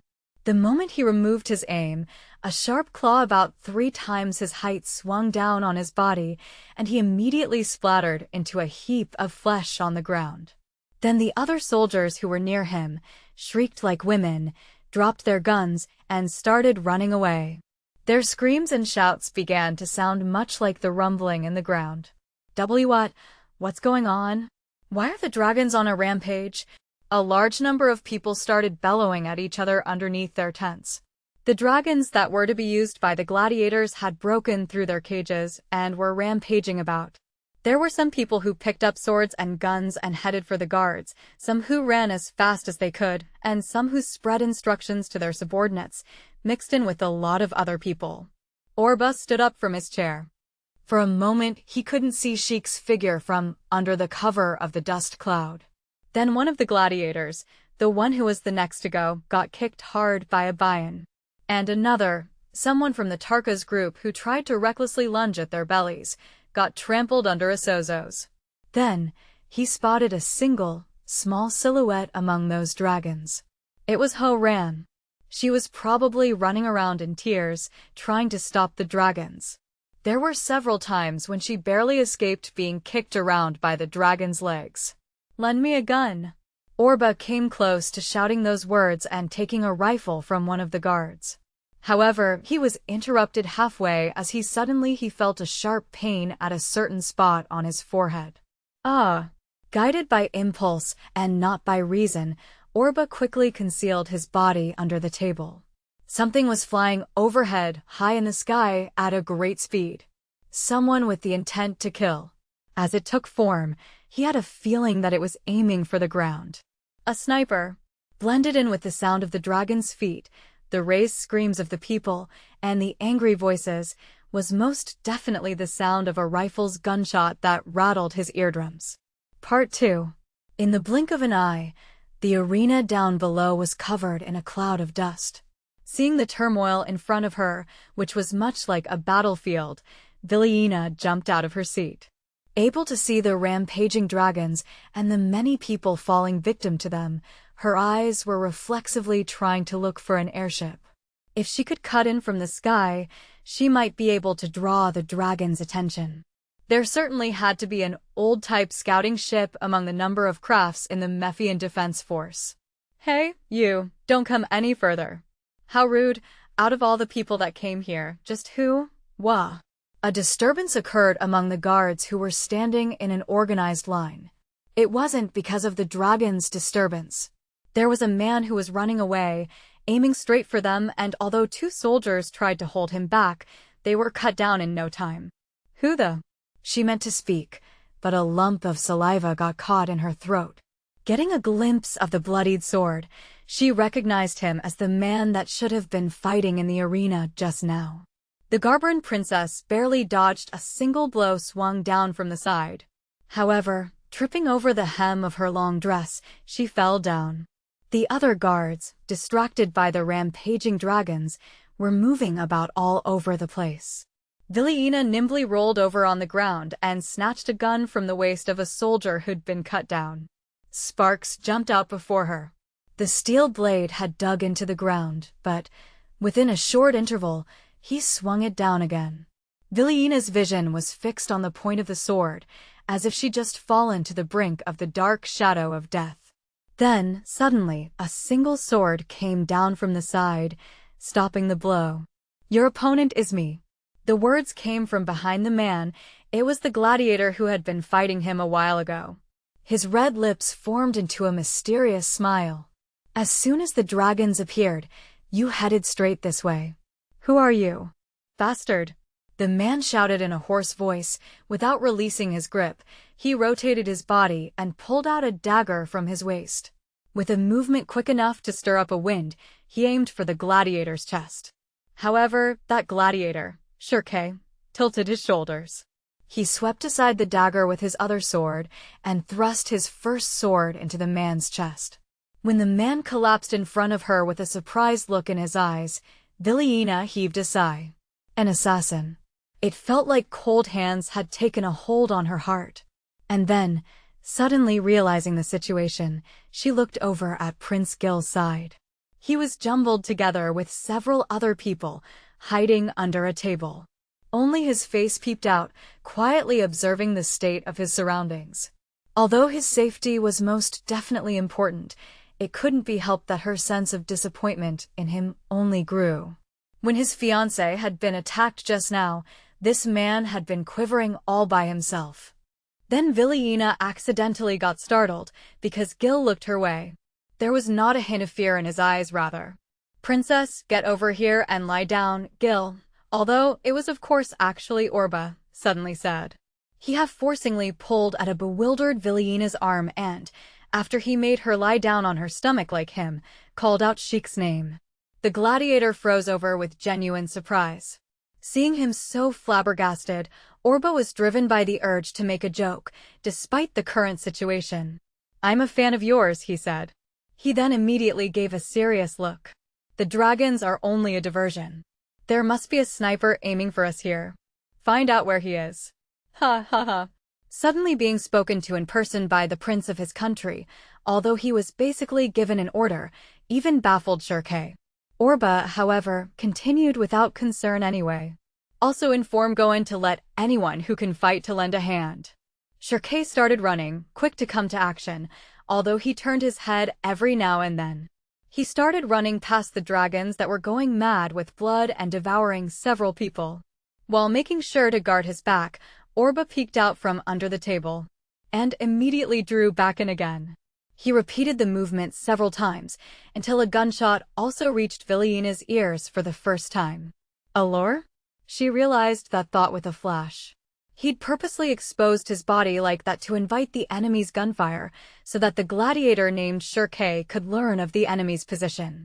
This prince, just what was his true face?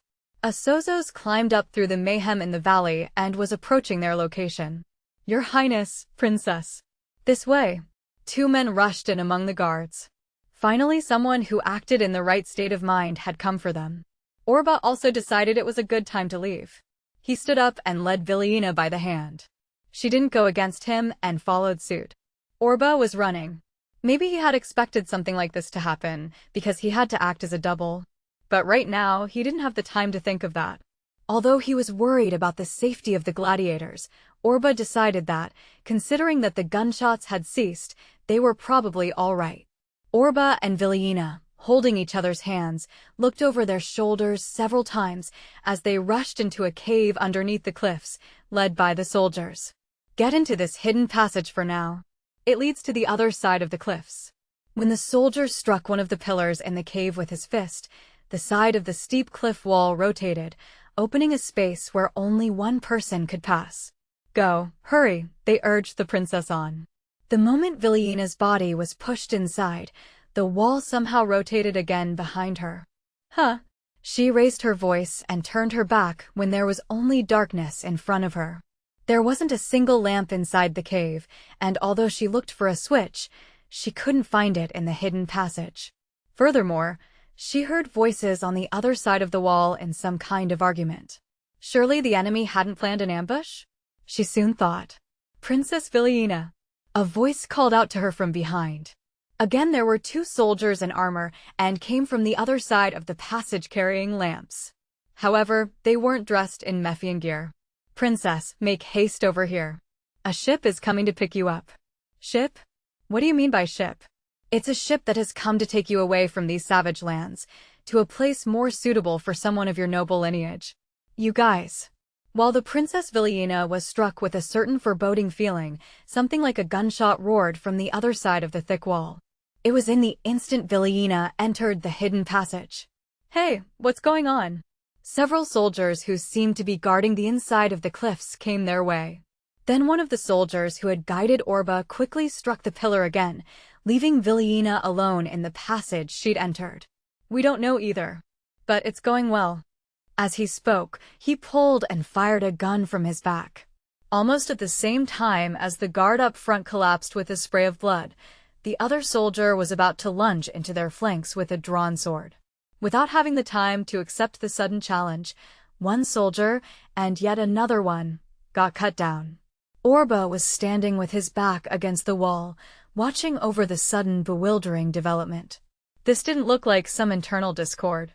With the thought that Vilina was in the hidden passage all alone, it was likely that the soldiers who had guided Orba here were involved with the dragon rampage and the sniping. Orba gently leaned over and took a sword from a fallen soldier. He concealed it behind his back for the time being, as the battle before him ended. Worthless, the soldier who'd fired the gun said, and turned around to face Orba. What should we do with the prince here? Let's keep him hostage. Get over here, you. The soldier holding the sword held out his hand. It was the same hand that belonged to the one who, due to the element of surprise, had killed 6 soldiers in an instant. Not wearing a helmet, his face was beaming with haughtiness. Who? Are you people? Trembling, Orba edged sideways with his back against the wall. The two had sneers on their faces, covered with their victims' blood. I didn't know the prince of the great imperial dynasty was this pathetic. After all, he can't do a thing without his many retainers by his side. A guy like this would become the Vilina-sama's husband? Ridiculous. He'd sully Garbara's prestigious blood. Now, Prince Halfwood of Mephius, come. Orba screamed and ran away from the man's outstretched arm. I don't have time to play. Now, if you don't come quickly. As the soldier chased after him with mocking laughter, Orba promptly turned around and cut him right up front with the sword he'd been hiding. Leaving a trail of blood and an accompanying scream, he jumped over his fallen opponent and quickly stabbed at shoulder of the flustered man holding the gun. Be bastard. He drove the pommel of his sword into the man's face, who collapsed onto his knees and fainted. Then, from the opposite side of the cave, other guardsmen from Mephius showed up. They'd probably caught the sounds of the disturbance. Orba quickly explained to them the circumstances and ordered them to bind up the unconscious enemies. After that, he urged them to open up the hidden passage, but it took him quite some time and effort because the soldier in charge wasn't there. I hate enemies who stay hidden and gather knowledge. Time was precious.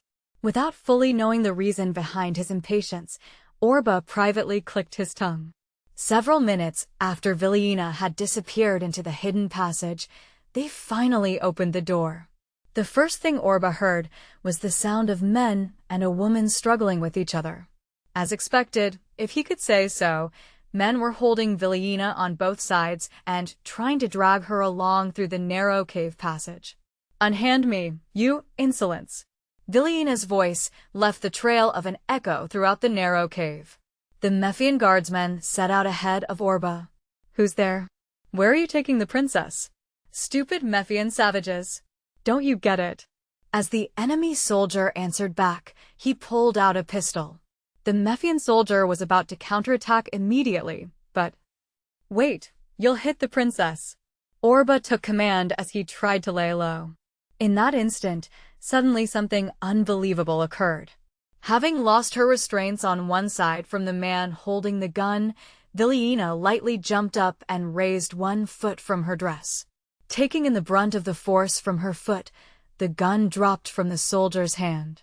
Quickly recovering from his initial shock, Orba made a quick decision. No, don't use guns, charge. In response to Orba's orders, the soldiers armed themselves with swords and spears and rushed into the other party. Although one of them showed signs of fighting back, in the blink of an eye he was overwhelmed by the Mephian force. Draw back, draw back. Eventually they commenced their escape, leaving the princess in place. The Mephian soldiers raised cries of war and chased after them, but it was a narrow cave after all. One Garbaran soldier came to a halt and started rapidly firing at them, making them lose their joint effort as they had to take cover here and there. Providing cover for his allies thus, when his bullets inevitably ran out, he removed a knife from his pocket, jabbed it into his own neck, and finished himself off. Orba hadn't witnessed these details to the very end. The rest was an issue between Mephius and Gabera, where he himself was unrelated. Aside from that, the safety of the people he knew weighed on his mind, and he followed the road all the way back through the cave. When he came back, the disturbance had settled a bit. The dragons were lying with their long necks on the ground, or leaning against the huge slopes in the valley, spewing out blood. They had sunk beneath the gunfire of the sword slaves, including Goen and the artillery the Mephian soldiers had brought out. Having played quite an active role, Gilliam and Sheik's swords were wet with vast amounts of blood, and their muscles heaved along with rough breaths. However, the strained look didn't leave their faces. Rather, their looks were coated with a preparedness for death. This was hardly surprising, because the guns the Mephian soldiers had set up were currently pointing in the direction of the sword slaves. "What's the meaning of this, Tarkas?" a red-faced Feedum berated Tarkas. The dragons that had suddenly gone on a rampage had been brought along by the Tarkas group, and several people had witnessed some of the sword slaves pointing their swords at Gil and Villiena. Although Tarkas had a pale face and desperately told him he didn't know either, Feedum didn't have the ears to hear it. If he would have had a gun in his hands, he would have likely used it to shoot Tarkas on the spot. Most of the sword slaves were forced to disarm themselves and had to cross both arms over their heads. However, there was confusion on the faces of even the guards pointing their guns. After all, the ones who'd fought back against the dragons first were none other than those slaves. Still shrouded with dust, the smell of earth and gunfire abundant, there was confusion in the air. "Wait!" Orba stepped forward. The surprised soldiers holding the guns made way. Feedum glanced over at Orba and twisted the corners of his mouth. "What? When you butt in like this, who are you speaking to? Don't you recognize me, Feedum?" Shutting his mouth with a start, Feedum gave him a disgruntled look. Seeing such a thing for the first time, Tarkas snickered. This man may be involved in a countrywide conspiracy. Maybe someone took advantage of him, right? I believe that the Mephians who hired these people without knowing a thing are also responsible. But we can't say who.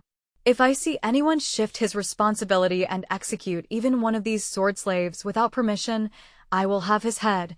I'll take it off with our sword. 9. I agree. Turning around, Orba raised his eyebrows in surprise.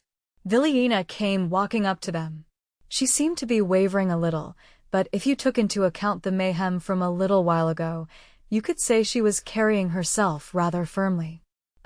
Princess." Her maid Teresa rushed over to her, probably having been worried about her all this time, and Villiena greeted her with a thin smile. "Even though it was a gladiator that aimed for my life, the one that rescued me was the gladiator over there. We won't be able to come to a simple conclusion with the current circumstances, will we?" Although her dress was covered with sand, her face bore countless beads of sweat, and her braided hair had become frayed here and there. Her pupils were filled with a clear purpose. Straight after such a commotion, instead of being panicked, she was analyzing things calmly. Until some time ago, he'd only seen this girl as a puppet, but it was only after she was injured and knocked about that it roused his flesh and blood, and Orba actually felt that she was a person with the same beliefs as he had. Besides, the foreign princess suddenly cast down her eyes and gnashed her teeth. They were probably our Garbara's, General Ryakoun's subordinates. That evening, Orba was in a single room inside the cliffs. It was the same room he'd spent his time in yesterday, as it was made appropriate for the imperial family to stay in. While he didn't grasp the full story behind the situation, they had judged it too dangerous to go back to a city in Mephian territory with only themselves for now. With their military power currently forming a line of defense in the valley, they were waiting for reinforcements to arrive from the city. Of course, several people from Garbera, including Villiena, and the delegation from Endi were being confined in the valley as well. At any rate, the atmosphere had gotten complicated. The moment the Mephian soldiers, who had chased the enemy down the hidden passage, had slipped out to the valley on the other side, they'd witnessed a dragonstone ship flying up into the air. It was a high-speed cruiser that could carry about 10 people, and it had probably been waiting on the other side of the cliffs until just a while earlier. So they might have been planning to take Villiena? Villiena had said these were Rakuin's actions. Rakuin was a great warrior from Garbera. Even Orba knew his name. It seemed only obvious to claim that this chain of disturbances was plotted by Garbera. However, Orba started thinking it over. If that had been Garbera's doing, there were too many unnatural aspects. Gilsama? Gilsama. He was a little late to react to the voice calling out to him. The page, Din, had just placed several wine bottles and 3 glasses on the table. It was these items that told Orba everything. You're still a little late in noticing, aren't you? I've never been called by that name, you know? Orba said, shrugging his shoulders. Names aside, the Sama doesn't sit well either. It's awkward. You don't have to overdo it when there's no one else around. No. Anyone can keep an eye out, and you never know who's straining his ears. Besides, I'm not such a skilled person either. So I'm not confident I can change my behavior when it really matters if I don't regularly keep calling you Prince Gil. You too. If you don't get used to it, if you don't constantly behave like a prince should, you might expose yourself when push comes to shove. The still 13-year-old boy answered, puffing up with a noble's pride. Get used to it, huh? Orba said, as he noticed the full-scale window that reached from the floor to the ceiling. Because the curtains were drawn, he couldn't look out over the valley. While the balcony was packed with soldiers on guard, because the balcony itself protruded directly from the cliff, he didn't have to worry that they could hear their conversation. That was when he remembered, and Orba smiled, thinking back. When Tarkas had been accused by Feedham, he'd offered some timely help, and afterwards, Tarkas had bowed over to him in gratitude many times over. He would never forget that hapless, tear-filled face for the rest of his life. Seeing the number of glasses, who are the guests coming over? Just when he was about to answer, the soldier guarding the other side of the door informed them he had visitors. Let them in. Being flanked by 2 soldiers on the left and right, 2 people came in that Orba had ordered to call over some time ago. Entering quite timidly, probably due to surprise and nervousness, were the person in charge of training sword slaves, Goin, and the gladiator, Shirke. Part 3. Thank you for coming. Speaking up first, Orba acknowledged the 2 as they came into the room. Although he displayed a princely thin smile, naturally, in his heart, he couldn't help but find their unusually abashed behavior amusing. The normally fearless Goin fumbled muttered words of greeting out of his mouth, which he could barely hear, and Shirke kept staring around in wonder. He realized that, most likely, they'd been like this ever since receiving an invitation from the prince, and Orba had a hard time resisting the urge to burst out laughing. Din was also equally surprised. He had thought either Feedham or another prominent Mephian figure would come in.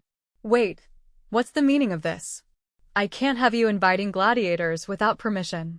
If Feedham Sama finds out, I'm the prince, right? Can't I do as I please? Or am I not allowed to talk with somebody without your approval? As he brought up again their earlier conversation about behaving like a prince at all times, Din couldn't give a reply. By Orba's command, he helplessly poured wine into their glasses and treated the 2 visitors to a drink. These guys have worked well as sword slaves. If it wasn't for their efforts, I might not have been able to pick up this cup. We should hail them as national heroes. He raised his hand to put glasses together. The 2 nervously joined in. Enjoying his companion's reactions, Orba slightly sipped his drink. It was essentially not so strong. Prince Gil didn't quite seem to go on to the main subject, even though his guests grew more uncomfortable, so Shirke finally broke the ice. It looked like he unexpectedly had more guts than Goin in this kind of situation. Although I thought it strange that you spoke to me back then, how come you are familiar with our names? You said you're a fan, Goin said. But I haven't fought in the arena myself these past several years. Even back when I was a gladiator, I don't remember having any fights to leave such a mark. So, really, where your highness learned the name of someone like me? Really, I've known, Orba said, purposely grimacing. Is it something so inconvenient that I know your names? Or does an outrageous thing, like a prince indulging himself in gladiator fights, go against your conscience? And no, never. No, never mind. Drop it. I'll give the instructions later. Although he didn't know what these instructions were, Goen's face stiffened and Shirkei frantically took a step forward. Please forgive us, Your Highness. We are but lowly gladiators. We're not used to a place like this, let alone know the proper etiquette when talking to people of royalty. We barely even know one language. If we have in some way offended you. Orba kept staring at the flustered Shirkei with cold eyes, but then... Coo! Finally, he couldn't bear it any longer and sputtered a laugh. He took another shot, and then Orba started clutching his stomach, laughing loudly. The two stared blankly at him. Din turned pale and kept rebuking him, saying, Prince, Prince. However, Orba said, Who's this prince? Wiping the tears from his face and laughing once more. You still haven't found out, Goen? This is so unlike you. So you're quicker with the sword than with words. Taking a small sword hanging on the wall, he thrust it out right in front of Goen's eyes. Although I haven't used it in the arena many times, it was you who taught me the basics of using a small sword. Show refinement in your posture, strain your upper arms, but keep it supple from the elbow down. Isn't that so? He lightly thrust out the tip of his sword in a dance, performing his steps around Goen. Shirkei then raised his voice in surprise. Orba gave him a wink with a smirk on his face. Could it be no, but although his voice is quite similar, and no, but... Orba took one step forward, aiming for Shirkei, who couldn't seem to reach a decision. Shirkei easily moved his face away from the sword's tip, swinging through the air. He took a step back on reflex. Will you allow me to scar your face? So, it'll become a bond between me and you, Orba said, grinning. Instead of Shirkei, who was moving his white throat, gulping up and down, Goen raised his voice. Orba, he shouted recklessly. The two sat at the table, taking in the shock, and it looked like not all doubts had been completely cleared away. They listened in astonishment as Orba explained how things had gotten this way. No one interrupted him in the meantime, and Din continued serving the three at the table with a half-sulky attitude. HRM, Goen grunted. I've been alive for many years and haven't heard such an odd thing. But without the mask, your face really does resemble the prince's.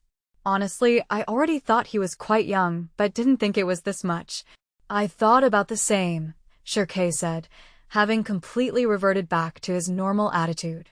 Better yet, aren't you more of a handsome man like this? Goen shook his head. But is it all right to be so open about this with us? Isn't this a state secret? It's not all right, Orba quickly said. But if I pretend to be a prince all on my own, I won't have any breathing space, right? I thought at least you'd be able to keep your mouth shut. Oh! What's with those eyes? Receiving a squinted look from Shirkei, Orba uncomfortably turned his head to the side. Well, never mind. You'll get used to my face. No, that's not it. Orba, it's not that the mask's been removed. Something in the atmosphere has changed, you know. The atmosphere? The gladiator in you, somehow, seems to have been crushed by something invisible to the eye, yet your eyes seem to constantly be shining. While, among the gladiators who are mostly ruffians, you were apparently seen as some sort of dangerous person. You gave them the chills. Now, however, even if there's no reason for it, part of you seems to have completely lightened up. Though, posing as the crown prince, I seem to carry this country's weight on my back. You're taking Mephius rather lightly. Even so, Shirkei said with a puzzling smile. Strangely feeling like he was being treated like a child, Orba started to get a little irritated. Anyhow, Goen interjected. If you've been trained as a body double before the wedding, does that mean they already expected a surprise attack like today on Mephius? Shirkei also turned serious and shook his head. That seems a little bit too strange, right? All of the Mephian soldiers were taken by surprise and were hardly able to deal with it. If the prince, Orba, hadn't given those orders, we would have stayed in the confusion too, and both the prince and the princess could have been killed by the sniper, right? As expected from a swordsman with this much experience, he took a good look at the situation. Orba held out the wine bottle to Goen, who had drained his cup. Ah. Raising his voice, Goen gave a forced smile. He still was a little uneasy about this situation. Weren't there any signs that Tarkas knew something? And nah. He seems to persist that he didn't know or was aware, but that man isn't the type to put on a false show.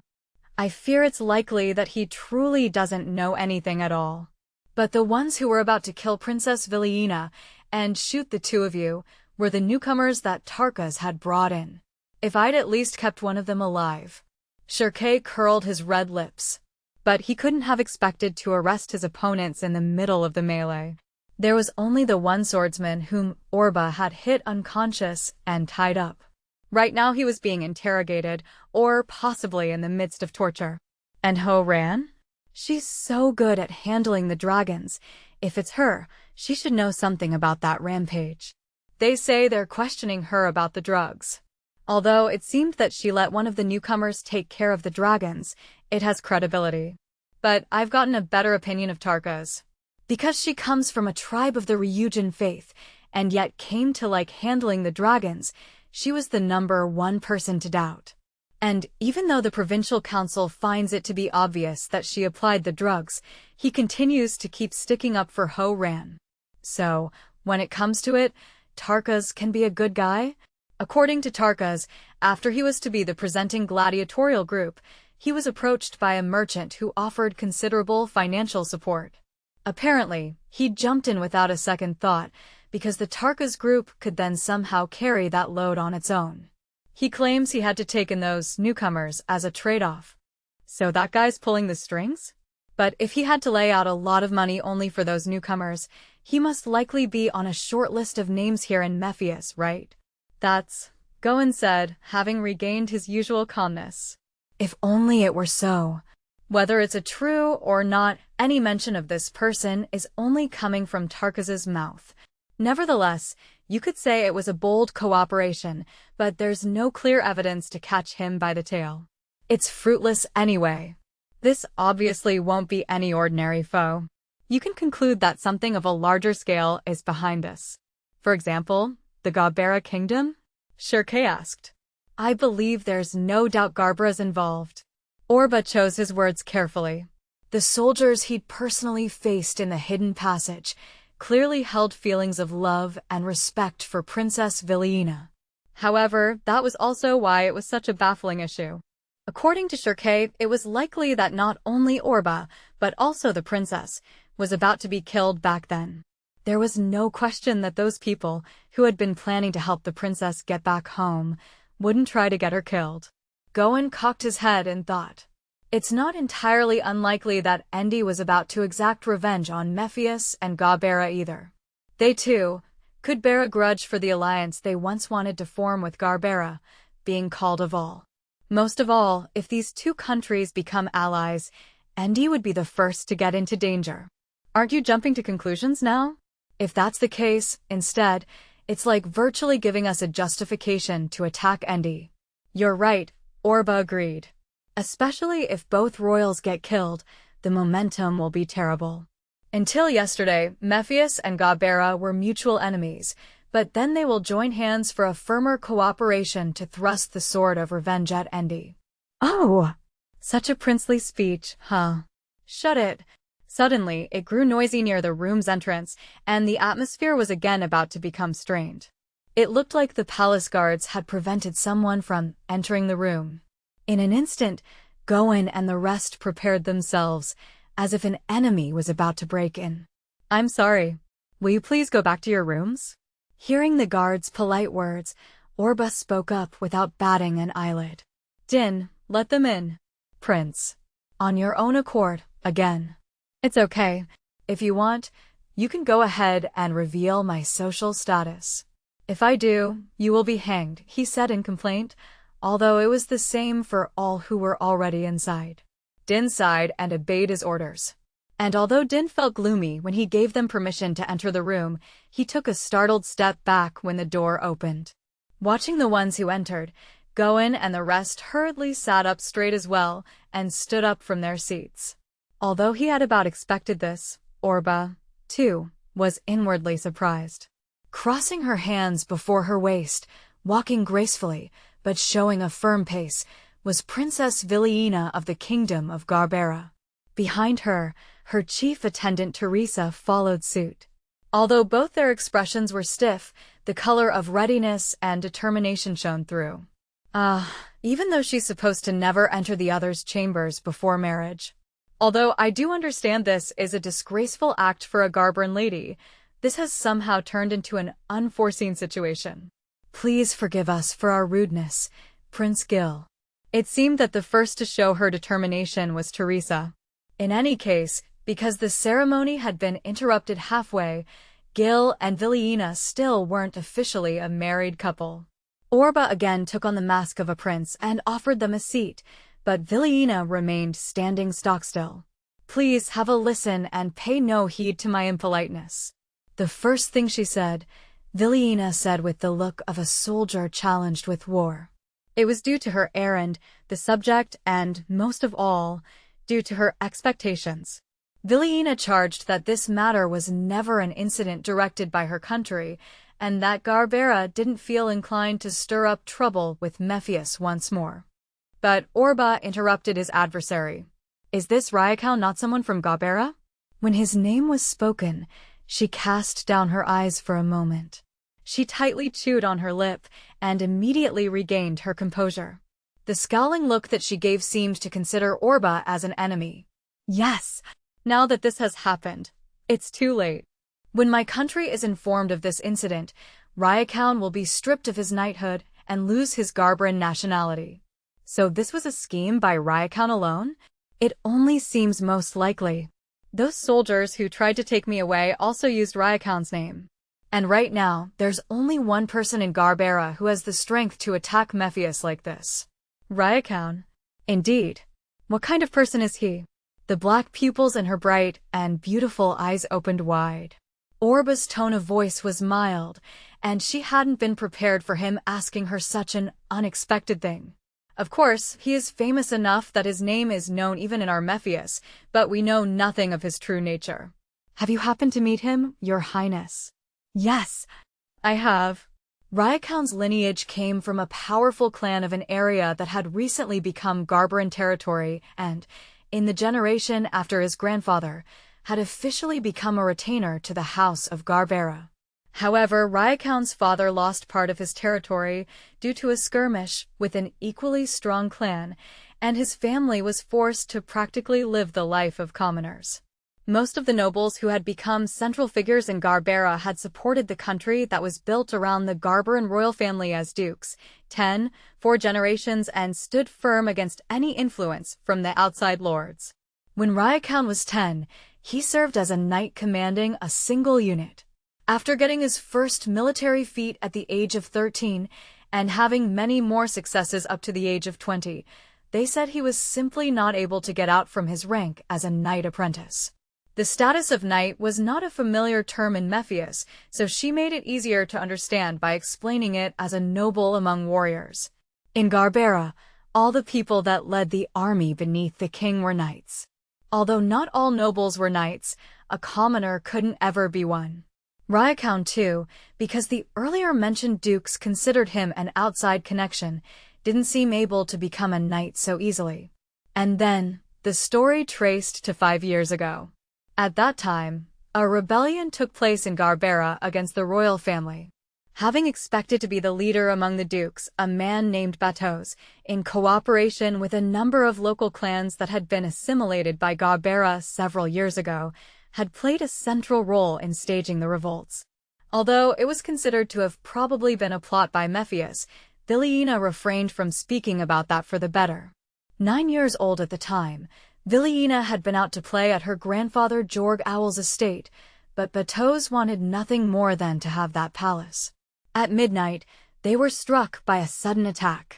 Although Jorg, who was at the time retired, fought a commendable battle with a small company of men, the reinforcements he was waiting for didn't seem to come. As he judged it pointless to just increase the number of deaths like this, he decided to submit. With the palace surrendered to Batos, Jorg himself, Villiena, and the others were held hostage. Jorg had been injured during that battle. Even without taking his illness into account, the wound was a severe one, and he'd been bedridden ever since.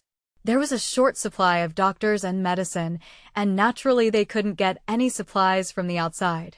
And the soldiers, who had barely survived the battle, were also in a condition that if one didn't lose his life yesterday, he would do so today. At that time, Princess Villiena was the one who took over Jorg's place representing the monarchy in the negotiations with Batos. While she had the body of a child, she argued with him on a grand scale. She insisted on keeping herself as a hostage and demanded of him that, first, her wounded grandfather and the dozens of injured soldiers, as well as the women, be released. Batos, impressed by the young girl's courage, complied by releasing half of his prisoners, but Jorg would remain among the remaining half's hostages. However, although the rebellion had been very effective in its initial stages, it also contributed to internal discord among the families during their struggle for power, and 1 month passed in which they were being suppressed one after another. In the end, only Batos remained with his hostages at the estate, while he continued holding the fort. There was only a little water and food left, but Batos didn't intend to lay down his sword. It looked like he was prepared to die in battle. Be that as it may, his resolution made his troops' morale drop. The people of the palace, who'd become hostages, found collaborators among several of the soldiers. Although several of them were tasked with keeping a tight watch in the castle's underground waterways, one day, they succeeded in making an opening between the watch for but a short amount of time. They tried to take it to their advantage by setting at least Jorg and Villiena free. However, Villiena refused. She wasn't sure whether only her wounded grandfather and her young self would be able to escape. And even if they did, Batos was bound to find out that they disappeared, completely ruining their secret route in and out of the castle. And the people left behind would stand no chance. They would either starve to death with Batos, or might die, swallowed up in the fight when the Garberan army started their relentless assault, as they would no longer have to worry about rescuing the royals. Although Jorg was lying on the floor, he agreed with his granddaughter, and they worked out a plan. Villiena had secretly made a rough sketch of the palace layout, including the soldiers' positions. She handed it over to a young lad among the hostages and told him to join the Garberan troops outside, waiting for this. After getting this information, the Garberan army gathered a number of capable hands and sent them into the palace. They used the same route through the underground waterways. Villiena guided them to the hostages, who were imprisoned separately, and they rescued them right away. Among this small number of elite troops was, of course, the 23-year-old Rakuin. As soon as he gave the sign that the hostages were freed, the Garberan army commenced its attack. And when the defending forces were too busy with the assault, Rakuin single-handedly rushed into their midst and personally brought back Batos's severed head. Wow, impressive. Orba honestly admired the tale deep inside. Not Rakuin's part, but Villiena's, arguing with a rebel at the young age of 9, and still not giving up hope when she'd used her wits together with her grandfather. Afterwards, when Rakuin's meritorious act of subduing Batos was recognized, the previous King Jorg wrote a personal letter of recommendation to be sent directly to the current king, and he was finally officially appointed as a knight. And after that, Rakuin quickly rose to fame. His achievements up to then immediately gave him the authorization to command a single air carrier. In Mephian terms, it was like getting the status of a winged dragon officer. Rakuin further made a name of himself in his battles against Mephius, and soon after, it was decided that he would be engaged with Villiena. It was an attempt to further solidify the sense of unity in the country. If I would have to describe General Rakuin's character in a single word, it would be, yes, honest. He's a person who isn't able to cheat. Not even for others, and probably not for himself. Himself. Yes, Villiena nodded. He noticed her lips slightly forming into a faint smile. Therefore, if it's so that my marriage into Mephius will bring peace, he'll be all the more against it. It's not because his own chances of marrying into the royal family were made void. I don't like it that others might suspect this is the case. I refuse to even consider such criticism. He would never even think of something like that. His feelings are much more straightforward, for he would simply hate to end the fight with Mephius halfway. He carries the pride and courage of a knight more than anyone else. I'm afraid that he's always been a knight, ever since the day he was born. Isn't that the idea all Garberan citizens apparently support? No, looking as if she suddenly woke up from a dream, Villiena raised her guard again. Of course, a lot of people yearn to become someone like General Rakuin. When they decided on having this marriage, there were also a lot of generals who were opposed to the idea. But that's just an opinion based on the stubborn side of man. Among the royal court, no, within most of the country, everyone wants an end to the war. Is that also Lady Villiena's opinion? Me? Of course. The girl, whose eyes started to grow dark with a sadness unbecoming of her age, placed a hand on her chest. The soldiers are tired, and my people have been forced through hard times for too long. At the very least, to save them from their troubled times, no one could wish it more than me to form an alliance between Mephius and Garbera with this wedding. Villiena looked straight at Orba, speaking without hesitation. It was within a glance, but for the first time since meeting her, she gracefully showed the true person inside. It was the kind of look that gave off the impression that there wasn't even room for anyone to doubt her words. And that was exactly what got on Orba's nerves. Your people, huh? This princess spoke as if she knew her people, with an unquestioning attitude, as if she personally knew them all on sight. But he was certain she wouldn't think twice of someone like him, who stood at the bottom of society. Compared to some of the Mephian nobles, who treated their people as if they weren't even human, it felt as if she looked down on them even more. If the royal family caused this war out of their own accord, without considering their people's feelings, how can they now claim to take them into consideration by ending that very same war? Only being born into a different rank completely changes the way you're treated. It was better not to start a war in the first place. If that had happened, we wouldn't have ended up with a situation where a princess has to cast herself into a marriage she doesn't want. So, that means... Are you trying to tell me that you, the prince, don't want this marriage either? Aren't we the same? Yesterday, those ringleaders were the ones who caused this blood-stained fight.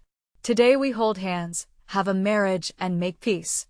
But the people who didn't want to fight, or even those who found at least some meaning to it, have all ended up under a stack of corpses. What kind of peace is that? It looked like, the moment Villiena made a sound, she suddenly sucked in all of her words. Although he may have been right for putting the blame on the royal family, eventually her fair cheeks reached the highest shade of red, and she raised her voice. You can simply direct your words at other people's business, but it was your imperial family that drove its people and its soldiers into war against us. As for your feigned ignorance, isn't that nothing more than betraying those who have died in your name? We were both born into either the royal or imperial family. It is our duty to devote ourselves to the country's affairs. We cannot help it if it's our duty to quell personal joy or personal will. It's only to be expected that people praise our superior blood and kneel before our superior selves. Without such awareness, not only usurpers, but the populace too, would rise against the royal family. Superior blood? Superior selves. Orba shouted. When he was leading a life full of hardships, the thought of royalty hadn't even so much as come up in Orba's mind. So when the word superior came out of Villiena's mouth, it was as if he received the mixed nuance of conceit and mockery full in the face. I see. So, as one who was born superior, you can hold all the lives of your subjects in your grip. You're completely in control of how they live and how they die. Your kingdom's pride is nothing more than a figure of speech when you win, as long as you can change the rules that'll make you win. Quell personal joy, you say? Just what's the fun in having hundreds, thousands, 10,000s of people, each with their own feelings, kill each other? Flying into a rage, Villiena took a step closer to Orba, but Teresa, calling out "Princess," pinned her arms behind her back when she was halfway there and stopped her. What? You're only 14 years old. How can you act like you know anything and everything? Go on, tell me. Orba, as well, took a step into her direction. When Din called out "Prince," hoping to stop him, Goen and Shirkei quickly helped him out. Let go, damn it. You. Cut it out, Orba, Shirkei whispered into his ear. Others are coming. If it's revealed you're a double at a time like this, the peace with Garbera will be entirely gone. Don't you think I know? Orba yelled back, and Goen continued. If it gets out the marriage ceremony was done by a boy double, it won't just be Garbera, but the Mephian imperial family will hang you to protect their own hides. Then what's the meaning of having survived those 2 years as a sword slave? Is this the kind of future you had in mind? Let me go, Teresa. Unhand me. On the other side, too, Teresa was having trouble with the fuming Villiena. Please stop this, princess. Just what were you trying to do? You can't deceive my eyes. Though this may be something you didn't like, that was the attitude of a princess about to wallop her company. That prince. He's trampling his dirty feet on the Garberan royalty's pride, with the face of a child that knows nothing. What's wrong with hitting him? I'm just teaching him a lesson. Princess, you're revealing your true colors. Control yourself. They were raising quite a commotion, screaming and brawling like children being brought along to see a Dragono at the pens for the first time. At that point, someone else appeared in the room. Of course, the guards had tried to tell them so up front, but it had fallen on deaf ears for Orba and Villiena. That person stared at the strange commotion with boggling eyes. Princess of Garbera, he shouted out in an angry voice, drawing the attention to himself. It was Fidim Allen. What's all this about at a time like this? Lady Villiena, as well. A situation is a situation. Please refrain from any rash behavior. The two said nothing in return. They were glaring at each other with detest. Fidim cleared his throat. Very well, it's actually convenient now that His Highness and Lady Villiena are together. Just now, airships from our country have arrived. They were carrying a notice. Fidim pulled out the report with a look on his face that suggested he had been quite shocked and surprised by the contents himself. Yesterday near dawn, Zame Fortress, near the border of Endi and Garbera, was occupied by an army calling itself the Rakuin Force. They claim to be the true representatives of the Garberan nation, and that the Garberan royal family fully supports them. No way. Villiena turned pale and stood stock still as if she'd been hit by a lightning strike. When Orba saw that, although he felt inclined to say it served her right, he immediately blocked that thought. Emperor Gul Mephius has concluded that the sudden attack during the wedding ceremony at hand was also done by Rakuin. Regarding this vicious, inhuman act of crushing the country's dignity and its people's hope, our imperial dynasty demands retribution. Troops will be sent over and, under the command of the Crown Prince, Gil Mephius, subjugate Rakuin. What? In a hasty conference with the country of Garbera, we have obtained permission to cross its borders. Without passing through the imperial capital, the Crown Prince must immediately head for the fortress city of Idaro along the eastern border. That's what it says. When he finished speaking, Fidim heaved a deep sigh. When silence swooped down over them, Orba naturally assumed it wasn't related to him at first. But Fidim's eyes told him that this would be his first campaign. Chapter 5. Princess Villiena. Part 1. Zame was known for being an impregnable fortress. To the north, steep cliffs touched the border of Endi, and to the south an unobstructed view of plains was spread out. If Mephius actually wanted to cross the border and invade, Zame Fortress was considered to be its biggest hurdle. Rakuin had made it surrender in the blink of an eye and turned it into his own stronghold.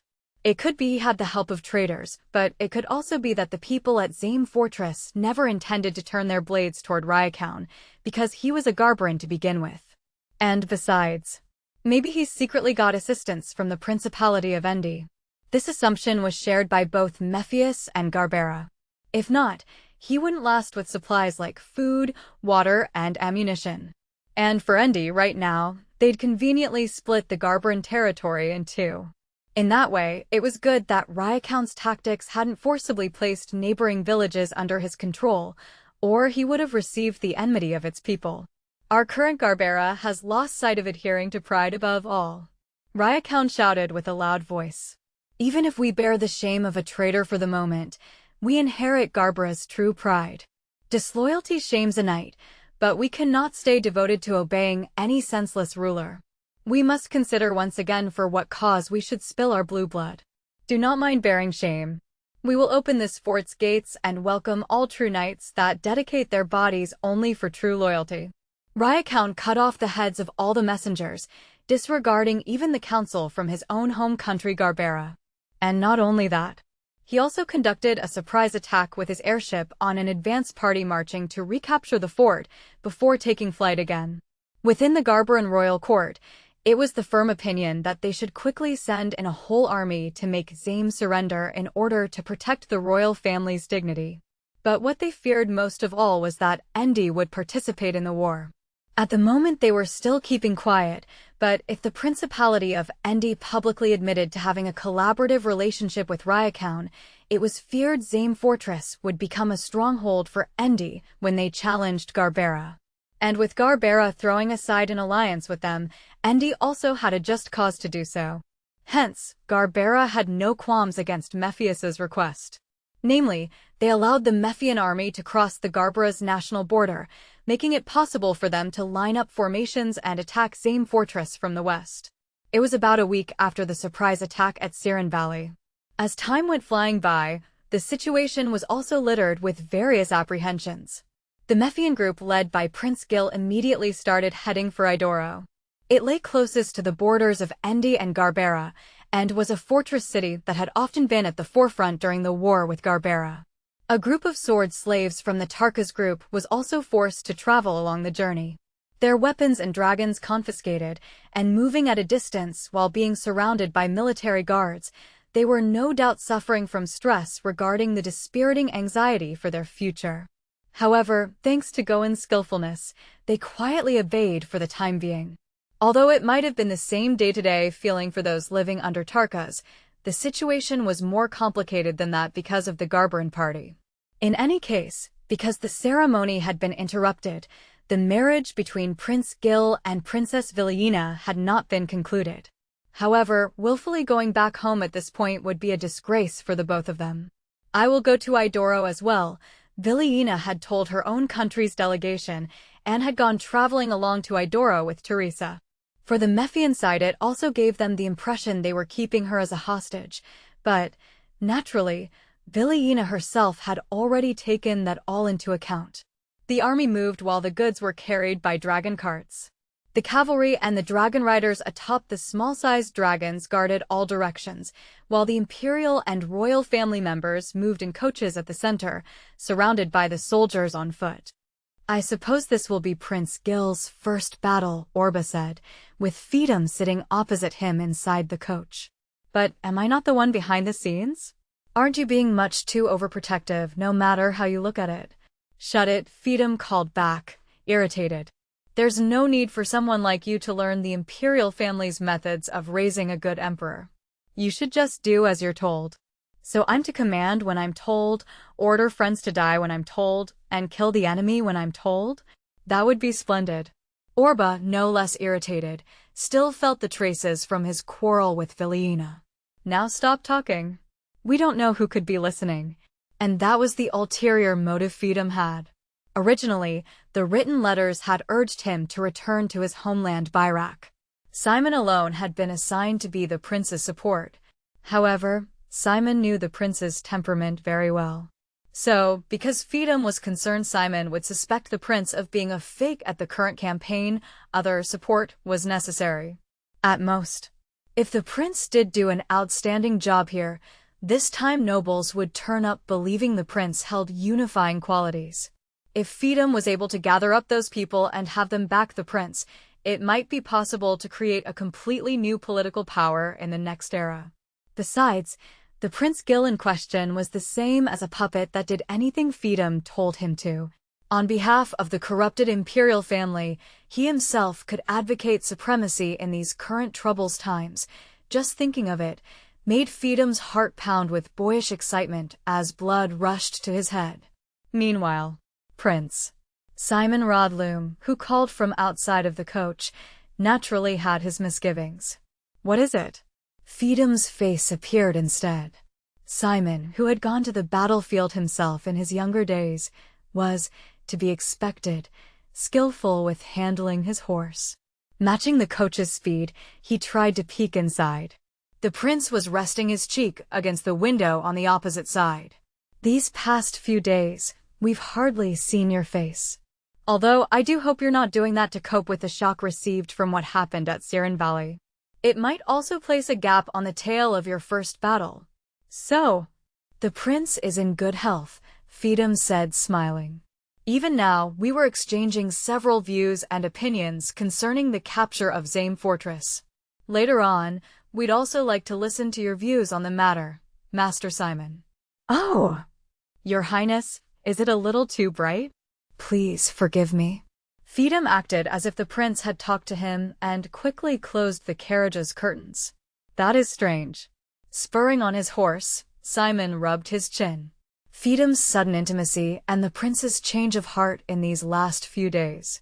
It wouldn't be such a miracle if the prince he knew so well, experiencing such an uproar during the ceremony, had lost himself amongst the public. However, from what he'd heard, it seemed the prince had given orders to the knights and held the enemy at bay before they could kidnap Villiena. Although, as a substitute guardian, he was supposed to be pleased with the prince's growth, this was far from being human, and he couldn't simply accept it. Be that as it may, I haven't seen the boy for 3 days. And at a distance of 50 meters behind, Villiena and Teresa were rocking about in a similarly heavily escorted coach. Villiena had been silent the whole time. She was lost in thought as she looked out at the scenery flying by outside the window. Teresa had her eyes fixed on the side of her mistress' face. She was the image of a beautiful girl who, at first glance, seemed to be in her puberty, but, if not, wasn't grown up either. But it was apparent to anyone who so much as glanced her way that she was worriedly longing for something precious to her. The eyelashes covering her eyes were dark, and the bridge of her nose was a thin line. Her petal-like lips were slightly wet, and her skin nearly crystalline white. If an honest boy around the same age saw the girl staring off into the distance from her carriage's window on his way home from work on the farm, he'd be inexplicably bound with only a single glance. But looking at himself after having gone through some 100 nights passionately yearning for her despite the issue of social differences, he would eventually marry some village girl and get children.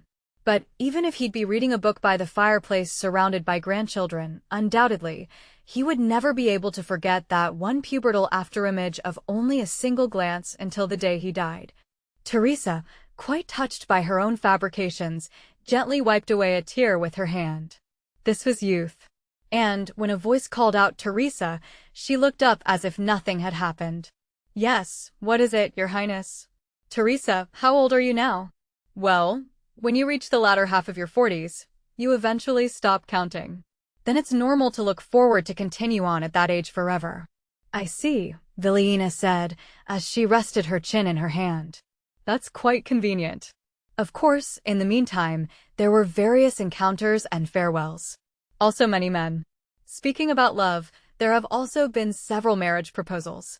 I would love to hear about that someday, Villiena said with a little smile. Don't say someday, but right now. It's obvious Your Highness can use this little as a reference. I didn't say I wanted to hear such things. Cease your suspicious behavior. With an angry frown, Villiena turned away. Oh my. Although Teresa thought she was cute, that naturally didn't come out of her mouth. But it was worth teasing her. So, because she would otherwise be bored daydreaming again, her slightly mischievous side came to surface. This Prince Gil has one utterly curious side to him, doesn't he? Teresa said, feigning ignorance. She didn't seem to notice Villiena glaring her way either. I really haven't decided what to think of him, she continued. Strangely enough, he has the attitude of someone who knows the world, but unbecoming of royal family how to say this correctly, sometimes still seems to speak like a child. Oddly, it's something I worry about. Whether or not he will become a good husband, I'm certain he's not the type that would fit into the Garberin court, right? I guess he's just a fool. Judging from all the rumors I've heard, it's not such a big surprise, Villiena said curtly. As an enemy, he's manageable. But it's true I have to know a lot more details. They say that intelligence is everything in a battle, or so grandfather told me. A battle. Yes, a battle so that no more blood will be shed. In the days after their arrival at Idoro, Orba did not change for the better. There was hardly anything he could do until the reinforcements arrived from the capital. With his own country still negotiating with the Garbaran side, not even coming close to concluding matters, there was nothing he could decide here without permission. The fortress of Idoro was known to be strong, although it was a little less daunting than Zame. The ramparts surrounding the urban areas around the fort were laid out in several layers, making it look like a maze. Walking around there in a sightseeing mood, Orba currently had to bring a lot of people along with him. With his head thinking about the campaign, he was reminded of the skirmishes between the groups he experienced during his childhood, and that he had no more than the knowledge gained from things like hero stories.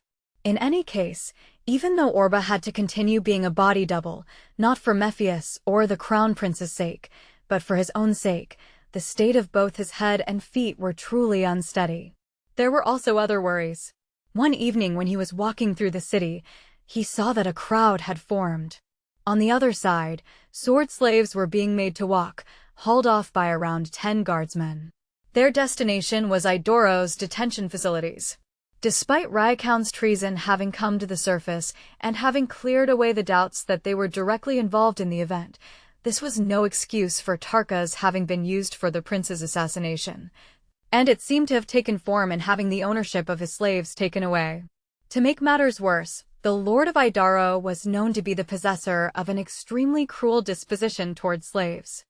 Lately there's been rumors that, in order to raise the troops' morale, all slaves are going to have their heads cut off in front of the soldiers, Din further explained, shuddering. The gladiators weren't close friends. On the contrary, even though they'd shared their meals, they also had the kind of relationship that there would be no doubt or hesitation if they were instructed to kill each other on the next day. But foremost, Orba's anger was at the nobles who controlled lives and destinies as they wished. Because of them, they truly were not treated the same as the people around them. Personal guards under direct command? Orba had heard about it at the morning of their third-day stay. Din had carelessly slipped his tongue while he was helping out with breakfast. The imperial family, who were authorized to command the army, were able to directly choose their personal guard. The possibility to be chosen as part of the imperial guard was popular among the sons of nobles, with the exception of the eldest sons who would have to lose their right of inheritance, but it was also possible to choose people not from such a status, and even give them the position of officer. Prince Gil was given that authority at the age of 15, but Din said he had not specially employed it. That evening, Orba left for the detention camp, passing many staircases, for the multiplex structural arrangement of this fortress was made so to keep the whole of public eye at a distance. 100 gladiators were tucked away in a cramped room. They looked left and right in confusion at the prince's sudden appearance, which he thought wasn't so strange considering Cain was working on an escape plan for the night, and he laughed inwardly. Even now, he was cunningly working with dexterous fingers, attempting to escape. What? Are you serious, Orba? Goen unintentionally raised his voice before Shirkei blocked his mouth. Yeah, I'm serious. What made you think of something so brash? Shirkei, as expected of him, spoke in a hushed voice, but his face looked shocked. If this is true, don't you think the people around you will be more suspicious of your true identity? Don't worry. I've been collecting information about the prince. He's just a huge idiot and doesn't even listen to other people's advice. Actually, this is just the kind of thing such a dim-witted prince would do. I'm thrilled you want to save yourselves, but I'd like to make the gladiators my own personal guards. Because the investigation was still going on, Tarkas himself was left in the building, but all of the remaining gladiators were made into Gil Mephius' personal guards. The company employed blacksmith who carried out the armor's repairs, and the girl entrusted in taking care of the dragons, Ho Ran, were also granted the status of Imperial Guard. One official paper, marked with a sign in the prince's handwriting, as he was taught by Din in these past few days, fully sufficed.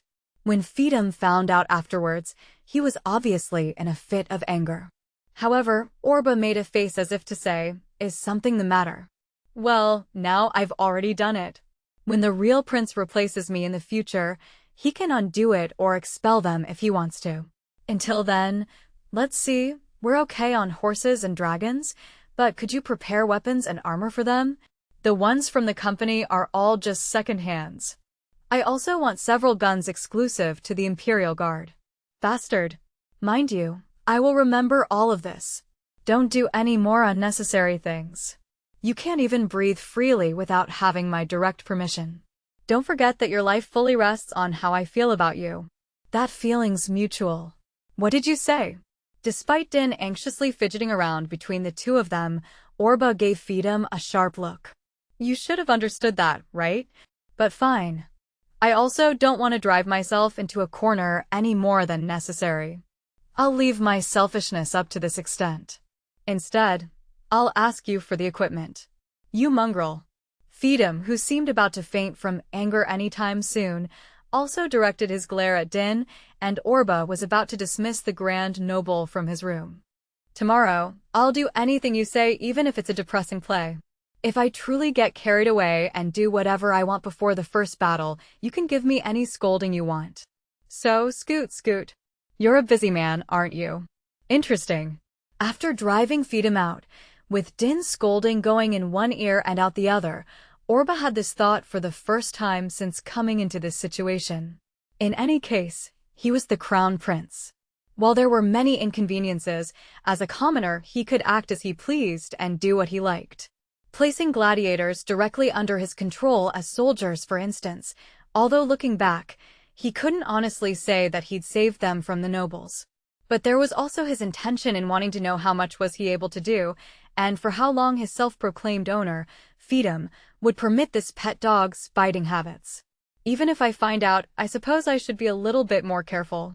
If Feedham directly saw Orba as a dangerous person, he would probably lose all of this small freedom he currently had. Perhaps even his life. And if that was over, there would have been no use to playing those antics. 2 days later, the expeditionary forces arrived from the capital. It had been decided Prince Gil would lead the troops. 2 Dragonstone air carriers, 50 dragoons, 150 horsemen, and 500 foot soldiers, a considerable amount to be entrusted to a supreme commander on his first campaign. The populace packed together at the main street as the troops came striding in, and Orba was looking down at them from the castle balcony. As the airships flew in the sky, the clattering of armor sounded, and a forest of spears and rifles formed in a line. It felt exactly like a scene from the historical novels or heroic tales he'd feasted on during his childhood. Entranced by that gallant display, Orba's eyes were gleaming like that of a boy. If seen by his companions from his time as a gladiator, he was certain that they wouldn't be able to believe he was the same person, and not just because he no longer had a mask. After that, doing as Feedham told him to, Orba went out to meet them at the castle square. But when his eyes made contact with the flagship's captain, who had become a great general of long service, at the center of his troops, the joy and excitement from his childhood vanished at once. Part 2. This was all too unexpected. Beyond unexpected, he was late in noticing this was the scene that he'd been waiting for all this time. Clad in simple black armor, standing with his heels together in front of the prince, the man bowing before him had a characteristic kind of smile that could be taken as arrogance. That majestic air he had still remained the same as before. Back then, he'd ordered to set fire to the lot from horseback. Oberi. With all his nerves on edge, a wave of heat ran through his body. His throat was dry, and he felt dizzy. At the same time, all kinds of future possibilities came to mind. Immediately leap at this man and strangle his neck with his bare hands, stab him with his sword, shoot a bullet through his head, or interrogate him about Alice's, his mother's, or his brother's whereabouts. Every temptation was twirling through his mind with the same intensity, stirring up, and Orba was thrown away by all of its strength. But now, as Prince Gil Mephius, instead of choosing such a direct approach without regard to his future, it should be possible to create other options. A crueler, more striking, and more tragic way of chasing down this man. Orba, standing upright, hardly heard the other person's greetings. Feedham accepted the greetings on his behalf. When he was informed that there was a party being arranged to feed their courage in the castle hall, Oberi Adjutant replied. Well, wouldn't it be as easy to stretch the soldiers' feathers even when we're not there? I would like you to immediately hear us out in a war council. There is also a message from His Majesty Emperor Gul. Yes, I understand.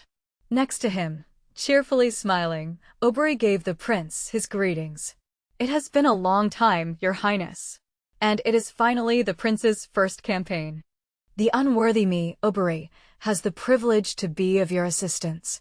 If nothing more, I will make sure to decorate your first battle with victory. For a short while, Orba didn't say a thing and stared at Oberi's spread purple lips. Yeah, he said, nodding. I'll leave it to you. Oberi Bailan, aged 44, was a strong general who had rushed out into the battlefield against Garbera many times over. He had once assumed responsibility of guarding Apta fortress, but when the Garberan army cut through his forces and started besieging the fortress, he'd immediately pulled back his troops by his own country's demands. They wanted to cut the Garberan armies in two, namely, get rid of Apta in the early stages, and cross over the border in one sweep where they raided a Garberan strike force prepared to attack Idoro. This decoy strategy became a similar retaliation strike for Garbera, and Mephius lost part of its southern territory, but it had brought a lot of damage on Garbera in return. After that, he'd continued at the front lines, and this time he'd been ordered to accompany the prince on his first campaign. So now I have to become this kid's babysitter? Oberi had sullenly spoken those words over his shoulder when he'd received his orders. Although he bragged about being better in fights than anyone else in Mephius, in reality, he'd mostly survived by taking the leftover fights, 11. Above that, he was also heavily opposed to the peace with Garbera. He was not the kind of man with the guts to openly speak against the emperor, but, for someone who'd been standing on the battlefield since the beginning of this 10-year war, his irritation for putting an end to it with such halfway measures was all the worse. He was as much as a reverse rebel. It should have been left as it was. No, cooperating with these rebels instead and plunging Garbera into a long period of mayhem would have been even better. If that was the case, we could have increased our military strength and taken over the Garberan capital. Although he spoke about such fabrications with resourceful families, as he soon learned of the incident at Siren Valley, it had gradually changed Oberi's way of thinking. The scale of the fight was never all that big, but this would no doubt define the positions between the three countries for future relationships. Even I'm not a man who can choose his future by himself. He had his own ambitions. After the peace talks, a letter directed to him personally had arrived from none other than of the biggest peace opposition in Garbera. Could it have been proof that they were afraid of his name and strength? He could make even more a name of himself if he would broaden his future course. On top of that, Oberi also knew the Crown Prince Gil Mephius' personality well. He would be headed for a glorious first campaign. After all, that prince wouldn't be able to accomplish anything by himself. He planned to take away his full authority. But, he joked, drinking wine together with his subordinates before leaving the capital. I will have to make it look like it's all the prince is doing. It'll be troublesome in the future if I get under his skin. That night, a war council was held, and it was proceeding at Oberi's pace, just as he had intended. At first, his adjutant announced the results of the conference with Garbera, which he'd brought from the capital. It was decided that they attack the fortress on both sides, where Mephius would advance from the west and Garbera from the south. Does it say anything about sending scouts to Endi? Simon remarked on Mephius' marching route along the border of Endi. If it turned out that Rakuin and Endi were having a cooperative relationship, there was the danger that the Mephian army would be the first to receive a surprise attack. Although we more than stand out, Endi will not likely rally that easily. But even if that happens, they can be expecting a pincer attack in turn. In this case, we can't expect to rely on even the diplomatic skills our country, Feedham said, looking out over a map of the surrounding area spread on the desk. One option might be to send an envoy during the march in the Crown Prince's name. Yes, just to be sure. We can also help by pulling out Idoro's defense force and have them ensure the line of supplies. The Lord of Idoro, Julius, agreed to Simon's appeal. While the unit's organization and the talks of deployment started, Oberi fleetingly looked over at the prince.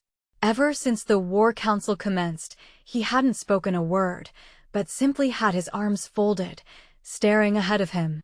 It was obvious from that start that there wasn't anything he could do, and Oberi secretly smiled inside. "Do you agree with this, Your Highness?" He tried to force him to join the talk.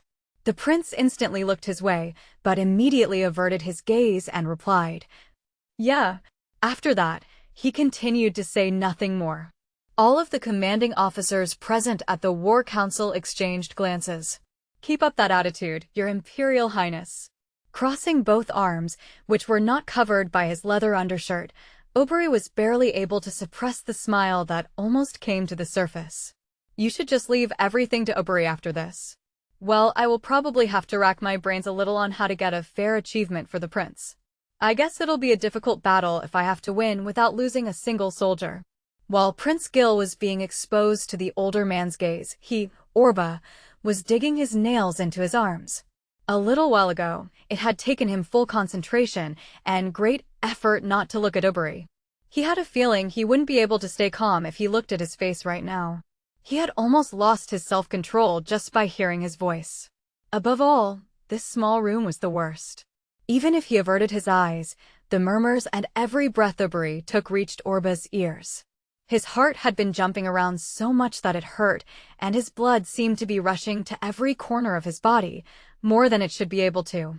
They were preparing for a confrontation. His entire body was giving him the sign to go. His arms, legs, and every fiber of his muscles that he'd been training for a period of 2 years were telling him to kill this bastard right now. The color of flames, the acrid smoke, Alice being taken away, and the charred bodies of the villagers were recurring in his head. And his brother Roan, who smiled whenever he called out his name. Oberi had ditched his brother, who shouldn't have had to pick up a sword and go into battle for his family's sake in the first place. And the careless survivor, Orba, was now near him. The survivor of that smoking village back then, who hadn't for one in 1,000 thoughts imagined to have him this close within reach. Was there really a reason to show this guy any sympathy? Was there any reason for showing him mercy and having him live longer for even 1 second? Kill him. There was a whispering voice in the back of his mind. It quickly turned into a shout, and before long it became a chorus of voices with a thunderous tempo and rhythm. Kill him. You can kill him now. You can kill him. Now. Kill him. That instant, Orba stood up from his seat. The discussion stopped, and everyone fixed their eyes on him. Then, there was a knock on the door. "What?" Orba asked in response. He had just been about to leave the room. If he stayed there any longer, he feared he would no longer be able to restrain himself. However, when he heard a voice telling him Princess Vilena was in the next room, again in response, he was forced to stand his ground. "Oh, what business does a Garbran princess have in a war council?" Oberi said, deliberately sounding denigrating. Then he jokingly added, "Could it be she's gotten worried that we might be bullying her husband? Well, my image isn't very good. I haven't even once left a good first impression on any woman I've met." A few people laughed in response. "Let her go back," Feedham said. "No," Simon pitched in. "She's a key ally. We can't ignore her. Let her in. Do you mind, Prince?" Orba didn't have a reason or the willpower to refuse. So, he nodded and sat back down. Before long, Vilena came in by herself. At a place for men, and a place to speak of war, there was a strange feeling of discomfort about a princess's interference. Whether or not she was aware of it, Vilena's innocent, beautiful features were radiating the color of determination, like that one day. "People of Mephius. First of all, please forgive a woman's impertinent words at the place of a war council. Such a thing is exceptional in Garbera as well. With this, I, Vilena Owl, bear shame upon myself." Several minutes after, despite their glaring eyes, the military officers were all insincerely putting her at ease and commenting about how her enthusiastic attitude received praise. The Princess of Garbera, wanting to avoid a solution by military means, insisted on letting her persuade Rakuin by herself. If it came to a head-on collision, no matter which camp had the advantage, Garberan lands would burn and its people would die. However, Rakuin was a patriotic knight who was concerned about Garbera's future. That belief had gone too far this time and had caused such an act of folly. Thus, the young princess fervently advocated in her speech that they should turn him back to his righteous self. Of course, the crime of aiming for the life of the gracious heir to the Mephius Empire's throne is severe. I am willing to seek the Mephius support on how to deal with the ringleaders, starting with Rakuin. I am definitely aware this is not matter for Garbera alone. Therefore, right now, that is for talks after the war, the winged dragon officer, Rogue Saiyan, cut in. Although the others sent reproachful looks his way as he stood up, it was obvious they were all cheering him on in their hearts. This is our retaliation for the attack on our imperial family. It's been clear from the beginning that this was never a matter for Garbera alone. As the most established among Mephius' 12 generals, even Oberi sometimes came to him for instructions or to ask for advice. It wasn't clear if he was older or younger than Goen. Even at a war council, he was fully clad in the heavy-set armor of his ancestors.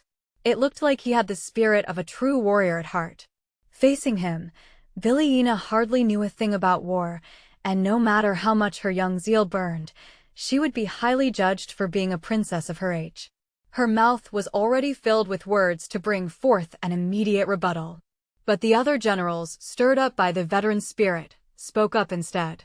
Garbera may see the Mephian army marching into their lands to quell Rakuin's rebellion as quite worrying, but we're not brigands. We're not like thieves that take advantage of a fire and lay waste to Garberan lands. Apart from that, Garbera itself has given our advance their consent. It's best if we don't hinder the organization between countries just from a single princess ideas.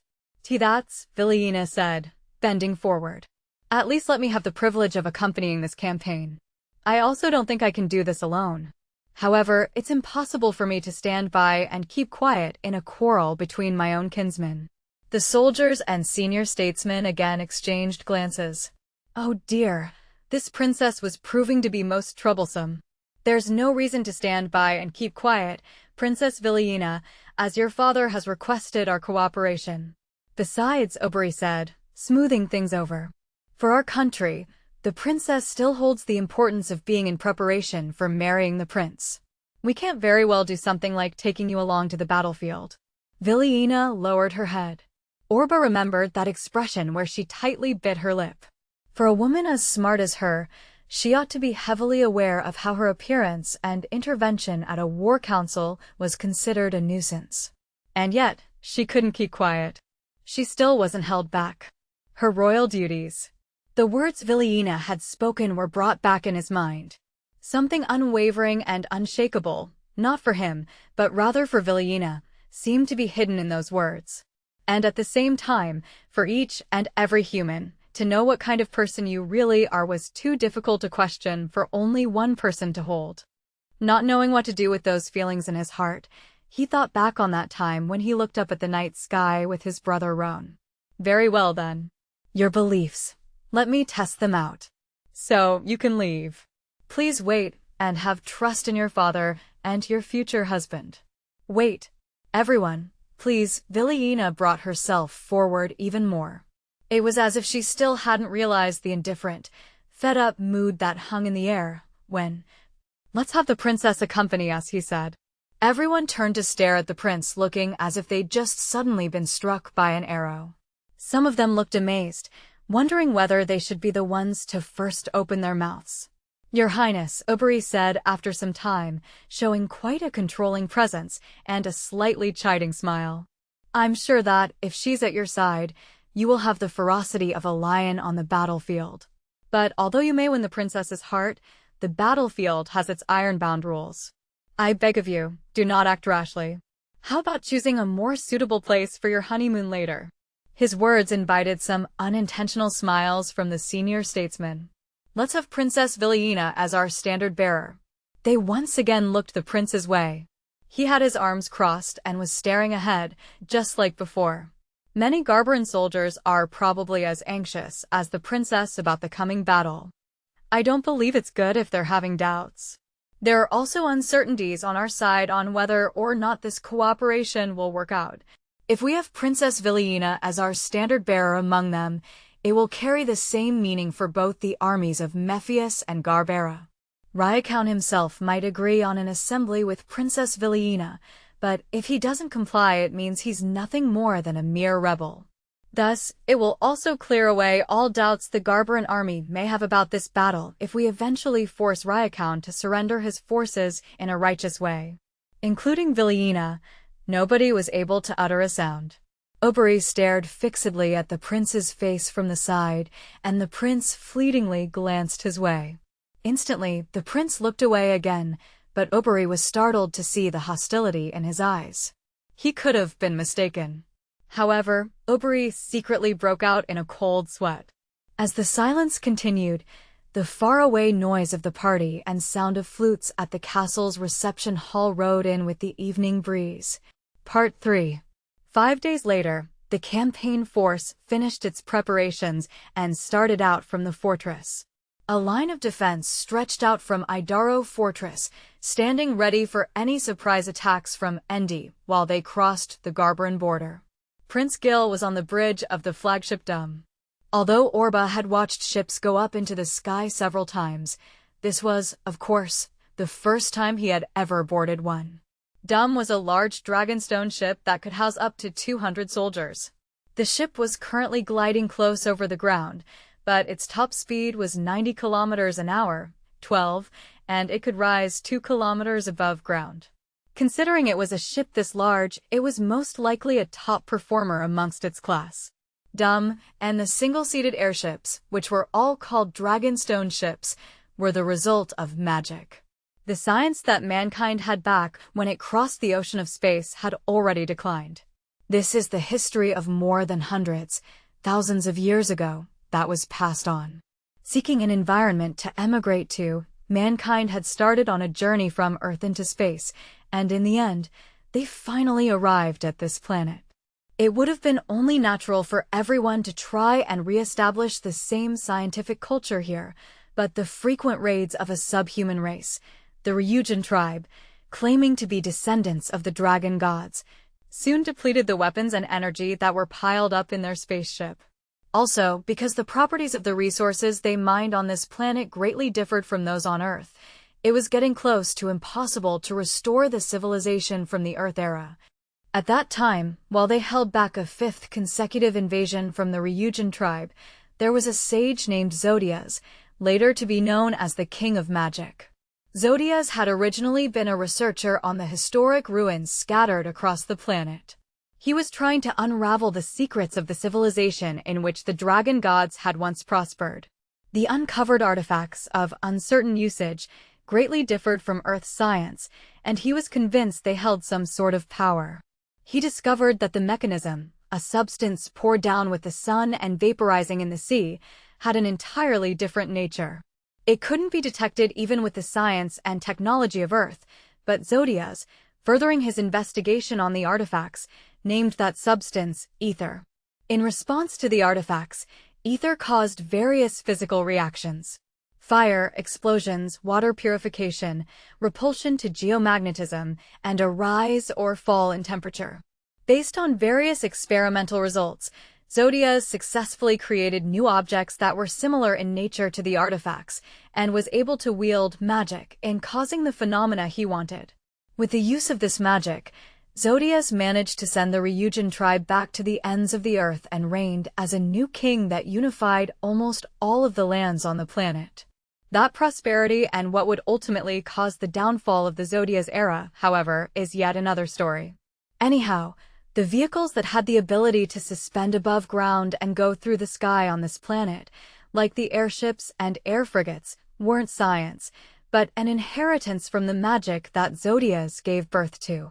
In order to acquire floating ability, a power to repel the gravitational force was created with the use of ether, and when it flew, ether was radiated and scattered about. Of course, when the ether runs dry it would lose its ability to float, and the more it rose in altitude, the more the power to repel gravity lost its strength. These ships were generally called dragonstone ships because the skeletal frame of these ships was made of the so-called weightless metal that was refined from the dragon bone fossils excavated from the ancient layers of the earth. These days, good dragonstone was a valuable resource, all the more because of the occurrence of ether depleting worldwide, which also caused the magic civilization to decline. And even though it couldn't be mass-produced, it was certainly an indispensable military power to have on hand. Orba would show up on the bridge for several hours a day before heading back to his room to rest. This was also what Feedham had suggested. After all, as he'd put it, you can't make mistakes when you don't show your face. Orba found it convenient. Having all eyes upon him just for sitting still and staring ahead of him went against his nature and, moreover, he had been deep in thought these last few days. Mephius, Endi, Garbera, and Rakuin. He wanted to know their strengths and characteristics. Because he was unsure of his own knowledge of them, he had Din, who had received a much higher education than he, and Gaun and Shirkei, who said they'd lived in other lands before serving under the Tarkas group, supplement him. First of all, from Garbera's point of view, they obviously couldn't ignore Rakuin's rebellion. However, as only one country, they would be at an overwhelming disadvantage if Endi participated in the war. In the likely event that Endi did have ties with Rakuin, they might also take the opportunity to take the next step and advance on the capital. But what Garbera feared above all was internal discord. There were many vigorous, energetic youths within the country who had gathered under Rakuin and believed that they ought to attack Mephius. It was even possible that they'd abandon the royal family at the capital and form a new royal family by exploiting Viliena's and Rakuin's marriage. Concerning Mephius, Gaun analyzed, they hope to strengthen their alliance when the marriage is concluded as it is after defeating Rakuin here as a team. They will also be prepared to face off against Endi, and they have the opportunity to place Garbera in their debt with the current campaign. On the other hand, if the wedding didn't hold, the territory of Garbera would be split between the royal family and Rakuin, which wasn't so bad either. If it so happened that the alliance got annulled, Mephius might possibly be approached by Endi instead, setting their sights on collaborating with Mephius instead if it could make a change to their own country's advantage. But in that case, there was another risk. In contrast to what you just said, should Rakuin obtain Princess Viliena, they could unify the whole country with the cooperation of Endi. What they thought and how they moved, many routes were open before them, and they also had to consider the actions among each of these movements. Gaun, isn't Iver originally from Garbera? Orba suddenly said, mentioning a gladiator's name. He did work as a mercenary, but he said it didn't fill his plate, so he became a bandit. Seriously, you're thinking of slipping him over to Rakuin's side? But they're a hard-knit bunch of guys. He'll be noticed right away. Not if it's in the midst of a chaotic battle, don't you think? Orba immediately summoned Iver and gave him some instructions. Of course, he did all of this as a prince. The only sword slave who knew about his real identity was Shirkei. Half a day after they crossed the border, the Mephian army was lined up on a hill that overlooked Zame Fortress. They had their artillery ready for the siege. The allied forces of Garbera were south of the fortress, and it took them about 3 hours to set up their battle formations on the plains next to it. Mephius had sent an envoy to Rakuin. This was to tell them that Princess Viliena was aboard their flagship and to endorse them to surrender. The envoy came back in less than an hour. But although they'd headed off with 3 people, only one of them had been allowed to return. The face of the man who'd arrived on his knees at the bridge was pale. Rescuing Princess Viliena from the dastardly Mephians that hold her hostage is our most pressing concern. Although the princess will receive a hearty welcome if she wishes to take the trouble to come over, we will never allow any Mephian to set foot within this fortress. Along with the envoy's message, Orba was handed a set of binoculars from one of the non-commissioned officers, 13. When he looked through, he saw 2 spears raised on top of the fort. There were freshly severed heads hoisted at the tips. It was Rakuin's reply. Now this man's a rebel to his lord. Isn't he, Prince? Oberi said as he peered through a similar pair of binoculars. He hadn't believed from the beginning that a just cause like this would have the Garberan side working together with them on this. Our military force is greater, he continued. All right. Let's start attacking them on from both sides immediately. If we waste any more time, Endi could send reinforcements over to Rakuin's aid. Thinking that the prince's excessive meddling had ended with this, Oberi immediately gave the order to advance. With this, The prince's abundant meddling, speaking voice, came to an end. It looked like he immediately gave Ubri the order to march. However, Orba interrupted him, saying, "Wait." Everyone on the bridge, including the generals, looked at him with puzzled looks. "First, let's make sure that the Garbaran side is ready as well." The opening of the battle commenced just before sunset. The Garbaran troops went for the attack from the south, while the Mephian army held back to provide covering fire. But it had little effect anyhow, as the Mephian encampment was further from the fortress. The dragoons clashed with each other on the middle of the plains. There was a clash of weapons scattering, as spearheads ran through the enemy's heads, making them flutter through the air. There was an iron solidarity and teamwork among Rakuin's forces. Arrows shot out from the fortress as the Garbaran forces tried to advance, and there were bursts of gunfire here and there on the plains, scattering about the flesh of dragons, horses, and humans. Furthermore, while the aerial forces were mainly on standby up in the air, sometimes they would swoop into attack at the right time. Additionally, Rakuin's soldiers who had set up small bases around the fort performed backup by gunfire. It was an exquisite arrangement. The Garbaran troops were at a standstill, and the aerial forces on Garbara's side were also the victim of gunfire. They had fallen to a state where they couldn't receive their allies' support either. What the hell's Mephius doing? Gah, we're at our limits. Fall back, fall back. Lift the Dragonstone ships. Withdraw under the cover of their cannons. Tell them not to go in too deep. In the end, most of the Garbaran army couldn't advance, and 2 hours passed before they were back at their main camps. They had personally confirmed the robustness of the fortress that they'd built themselves. It grew silent again around Zame Fortress. Here and there, the torches inside the fort were extinguished, but one could easily perceive that they were diligently standing on guard. Several hours after the evening battle, a Garbaran messenger had headed for Dum's direction. He came to complain and to reconfirm their strategy. Orba had left everything up to Feedham, while he himself examined the map at the bridge. There were also several captains gathered at the war council, but Orba hardly spoke a word. Even so, at the end, he didn't give them the final permission to advance. Despite the confusion and doubt, most of them had feelings of anger. Is this supposed to be Prince Gil's first campaign? Ubri murmured almost to himself. A sneer was stuck to the edge of his lips. I wonder whether him being unreasonable is a form of caution. And we are supposed to tell this to all of the soldiers and hope that, at the most, our caution isn't taken cowardice. After the war council, "What are you scheming?" Feedham said, having appeared at the ship's room that was assigned to the prince. "Have you lost your nerves? If nothing else, I'm not telling you to do a bloody suicide attack. Just leave it to me. If you do any more of these selfish actions, I'm really going to have your head." His cheeks were quivering in anger as he spoke, but in the end, this was a battlefield. The real prince wasn't even in the area. Orba didn't think Feedham could do anything to him in the current situation. After Feedham left, Goen posed a question.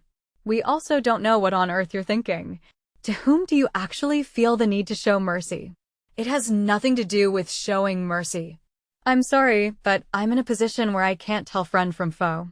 Friend? Foe? Are you talking about Gabera? Them too. It wasn't only Orba who didn't have confidence in the Garbaran forces. Actually, the long-serving General Rogue Saiyan was watching signs among the Garbaran camp, aside from the enemy's movements. Although the amount of people who would contemplate betrayal was probably no more than a tenth, if they turned coat in the middle of the battle, they could very well suffer a great deal of harm. The emotional unrest could be huge, and if Rakuin pulled out his forces at that very moment, they might cut through to them in no time. However, you don't plan on taking your time and keep besieging them, do you? Shirkei said. If they do receive supplies from Endi, this will drag on, and the morale on Garbara's side will plummet. If Rakuin remains, more civil wars will break out over the place, and it might even escalate to a war that splits up their entire country. It won't just end with those who consider changing sides raiding our camp at night. They'd want to take Prince Gil's head, rescue Princess Villiena, things like that. When he heard Goen's words, Orba grinned. If an opponent had seen him like this during his time as a gladiator, and Orba hadn't been wearing a mask, he would surely fly into a rage. After all, it was the type of smile that seemed to terribly belittle the opponent. It's fine, because I'm still waiting for exactly that moment to arrive. Goen let out a groan. Shirkei also wondered whether this was some sort of joke, and got a mixed look on his face. Orba, you can't be.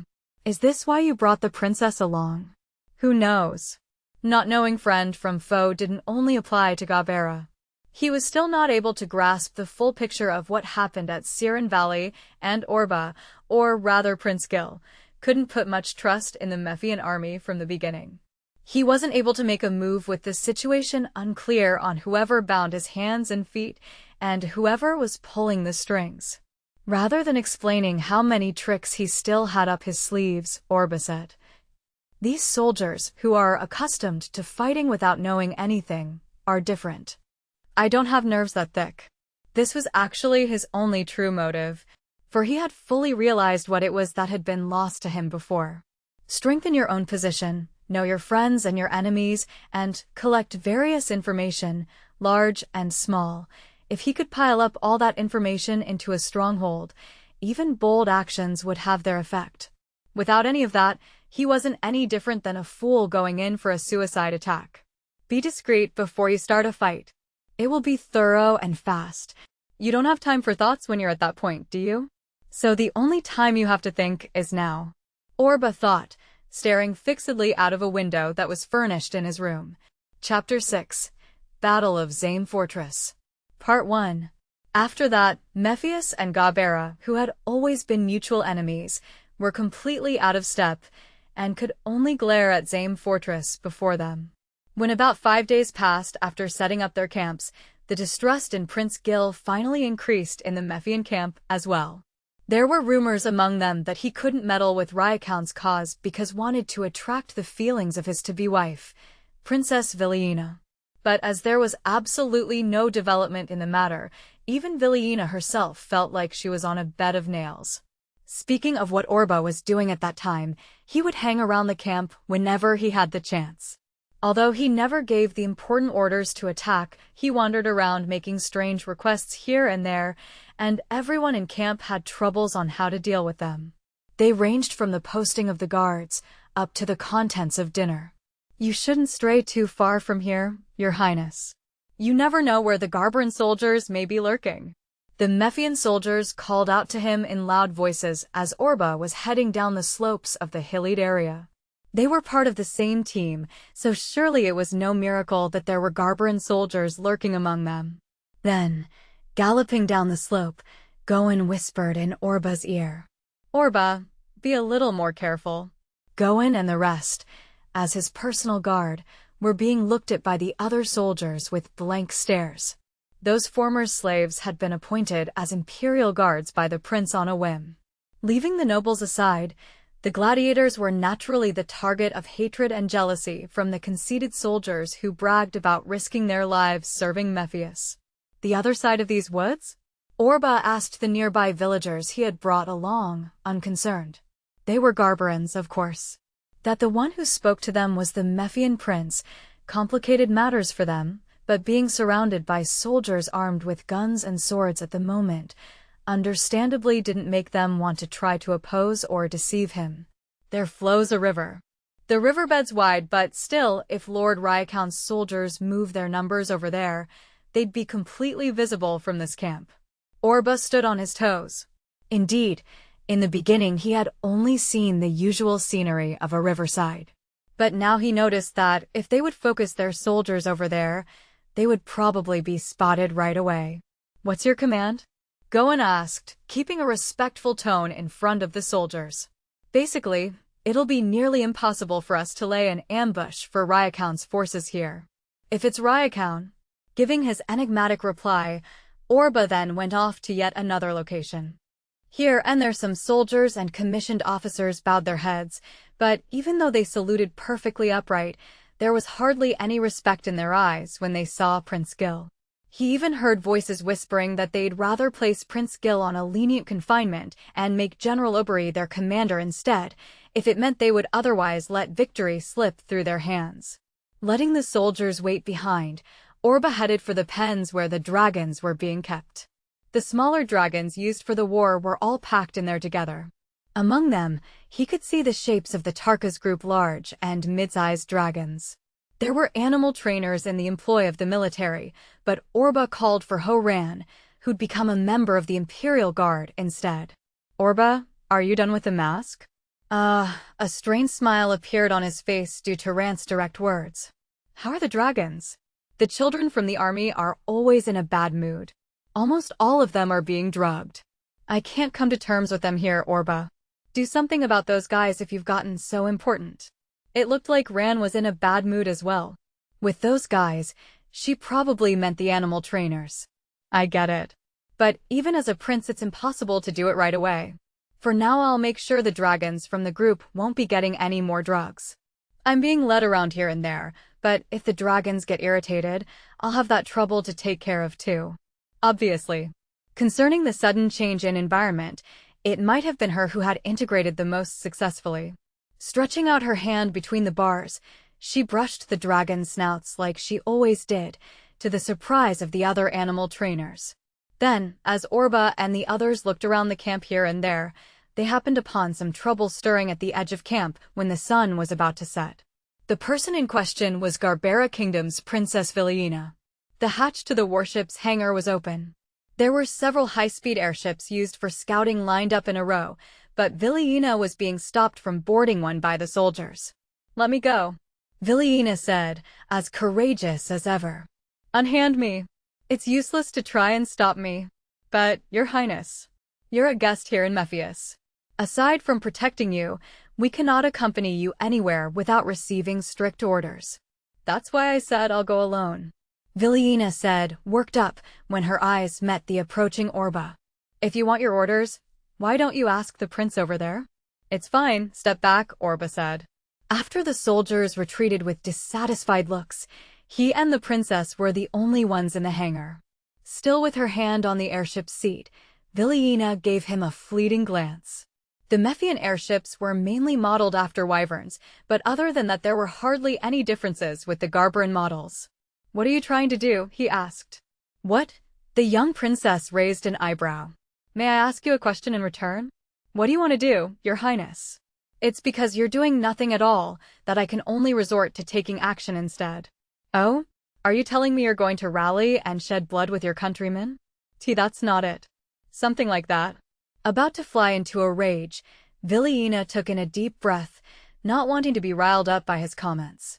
Without Mephius's aid, the Garberan forces are only going to be cut through. Blood has been spilt already. I cannot bear to watch it.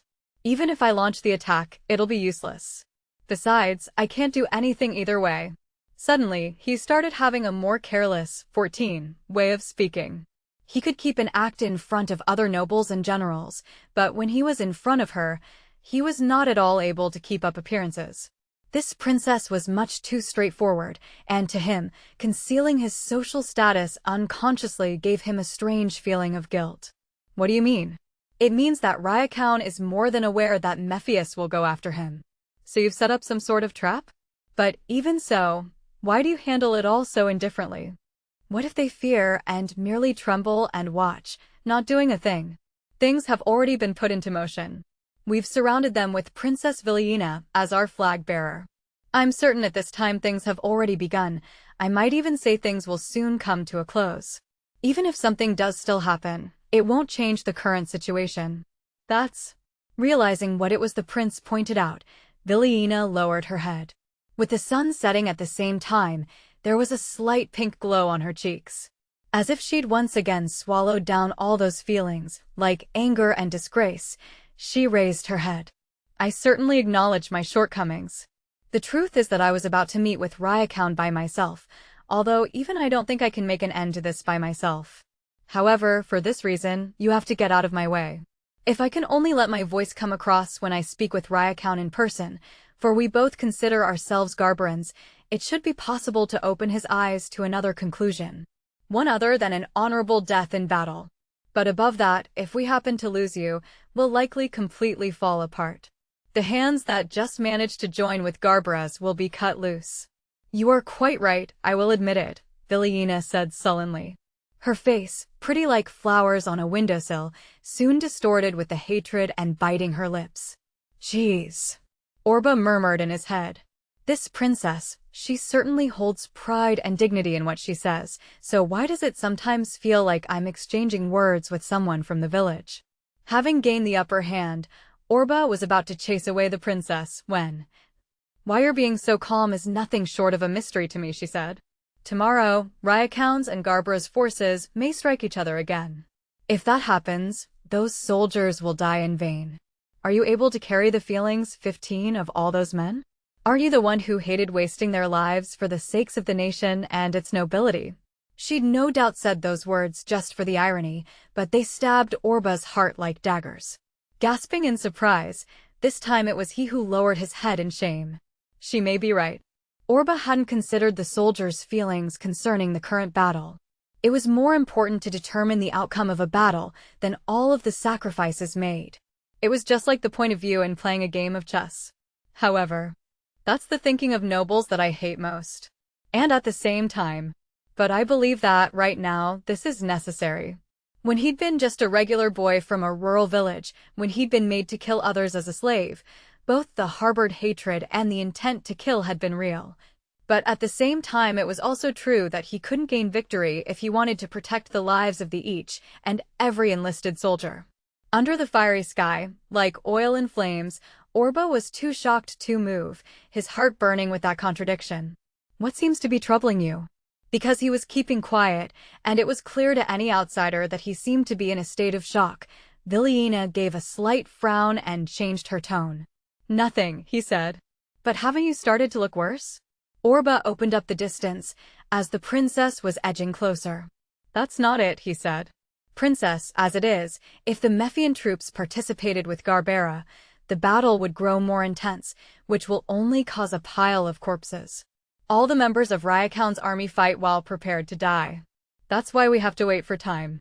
In this way, I am thinking of the soldiers. Wait. If I will get a victory the way I think." The end of his sentence seemed to melt away with the evening breeze and disappeared.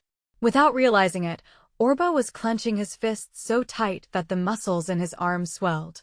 The next day, the evening of the 6th day since setting up camp, Princess Villiena finished her meal in her room aboard the ship. Although it was unreasonable to think so, considering it was a battlefield, she felt completely restless from dawn to dusk as she spent her days looking outside. It was to be expected, but she basically had no one to talk to because she hadn't been able to bring Teresa along with her. There were Mephian pages stationed at the camp, but they kept well away from Villiena unless it was really necessary. Usually, Teresa was always by her side to quickly take care of things. She would start Villiena's morning by taking up the time to comb the princess's hair. Teresa would always be annoyed because Villiena couldn't be as diligent as her and was never able to sit still, but it was a routine for them ever since Villiena was a child. She believed she could do it by herself for once, but the job took a lot of time that morning and it was sheer boredom.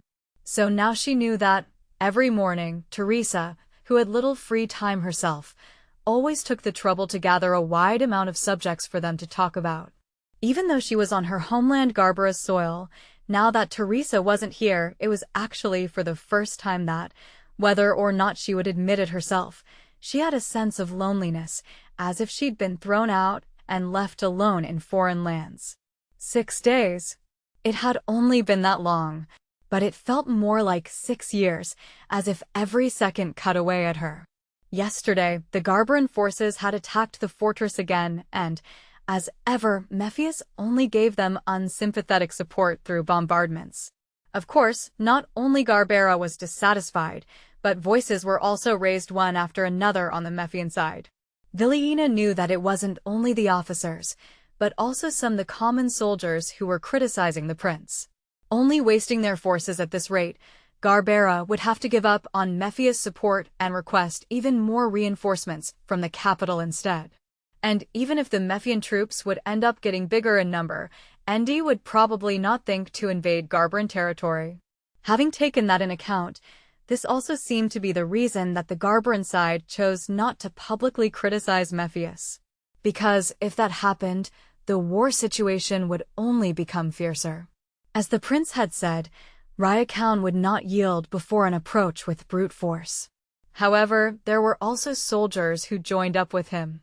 And according to the words of an officer who had an audience at this camp the day before yesterday, the family members of those who follow Rakuin, the ones who were too old or too sick to head for the fortress along with him, have all committed suicide. Or so she'd heard. They probably couldn't bear being on a bed of nails after being exposed as a traitorous family, and if they'd allowed themselves to be caught, they'd be shackled and used as hostages. She wondered which one was actually the real case. But because of this, the soldiers following Rakuin were likely also prepared for anything. Where they were concerned, it just made their bond all the more stronger. They would probably continue to fight with every ounce of strength until the last of them was downed by a bullet. Villiena stood upright for the umpteenth time that day. She walked along the room's wall and gazed over at the ropes connecting the airships. She walked several steps forward and then, again for the umpteenth time that day, turned back.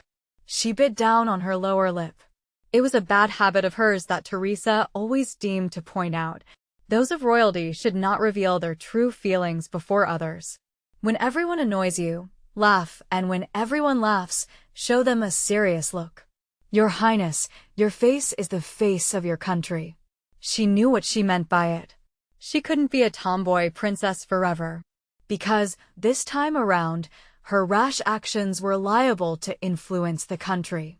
Without so much as a pause, Villiena again half rose out of her seat. Although her notion of having a direct talk with Rakuin had been dismissed, she couldn't count on that still being the case. She decided to meet up with Gil Mephius once more. Although there are also rumors he doesn't want to move out of camp. It was said that Mephius, who'd assumed they would have an easier battle, wanted to give up on this fruitless battle as quickly as possible. And the source of these rumors wasn't from the Garberan, but from the Mephian encampment.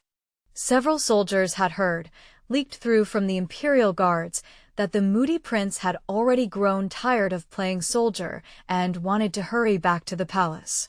Villiena, her anger flaring up like fire as usual, had been about to storm over to Gil and grill him about the matter in detail.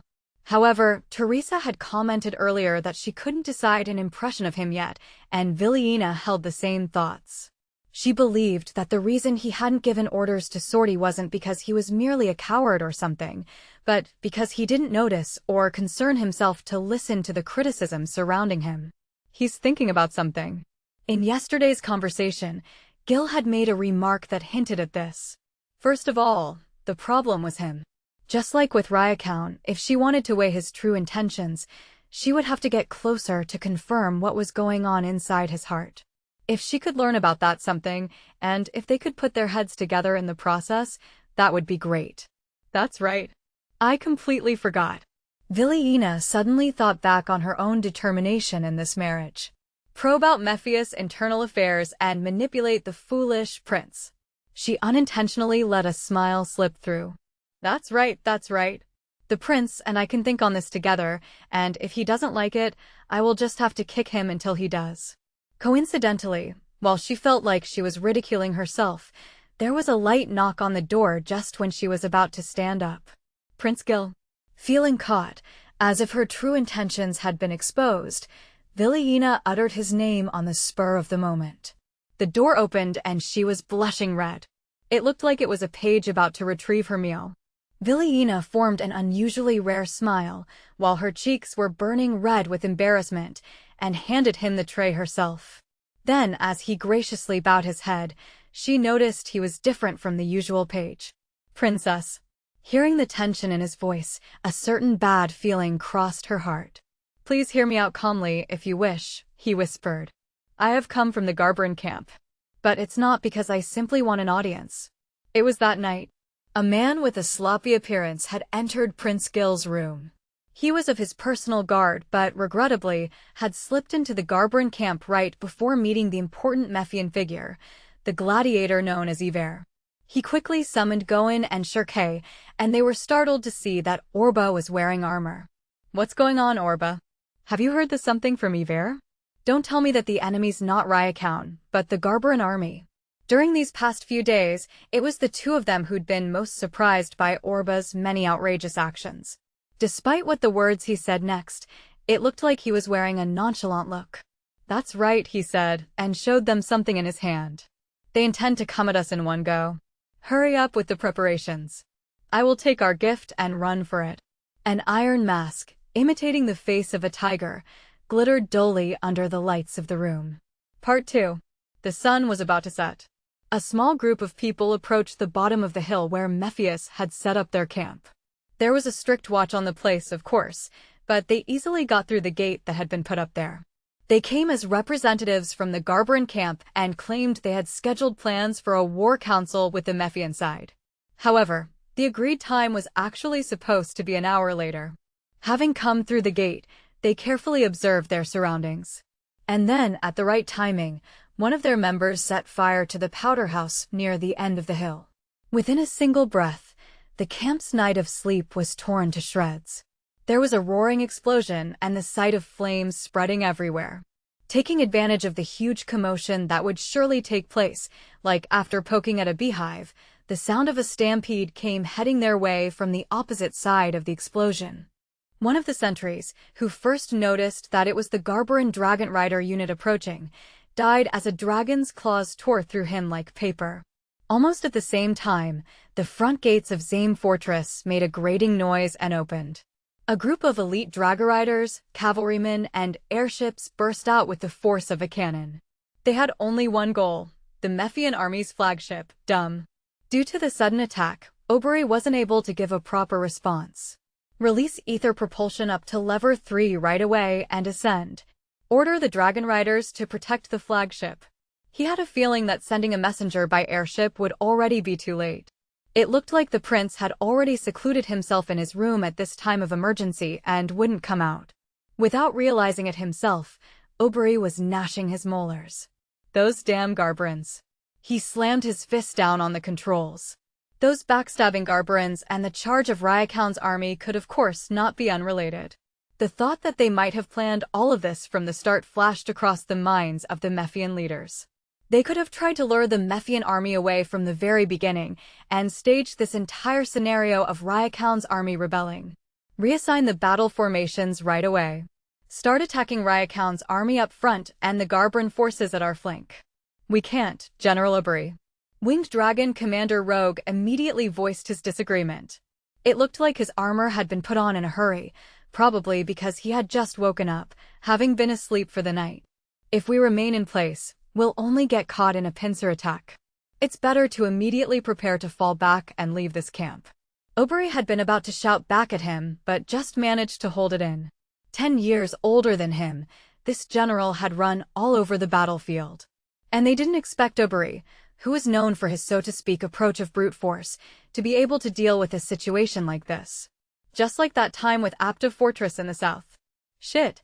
Oberi bit on his thin lips, in contrast to his usual appearance. This unlikely development came just when he thought this would be the perfect opportunity to make a name of himself. Everything was the fault of the prince and his optimistic, let's wait and see approach. It looked like they would have to abandon the fortress after all. And if that was the case, it would be nigh impossible to silence the Garbaran anti-royalty faction. Has the prince still not come out yet? Simon came yelling onto the bridge from another corridor. One page and his personal guardsmen are protecting the door. They won't let anyone pass on the prince's life. He came here, and that's his command. Simon unintentionally yelled in front of the soldier. He looked like a man who was so different from his usual self, and he instantly regretted it. What about Princess Vilena? Yes. Several of the prince's personal guard are guarding her as well. He had been quick to prepare all of that. While his suspicions about the prince increased all the more, this was still a state of emergency. No matter what, there were other things that needed doing. Haven't you been able to contact the Garbaran headquarters? Further at the bridge, he could hear Feedham shouting about up to the point that his voice got hoarse. We sent out an airship some time ago, but it still hasn't returned. Whoosh! At that time, a strong wind jolted the Dragonstone ship. With all of this, they couldn't even prepare battle formations. A small-sized airship needed to accumulate only a small amount of ether, but its area of activity only covered a few kilometers at best. They needed to increase the distance from this place as quickly as possible. But will that be quick enough? With their main force already out of the fort, they couldn't respond to their attack anymore. The ship, which was still just starting to move, was being targeted with bombs that fell like rain. Twice, thrice, and Simon's legs continued to shake. Meanwhile, at Zame Fortress, there was a hall in the upper part of the fort. Surrounded outside by balconies on all four sides, one could see the fires of war raging over the soldiers. Behind the balcony, looking out over the area, a single airship was stored away out of sight. It was meant to evacuate the commander if, by any chance, the fortress happened to fall. However, he, a man who stood stock still and carried the color of the distant flames in his eyes, had no intention to use it in the least. It was there only because his followers had begged him to prepare one at all costs. He was clad in armor and armed with a sword slung on his back. He was tall, and although he was young, he had the kind of grandeur that didn't allow others close. He didn't move an inch and stood there with a hand to his trimmed beard, looking much like one of the heroes in the paintings that decorated castle corridors. He was originally a knight from the kingdom of Garbera, the general of the Second Air Fleet, Rakuin. Once longing for national fame, the man who'd received hatred and disdain from Mephius and was the object of fear stood staring at the fires that showed the feats of his strategy. It was a surprise attack he had made in sync with the Garberan camp. Having slipped agitators into their midst had borne its fruits. According to their last reports, the number of generals and their soldiers that had decided to rebel, no more than 100, would start a surprise attack on this moonless night. It would also cause turmoil at the Garberan headquarters. Likely convinced that Mephius was surrounded by enemies, they might not be able to quickly come to Mephius' aid. First you read the lines, then comes the strategy. Before you strike a blow, be sure that you will hit the mark. It could likely be the last move you made. Just then, "My lord." A soldier turned up in the hall, put his heels together, and bowed. Rakuin still held the position of a military guard, but ever since he led an army of 1,000 followers, they had all started calling him a lord. In the end, they were all comrades who had ducked under many blades and run through rains of gunfire together. There were many people among them who had lost comrades or family members because of Mephius. And, although it was most likely because of Rakuin's talents, it tightened their bonds like iron. "Allow me to congratulate you. The soldiers have returned from Dum just now." "Oh, is that so?" "Yes. Princess Villiena has also been brought along safely." There were tears in the soldier's eyes as he announced this in a loud voice. This was his earnest hope.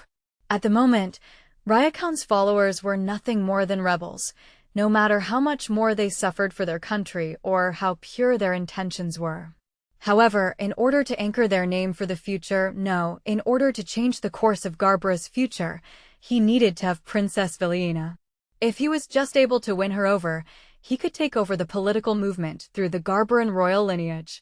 She was highly popular and revered like an idol, allowing him to gain the nation's support. Moreover, Rakuin was convinced that the princess had the most strong-hearted spirit among those in the royal family. "She hasn't been harmed, has she?" "No." "All right. Bring her in." Soon enough, led by a soldier, Villiena stepped into the hall. Her face was as white as paper, but her eyes at least were filled with life as she stared his way. His heart was struck by a nostalgic feeling. They had met each other a year ago when they were pledged to engage, but Rakuin was reminded of a time before even that, when Villiena had still been 9 years old. Coming to her aid, when she'd been taken hostage during the rebellion that was caused by Bateaus, Rakuin had slipped into the castle with a scouting party in order to defeat Bateaus. The one who had guided them had been none other than the princess herself. Although she was still a child, she had proven to be quick-witted, and Rakuin had admired her courageous actions. Then, the hero who had taken Bateaus' head had been invited to kneel before the princess and received a kiss on the cheek. It had been about 4-5 years since then. Naturally, her body had matured all this time. She still hadn't lost her girlishness yet, but within 3 years, She would be a beauty that would likely cause trouble not only in Garbera or its surrounding countries, but even in the world across the seas. Rakuin gave her a respectful bow. "It has been a while, Your Highness." "General Rakuin." "You." Villiena fired the first shot, as if trying to let the vigor in her words mask the hesitation. It was as if her heart was in disarray.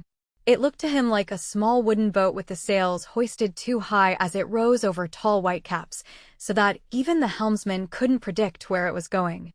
About 10 minutes before they'd opened hostilities, a man in the guise of a page had suddenly arrived at her private quarters in Dum and called himself a person from the Garberan camp. He'd said that a part of Garbera, in concert with Rakuin, had planned to make a surprise attack on Dum. "Princess, I will guide you to Lord Rakuin from here." Villiena had turned pale and foolishly stood up in order to warn the prince. "Forgive me." Whether or not he had expected this reaction, the soldier had been quick to respond. Several soldiers who had waited in the back stopped her from making a sound or move, restraining her mouth, arms, and legs. While she tried to resist, she slowly felt her consciousness slipping away and figured they'd probably diluted the cloth covering her mouth with a sleeping drug. When she came to, she was at Zame Fortress. The flames were rising up over the soldiers below. "You. I know full well what you want me to do," Rakuin gently interrupted Villiena's words. The usual vigor wasn't there in Villiena's eyes as she stared at him. Her emotions were raging like fire, but for some reason it didn't come to the outside. Even for her, as had been the case for Rakuin, certain strong emotions were reawakened from over a distance of time. 1 year ago, the two had met when they were pledged to engage. In contrast to the many battles he had faced head-on, he didn't seem able to look her in the eyes even once when he was her fiancé. Now, his handsome features had gotten a little thin, and he wore exhaustion and sorrow on his face, which might have chafed away at his urban refinement, or maybe he'd just gotten an even wilder taste instead. The ash-silver armor he wore had been given to him by the king himself when he'd been bestowed as a full-fledged knight. "However, I have to stick to my own beliefs. With all due respect, the people no longer follow the current royal family. I agree that lineage is important, but if we rely only on that, the country will be on the way of decline. But a civil war will ruin the country instead. Why would you let such a useless battle drag on?" "I'm not letting it drag on. Actually, the opening of this battle will end in a major victory for us. And our victory will have a huge, lasting impact. Garbera will fear more rebels rising up against them in their country, and it will become impossible to move a huge force. In order to protect their honor, Mephius too will have no choice but to take to the field. Once they realize that they can't easily win, they will make it their reason to immediately pull back their forces. And when that happens, only one last thorough strike will be needed to finish things off." Outside of the fortress, the battle continued to wage on. As the fires of war continued to light up all over the place, defying the darkness of the night, Villiena clenched her tender fists. She did not want to see this. It was exactly because of this that she'd steeled herself and decided to marry into Mephius.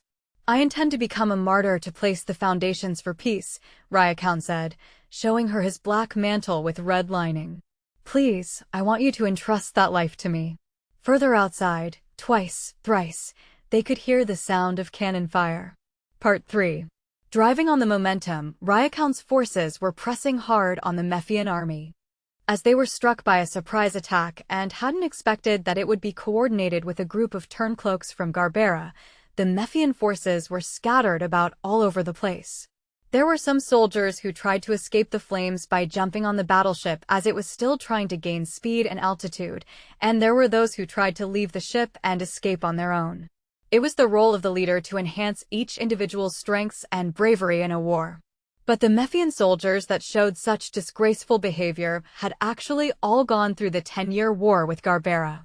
There should even be many among them who had been heralded with distinguished service. If they'd been blessed with a good leader, there would probably be 10 among every 100 men who would choose this place to die in order to let their leader escape. But unfortunately, the prince who was supposed to bear that duty hadn't given any orders, and it was clear to all that the ship's captain, Oberi, had lost his composure, and that panic had infected even the common ranks. "This won't do." The great General Rogue who came out on deck had grasped the situation and was thinking of whether or not they ought to leave. When he looked at the battle situation calmly, they were still greater in number. However, that such a difference could be swallowed up by the moment in the blink of an eye was part of battle. Oberi was by no means a bad commander. If he had the momentum at his side, he had a unifying power to him that could turn even the most hesitant soldier into a hero. However, in the exact same sense, if he was under adverse circumstances, the people around him became ready to flee the scene. They needed someone here with a backbone. A person who played an active, vigorous role. "There's no way I'm going to have my bones buried in Garbaran lands," Rogue muttered to himself, a grunt that came from the bottom of his heart. There shouldn't be any general who wished for a certain place or a certain way to die. But it fell to him to protect the prince in battle, or at least let it be a noble death. He was reminded of the family that he'd left back in his country. And as he thought this, Mephian soldiers came running over as they turned their backs to the enemy, bullets piercing through their heads before they dropped to the ground. Their armor was painted with blood like on a children's drawing, and Rogue placed a helmet over his head. Exposing this miserable figure here shames me as a general. But to prepare myself for death in this place is a general's honor. He drew his sword with a spark and started for the tail end of the Dragonstone ship, shouting in a loud voice, "Welcome, thou Garbaran traders. If you want to take another step, you have to step across this man's, Rogue Saiyan's, corpse. But this old croak will not die alone. He will take 100, nay, 1,000 people along with him. Whoever wishes to take me on should think of his family one last time." While the enemy's gunfire showered below without cease, Rogue jumped down from the ship that was just about to gain altitude. Several soldiers who had their fighting spirit invoked gathered around the old general. The enemy came surging down on them from the front like an avalanche. One bullet grazed Rogue's left cheek. Another completely dug into the jaw of a soldier to his right, who fell down on his back. Then, just when Rogue was about to charge into them with death's smile on his face, "Fire!" A pleasant to hear, loud scream reached his ears. It didn't come from the enemy.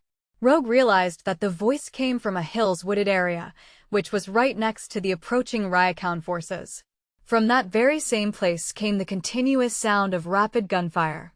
In the wake of the leading horse rider being struck down along with his horse, one after another men, horses, and dragons collapsed in spurts of blood. When the gunfire ended, next came the single command, "Charge!" And swordsmen came jumping out of the bushes. They all took shining swords from either their back or waist and prepared to cut into the enemy ranks. Those people definitely had dauntless courage. Rogue stared as blood sprayed all over the place and heads and limbs flew through the air, fading into the darkness of the night. "Oh!" He stared at the scene, letting a single breath of admiration go as the ground rumbled and dragons came into sight from the back where the enemy forces gathered. They were several medium-sized dragons, guided by dragoons riding on smaller-sized ones. "Go, go! Make way! Or else you'll get trampled." Those dragons must have been lying low ever since sunset, biding their time in the grove on the other side of the river. Rakuin's forces, and even Rogue himself, hadn't seen that coming. It appeared to be a trick the one girl named Ho Ran had taught them that made this possible. It was hard to believe a person on the battlefield could make such a difference as she did. Having fallen into such a sudden pincer attack, Rakuin's troops fell into chaos. Rogue couldn't bear to wait any longer and also rushed in for the attack. With a single blow, he cut off the arm of one soldier who tried to hoist himself onto the ship, probably because he was in a hurry to get away from the enemy, or maybe because he wanted to put the head of the prince who was aboard the ship on top of a spike. While the blood dribbled from the point of his blade, the old general hurried over to the warrior who had given those orders earlier. It was a man with white hair and brown skin. He didn't look very much far apart from Rogue's own age. "An ally? But with all due respect, I don't think I've ever seen your face before." Well, the white-haired commander, Goen, gave an awkward smile. "We are Prince Gil Mephius Sama's Imperial Guard. But until recently we've held the status of gladiators." "What?" Rogue was taken aback in all sense of the word. He had heard about the prince having employed mere gladiators as his personal guard. At the time, he had thought nothing more of it than another one of the prince's capricious whims. However, the men before him had mettle that was worthy of flying colors and marching banners. With a surging spirit, they leveled Rakuin's forces with a splendid use of swords, axes, spears, and guns. This was exactly the reason Orba had brought them in as a trump card. He didn't place any trust in their individual characteristics at all. On the contrary, he had known how unprepared the gladiators were. They fully relied on their instincts. But as the prince, Orba had made them a promise. Those who brought back the enemy heads at this fight would get a reward the more heads they brought back in, not even accepting their freedom. Among the rewards they ever got from killing others, this day was the first time that they could win back their own life. For freedom, the kind of freedom where they could earn themselves gold, they wouldn't miss out on any danger. For them, having to face 1,000 enemy blades and a storm of bombs raining down on them was nothing. Be that as it may, that's quite a feat to lay down an ambush and stall the enemy's march in this kind of emergency. No. This was all the prince's idea. It wasn't someone like me, 16, at all. Gawain unintentionally used an old way of speaking in front of the Mephian military commander, thinking he ought to somehow keep a dignified tone as an imperial guard. Realizing there were signs of treachery in the Garbran camp, the prince considered that would also be when Rakuin's forces would attack and had us place an ambush on their advance route beforehand. He examined this terrain during the day and artillery, aim for the enemy airship. He broke his explanation to give new orders. What? Rogue muttered once more. As issued on the other side, the ground shook from the bombardment and a medium-sized Gaul dragon roared and fell to its side. But we didn't receive any orders. Well, the likes of us aren't able to read Gilsama's thoughts at all times, Gawain said solemnly. But if the prince read beforehand that there would be a betrayal among the Garbrans, in a situation where he didn't know who was friend or foe, couldn't he just have been afraid of leaking important information? If you want to deceive your enemy, right? He sighed, looking up at the skies, but Rogue soon put back the face of a military commander and gave a long look at the soldiers ahead of him. Even more enemy reinforcements were approaching them. General, we still need to retreat for now, Gawain said. We need to join the flagship and make an end to this chase. Agreed. The two of them stood shoulder to shoulder as if they were old comrades in arms and, with matching breaths, they both issued orders to their own troops. As their soldiers pulled back, Gawain glanced over to see the enemy reinforcements closing in with even more vigor. Their morale won't fall so easily after all. Although he didn't say it out loud, Gawain didn't have any reason to get excited just because of their short victory a moment ago. To stop the enemy chase and to assist in the flagship's evacuation, that wasn't his purpose right now. He had to keep the main body of Rakuin's forces stationary at all costs. But it's good that it has gone as predicted so far, Orba. Otherwise, you'd be the one in the most danger. At that time, a cold feeling passed through him as a cannonball hit a nearby tree and scattered wood and fire in all directions. He stooped forward to protect himself and continued running for the flagship, dumb. The old blood in this body that had stood on the battlefield before was being revived. The gladiators? Simon received the news and was at a loss for words. Of course, it was hard to suddenly believe. But it was true that the enemy's pursuit had weakened. At that time, the page Din and several imperial guards entered the bridge. I have orders from the prince. What? Oberyn bared his teeth, being as much surprised as Simon. After all of this, what kind of orders does our quivering crown prince have? Please watch your language, Din said, causing the agitation to show on his face. It was the prince's decision to invest his own personal guard. Oberyn glared at the small boy. He was flanked by ruffian-like men to his left and right. But even now, he thought this had to be some kind of joke. It was then that Din conveyed the message from the prince to those on the bridge. The soldiers below had to put in such a formation to meet with Rakuin's forces, for it wouldn't be long for the main Garbran force to join into the fray. He said, "A squad of both the cavalry and the infantry will join up with the Imperial Guard until there is relief from Garbera, so that they can attack the betrayers from both sides. The main force will center around the flagship dome so that it can fire at the attack forces from the fort." The inside of the flagship turned into a strained silence when they realized they weren't going away from the fray of battle. Well, Simon thought, stroking his chin. Is the current prince the same prince that I've come to know? Idiocy, Oberi said in a low growl. Won't we only suffer losses if we reposition our troops in the midst of battle? No, the number of enemies isn't that much. General Rogue. The old General Rogue Saiyan had appeared on the bridge, gasping for breath. His helmet and armor were bathed in enemy blood, rising up like steam. However, the smile on his face had a blood-curdling intensity to it. Thanks to the actions of the Imperial Guard, we have recovered our troops' morale. At a time like this, Sir Oberi, one must issue forth an appeal. But his gaze implied, "Didn't you say we needed to attack the enemy just a moment ago?" As it was hinted to Oberi like that, there wasn't much he could say in return. Exactly. This time it was Din who pitched in. The prince, too, encourages everybody from atop the bridge. Can't you hear him? Certainly, over the bridge, hoisting the national flag high on a pole, a man was raising a loud voice aimed at the many soldiers surrounding it. His face entirely covered with a helmet, clad in a silver armor, the prince reprimanded the soldiers who continued to escape the turmoil, encouraging them to once more file back into their ranks. Please, Prince. Even though the prince raised his voice, he was shaking underneath all that armor. His physique and height were the same as Orba's, or rather Gil's, considering the people here, but it was the gladiator cane instead. I have but a poor vocabulary. I can't just repeat what has been said to me, so go fight. You are soldiers who carry the pride of Mephius. Got it?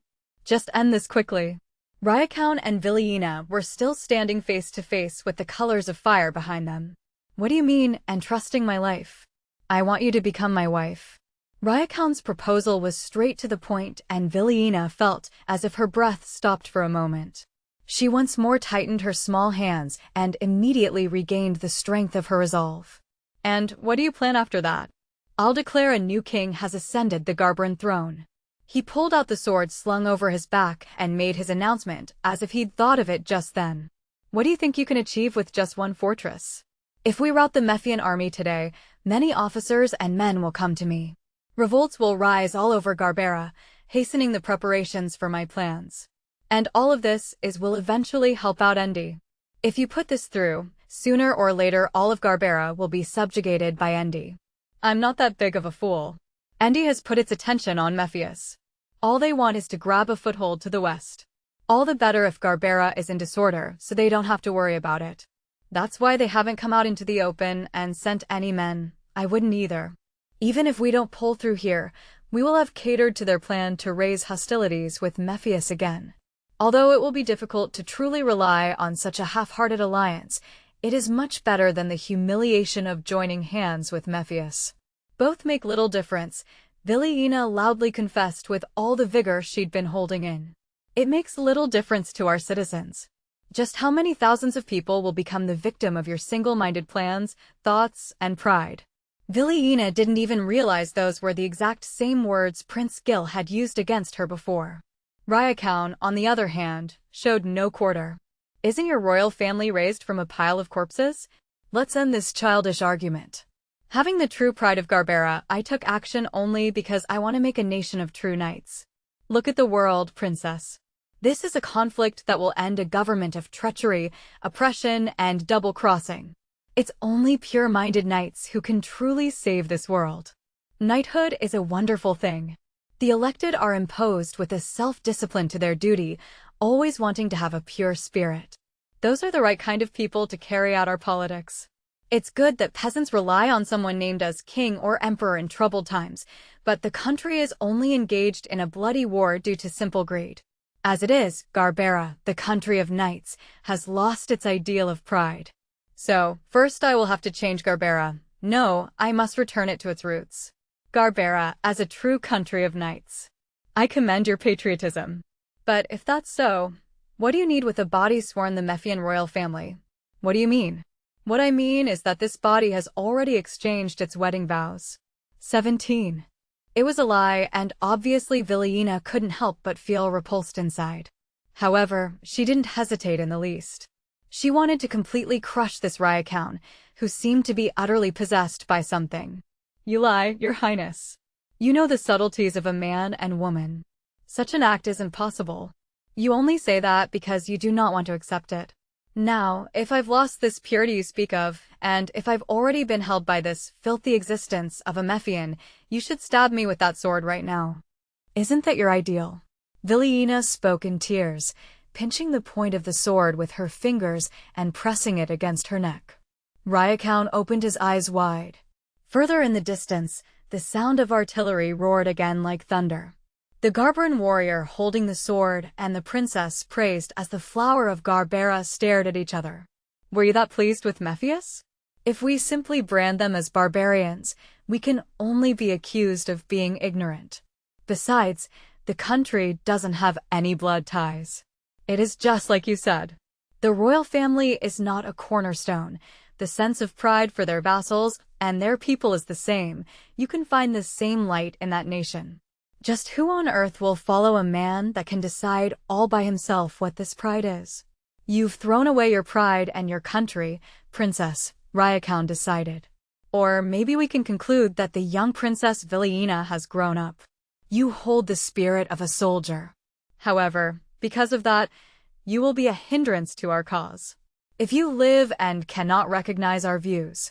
He suddenly pulled back his sword. However, he looked quite grand as he placed it on his shoulder. I at least want you to protect the Garbaran royal family's pride by dying. What? Alas, to retaliate for Garbera's betrayal of their alliance, our Princess Vilina has been killed by the hand of the Mephian prince. If that happens, Vilina said, sounding hoarse, won't Garbera unite under a single cause? The situation can only improve from here on. Vilina shifted her eyes away from the point of the sword. There she saw Rakuin's eyes as calm as ever. What was so different about him from the youth that had snuck into a castle with only a few men 5 years ago? Was it like back then? This was the action of a man who sincerely believed in the burning ideals he had as a youth and hadn't let those ideals grow old. Farewell, Princess. The first decoration I've ever received in my life was your childlike kiss. His sword drew a glimmering arc. The princess only blinked once during that time. A tear dropped the instant she lowered her eyelids, reflecting the approaching sword. Vilina was crying. She was frustrated at her own powerlessness, while she truly believed that she could come to terms with him if they came face to face. This act of violence caused by Rakuin's purity disheartened her. For the first time since she was born, Vilina felt despair, and she was fated to have her life end immediately after.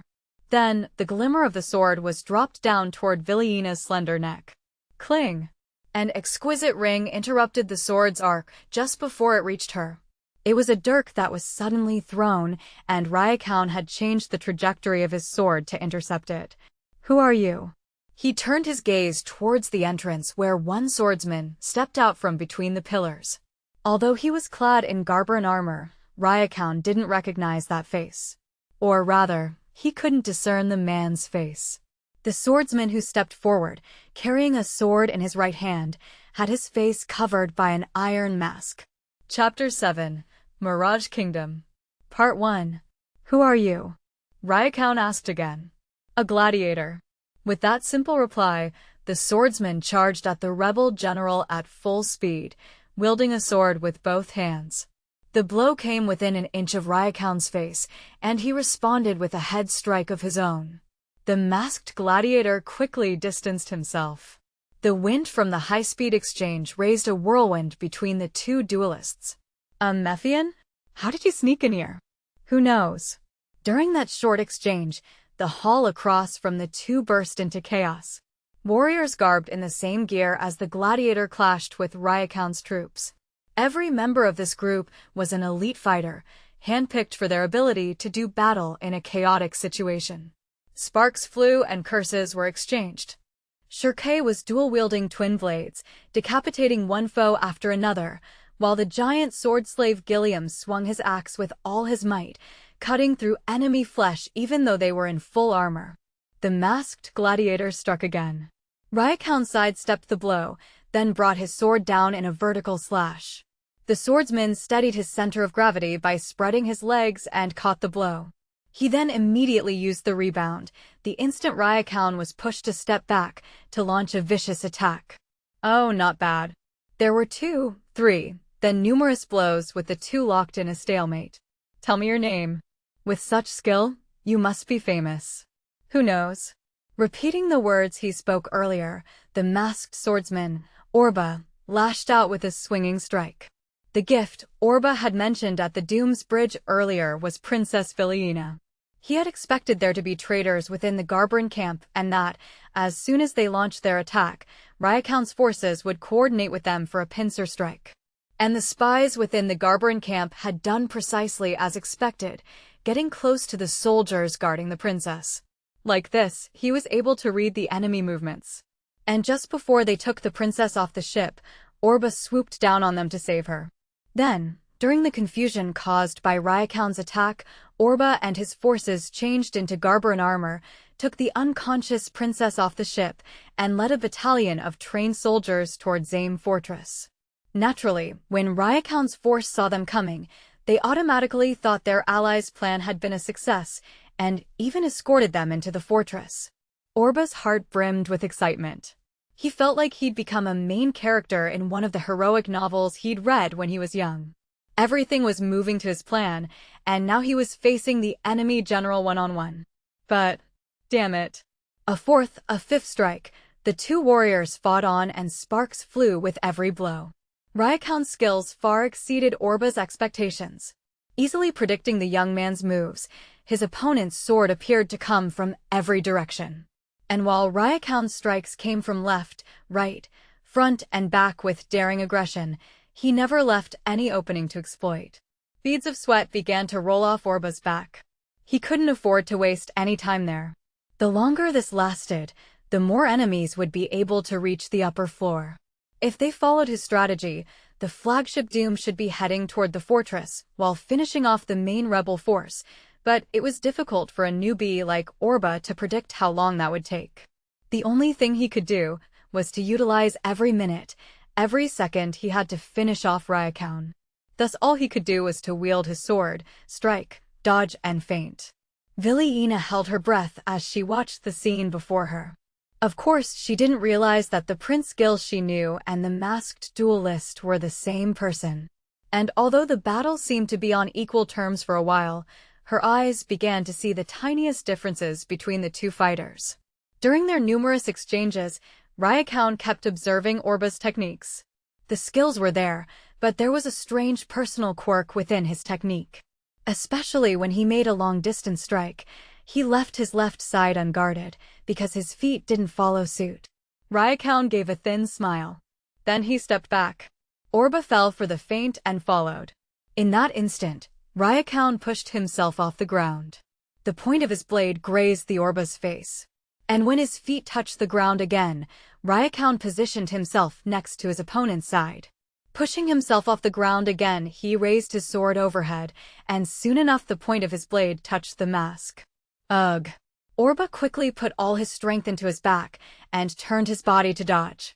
Rakuin continued to press in. Unable to regain his posture, Orba realized he was being driven back as he tried to block the violent succession of attacks. Your plan to infiltrate is amazing. Although his face was covered in sweat, Rakuin was still breathing regularly. But it's impossible to achieve victory if you don't finish me off quickly. Even though you're an excellent fighter, you already lost in the instant you couldn't kill me. Orba did not have the luxury to reply. He finally realized the truth. His opponent's skill was greater than his. He hadn't counted on that. The knight's swordsmanship, strength, technique, and even experience far exceeded his own. Compared to the unscathed Rakuin, Orba's side and hips were slightly injured, and one of his armor's shoulder guards had broken off. He was out of breath, and he could barely hold on to his sword. In that moment, Rakuin's troops started gathering in the main hall. The gladiators were also pushed back by their force. No longer able to defend the door, they were driven to the center of the hall and immediately surrounded by the soldiers rushing in on them. Damn it! Gilliam grunted and raised his axe. Cherkay mirrored his stance. There was still a killing intent in their eyes. Knocking down a thrown spear by the soldiers surrounding them, Gilliam said, "I don't want to say this, but I wish Orba were here. The bastard's an annoying one, but you can rely on that icy cold strength in a battle. What's so funny, Cherkay?" No, you're right. Although that masked guy is pretty strong, he is far from Orba, right? Oh, really, if I knew it would come to this, I would have tried much harder to get him here. Covered in the blood of enemies and themselves, the duo could still joke away in such desperate straits, but the other gladiators, one had been pierced by an enemy spear, and another had his leg cut off, fell down one by one. Rakuin was convinced the battle was over. He planned on sneaking in on Orba's chest, and, the moment the gladiator dodged out of the way, make another strike. The two swords met once more, and finally Orba's sword was sent flying from his hands. What? It was Rakuin who cried out in surprise.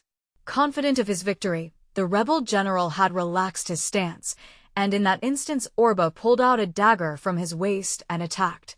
He'd chosen to gamble away his weapon for one desperate attack. Got it. Loaded with confidence, Orba piled into Rakuin's body.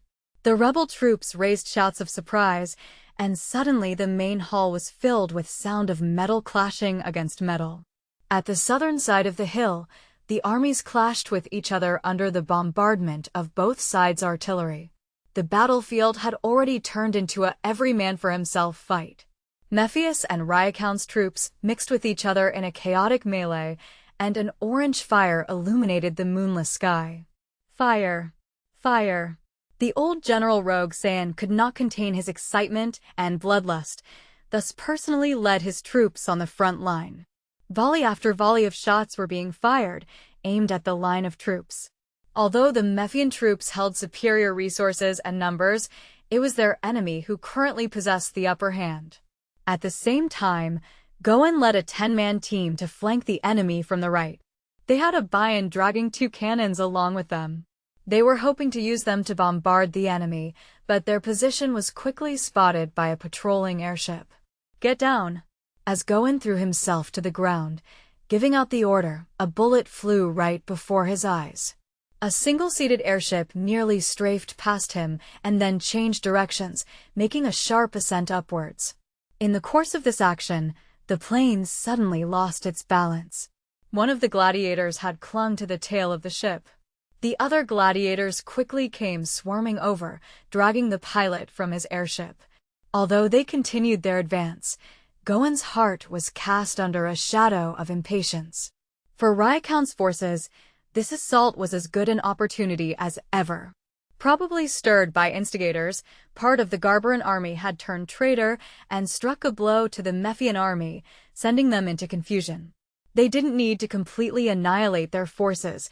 Inflicting 20 to 30% casualties was sufficient.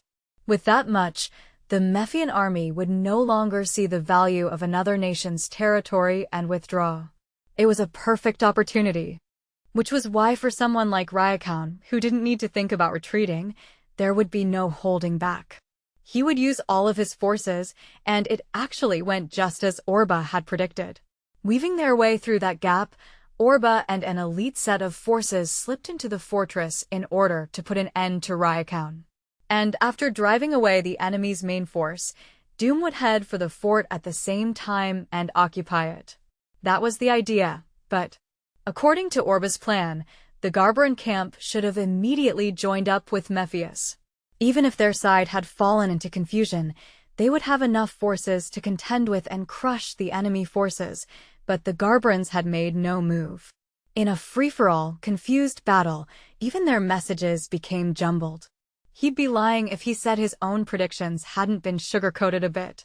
In any case, the enemy's morale was extraordinarily high.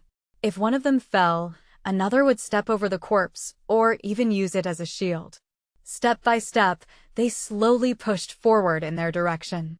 Besides, The Mephian troops didn't even know that their indispensable prince, although only a body double, and princess were inside the fortress. The Mephians don't have the same fighting spirit. If this goes on, their army will soon fall to pieces. I have to hurry. And so, Gohan resumed his march.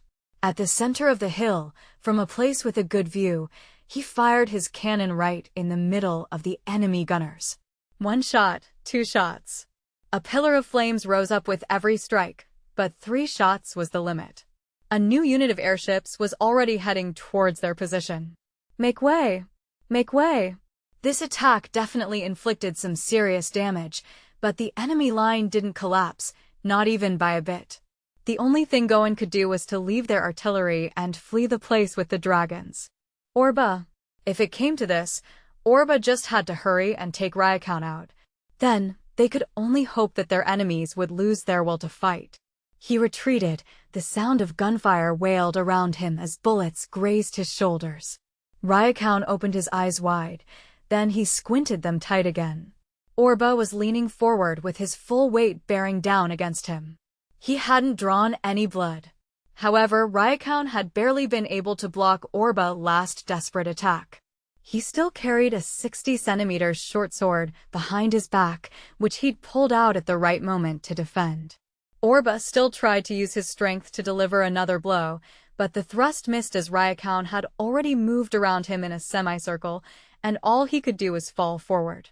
On all fours on the ground, a blade was placed to the nape of his neck. I lost. Orba's body went cold as he felt steel prickling his skin. There was no way to change the outcome. Orba had managed to outwit his foe, but Rakuin's swordsmanship, as well as the Garberan movements, had been a fatal blow. Having lived through countless battles, this was his first time tasting defeat. For him, it meant that the heart that had been beating only for vengeance would stop beating halfway. I like your gall. If you hadn't been born in Mephius, I would have gladly fought at your side, Rakuin said, as he prepared to sever Orba's head. Stop this! Viliena's scream rang clearly within the hall. Rakuin tried to ignore her at first, but stop it now! Feeling the second scream carried the force of life or death, Rakuin glanced her way. Sure enough, the Garberan princess was pointing a pistol his way. The soldier right behind her had a panicked look on his face, so she probably stole the gun from him. Rakuin smiled. So, what are you going to do? Shoot me. No, Princess Viliena said, shaking her head. Her face bloomed into a lovely smile, making one wonder what she was thinking, and she lifted the pistol. I will shoot myself. She pointed it at her own temple. Rakuin's eyebrows jumped up while unrest rose among the soldiers. What is the meaning of this? Do you have the guts to repeat your earlier words in front of your loyal troops? Your true intentions? While you are a knight serving royalty, your own ideals stray from your true purpose. Do you wish to have them to bear the same burden? Vibrant light had come back to the pair of eyes that had held such despair before. Even as she held a gun to her head, Rakuin held his tongue. He was puzzled by Viliena betting her life like this. Just as the 14-year-old speculated, Rakuin could not allow Viliena to die in front of his troops. These soldiers shared his ideals of rebuilding the kingdom of Garbera to a country of true knights. However, they also revered Princess Viliena's royal bloodline. If they lost their idol, his cause would collapse. Someone like him, who was willing to do anything to create an ideal nation, was in one way an innovator, but in another way the type to be criticized as evil. While Rakuin and Viliena were engaged in a silent battle, the defeated Orba was crouched at the sideline. His back heaved as he breathed roughly, but by no means had he accepted his death. From the inside of his mask, he stared at the short blade that had parried his earlier attack. There were letters clearly engraved on the blade. There was no mistaking it. Oh, It was none other than his own name. Orba's heartbeat, that had been on the verge of stopping, firmly started ticking away at a steady rhythm again. Part 2. Princess. Your Highness, please put down the gun. While the soldiers called out to her, Princess Viliena merely looked straight ahead, meeting Ryakoun's eyes. Perhaps due to her determination, there was no trace of hesitation on her snow-white face. "Princess, how far will you go with this military spirit?" Rakuin said with a sigh. Yes, if I show my resolution in front of everyone here, my determination. Just what will you do? We can just stick to the old ways and never accomplish our ideals, and in the end, even if we do get out of this battle, things will stay the same. Isn't it better if you choose the most beneficial outcome for us both? Then hurry up already. I've already found my resolution. Princess, don't come any closer. Noticing that the soldiers were trying to close in on her, Vilina suddenly backed away. She didn't move the pistol from her temple even a little, but they still inched in closer. "Please look, Your Highness." Rakuin pointed toward the pillars on the opposite side, behind which the flames of war kept going on. "Look at the armies of those mindless Mephians and Garbrans camps who, despite their overwhelming numbers, are struggling against our courageous men. Do you not understand what this represents, Your Highness? Putting aside the cowardly Mephians, the Garbran army has fallen into chaos. Indeed, they are wavering because they can't decide whether to follow me or not. They do not blindly follow the royal family and are wondering if those who follow my path aren't truly the ones protecting this country. This is the answer the people of Garbran have found." Following Rakuin's words, his men raised their voices. "Princess, please recognize our cause. This battle is for the true pride of Garbera. Please understand." Looking over at them, Vilina's eyes met no hostility. There wasn't any hostility in her eyes as Vilina looked out over them. Her eyes even seemed to be sad. From the start, she could never bear them any enmity or ill will. For in their hearts, they all loved Garbera, and they all loved the flower of Garbera, Princess Vilina. "I don't want to," the princess cried out that instant, "but for what?" She knotted her brows, had tears in her eyes, and with the pistol still pointed against her head, yelled like a child throwing a tantrum. "I don't want to. I don't want to. I don't want to. Vilina-sama. This is the Garbera that grandfather loves and father nurtured," Vilina said, one tear spilling from the corner of her eye. "Why? Why do such? Stop uttering nonsense." Rakuin was backed by a belief that could not be shaken by anything, not even words from an oracle of God, but he got interrupted by someone he hadn't expected. "Don't call it nonsense." With a voice as if coming from the abyss, his words made Rakuin and Vilina look his way. Rakuin, although he had completely forgotten about Orba until just now, sardonically said, "Don't move," and again pointed his sword at the gladiator. "However, that sword, give it back." "Give it back? What are you talking about?" "This is 6 years ago," Orba said. For some reason, the rebel general gasped in surprise and completely swallowed his words. There was now another intensity in his gaze as he looked at the gladiator getting up from the ground, as he listened to the words.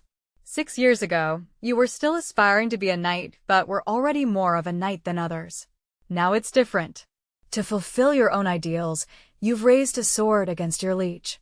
You even tried to threaten her with death. Why are you gambling your life? You're so damn intoxicated that you're deaf to the words of your own liege who's also gambling hers.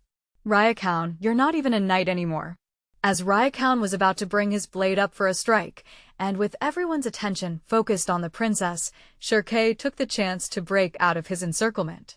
"Take it." That instant, Shirkei tossed over his sword and Orba caught it square on, as if the two had planned it beforehand.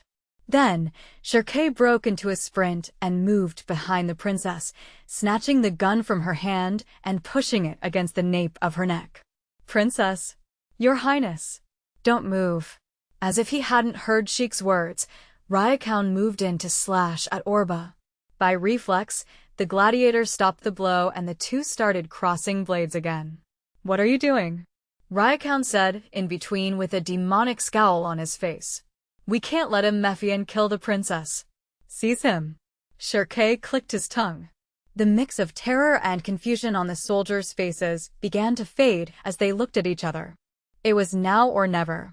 If he waited for the enemy to make a decision, he would be back to being outnumbered. He had to move, but where to go? Sir Gladiator. Huh? Shirkei blurted out in a shocked voice. The princess he was supposed to be holding hostage was the one to take the initiative. This way, she whispered under her breath, using her chin to point at the airship stowed nearby. In an instant, Sheik's thoughts were the same as hers. Got it. It'll be a little rough though. I'm used to it.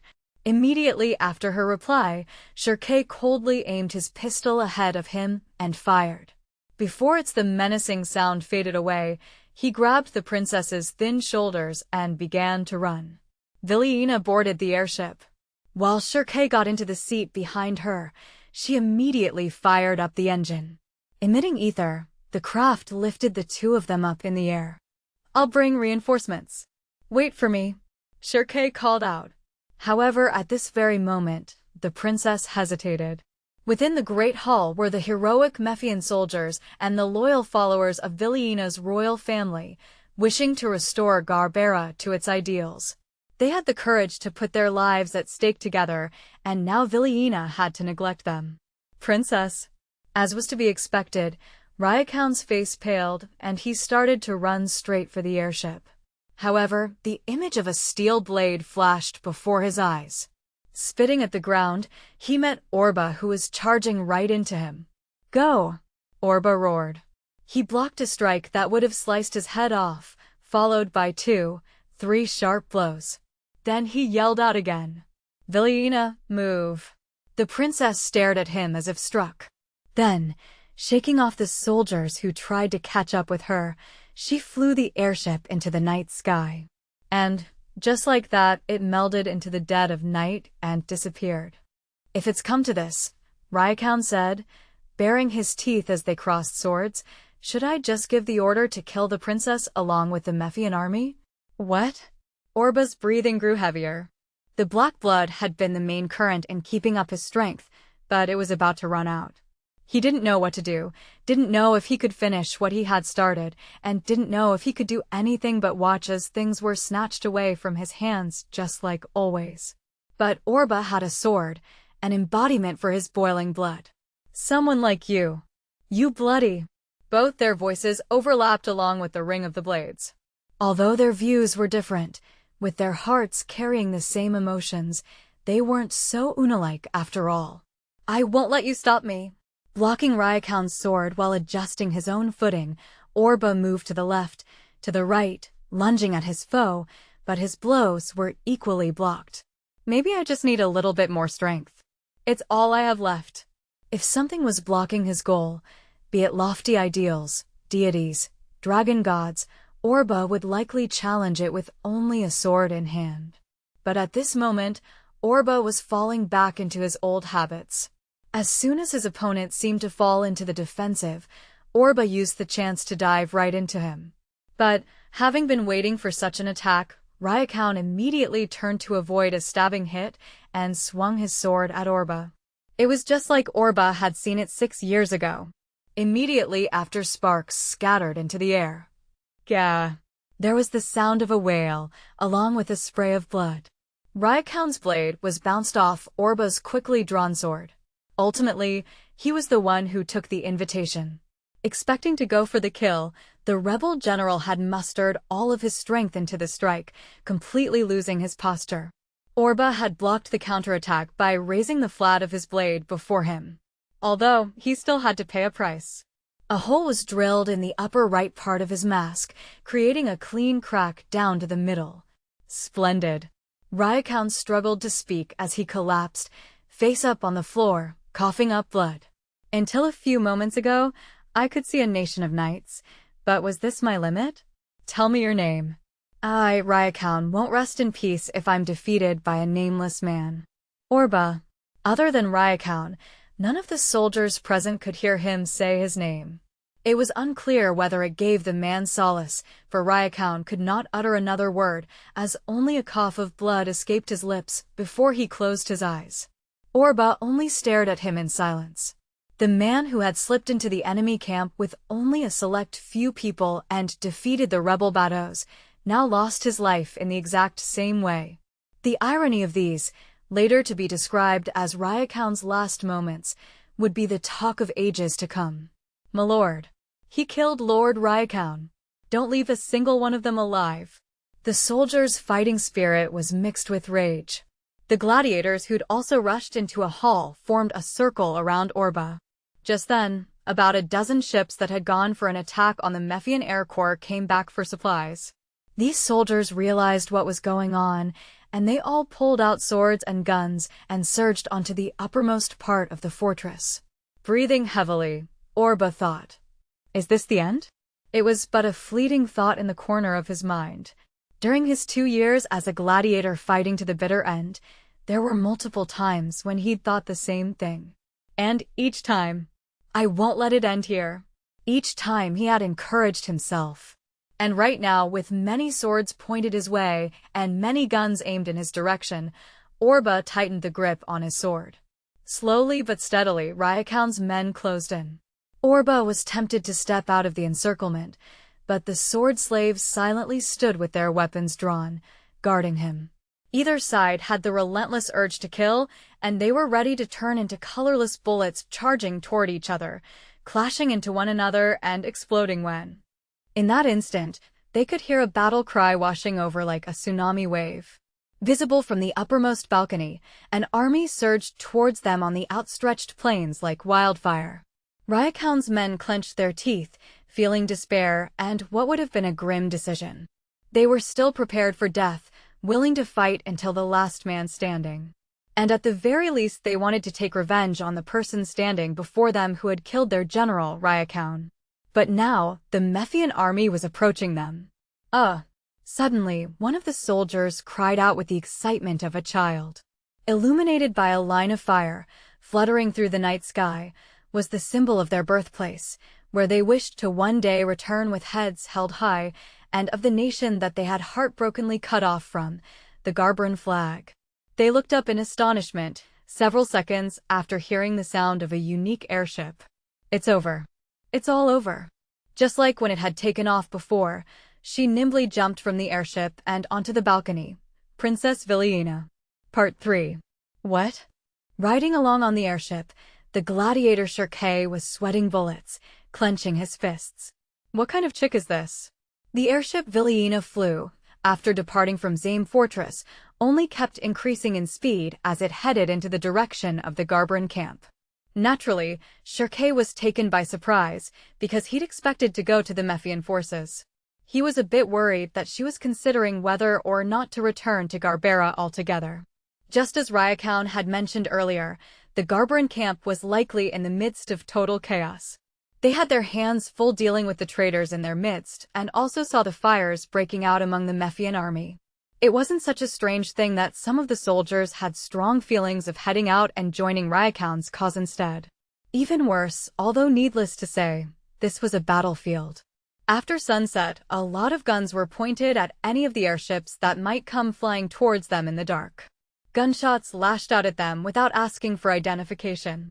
Things were at a point where a man like Shirkei was screaming while Villiena tilted the ship to the left and right. As the ship dropped in altitude, there were finally some soldiers who recognized her and screamed, "Princess," and Villiena yelled at them from above. "Go and attack Rakuin's forces with the Mephians already," she ordered in a loud voice. The moment the gunfire died out, it felt like time itself had stopped. In the distance behind Villiena, the fires of war continued to burn and their colors were reflected in the Garbran soldiers' eyes.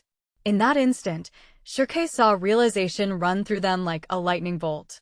Altogether, it seemed like they truly were knights lifting up their sword at the call of their liege. Isn't Garbera a country of knights? Can you call yourself a knight if you cast aside your country's promise and turn your blade against Mephius? How can you face our nation's great ancestors? Come, follow me. Surely, like a guidepost falling from the heavens, this was what these knights had needed. With regret at having taken such a long time to get into position, the Garbran army made their assault. The military force was split into two. One side would go to the Mephians for cover, while the other would push forward to Zame Fortress. They could easily circle around Rakuin's army, whose main focus was attacking the Mephians, so it didn't take long before Garbera's main force stood before the fort's gates. It's all over. Villiena stepped forward on the upper part of the fortress among glittering swords and armor. General Rakuin has pointed his sword at me. I have, of course, no doubt that he loved his country and its people, but rather than Garbera or its knighthood, he came to love only a country of knights shaped to his own ideals. There's no sense in continuing this battle. Surrounded by Garbaran troops who were born in the same lands, having lost their leader and being persuaded by their beloved princess, Rakuin's forces had been completely robbed of their strength and purpose. In fact, the fortress had already fallen. The soldiers cast aside their weapons and sank to the floor, tears flowing from their eyes as they mourned the fallen Rakuin. It was a complete change from the savage battlefield. The fortress was full of tragic sobbing and weeping like in a funeral. Villiena looked around at the area when, walking around aimlessly, she tripped over her own feet. Princess Gilliam, who was close by, quickly supported her. Looking at her face, she was as white as wax, but it was only because her face was covered with a sheen of sweat and her lips were a deep red. Gee, Gilliam, you bastard. Shouldn't you let go of the princess already? What's gotten you so excited, Shirkei? If I let go of her now, she'll fall to the floor, won't she? Then, hand her over to me. I am fine. Thank you, and embarrassed Villiena said, letting go of Gilliam. Shirkei and Gilliam, isn't it? Why yes. You've continued in excellence since Siren Valley. You have saved not only my own fate, 18, but also that of both Mephius and Garbera. Representing the people of both nations, I thank you from the bottom of my heart. No, Gilliam said. He's right, princess. There's no need to give this man such heartwarming words. He's just an unenlightened lout whose only satisfaction is wielding his axe about in battles and raids. Why you scheming, dog? Listen, princess, if it isn't for love or kissing up to nobles or, you probably don't get any of this. Villiena smiled at the two who were beginning to cross words. Naturally, Villiena herself also suffered from many pains. However, as part of the Garbaran royal family, she had to endure, especially if she wanted to accomplish anything after becoming the Empress of Mephius in the near future. Then she spotted one other figure among the crowd who deserved special credit. The masked swordsman was already about to leave the Grand Hall. She rushed over to his retreating back. You are the one who defeated Rakuin, aren't you? That's amazing. Since you called yourself a gladiator, does that mean you're also part of the prince's personal guard? Yes. Thanks to you, I was shaken from my doubts. I thank you for that. Villiena meant every single word. That time after she had boarded the airship and been unable to fly away at first, she was still torn between two countries and unable to choose. Because of those words, she was weak. She had felt like she was leaving Rakuin's soldiers and this man's companions to die. But because of that, she had to become stronger. The foundation of royalty was to become such a person that everyone in the nation could discover the same virtues. That was the duty of those privileged ones. Wasn't that something her grandfather, Jorg, would have said? The swordsman arrogantly turned his head halfway to look at Villiena.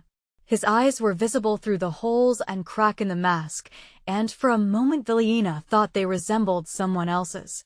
Coming out of the fortress alone, Orba walked through the battle-scarred plains. Even though it was the dead of night, there were fires and braziers here and there, and he had no difficulties navigating through the fields without a lantern. There was the constant clattering of armor as he passed by many Mephian soldiers. Their faces were full of excitement and enthusiasm, and they were probably planning on plundering the fortress. For the moment, the Garbaran forces had set up camp outside the gates, but didn't approach any further. As expected, there was still some mistrust. Not only because a part of the Garbaran forces had turned traitor and attacked the Mephians, but also because the ringleader of this rebellion, Rakuin, had been defeated by Mephius. Orba, however, didn't think it was worth worrying about. The heightened emotions of battle had already left him, and now only exhaustion, pain, and despondence remained. Who have I fought for? And as who have I fought? It looked like Rakuin had been prepared for his death. Not just when he'd been defeated, but from the moment they met each other. death had been visible in his eyes. Although it was hard to tell how far he would have gone to earnestly reform Garbera, there was no way that his name wouldn't be remembered by its people. For now, it looked like the flames of rebellion were extinguished, but Rakuin's name would likely keep smoldering in the hearts of men. A mirage. Beyond the quivering shimmers of hot air, there was a vivid illusion. It was a memory from Orba's childhood days, and yet hadn't Rakuin kept following his dreams like that until the final end? Instead, having been tossed about by fate, Orba had gradually cast aside such sentimentality as a young boy.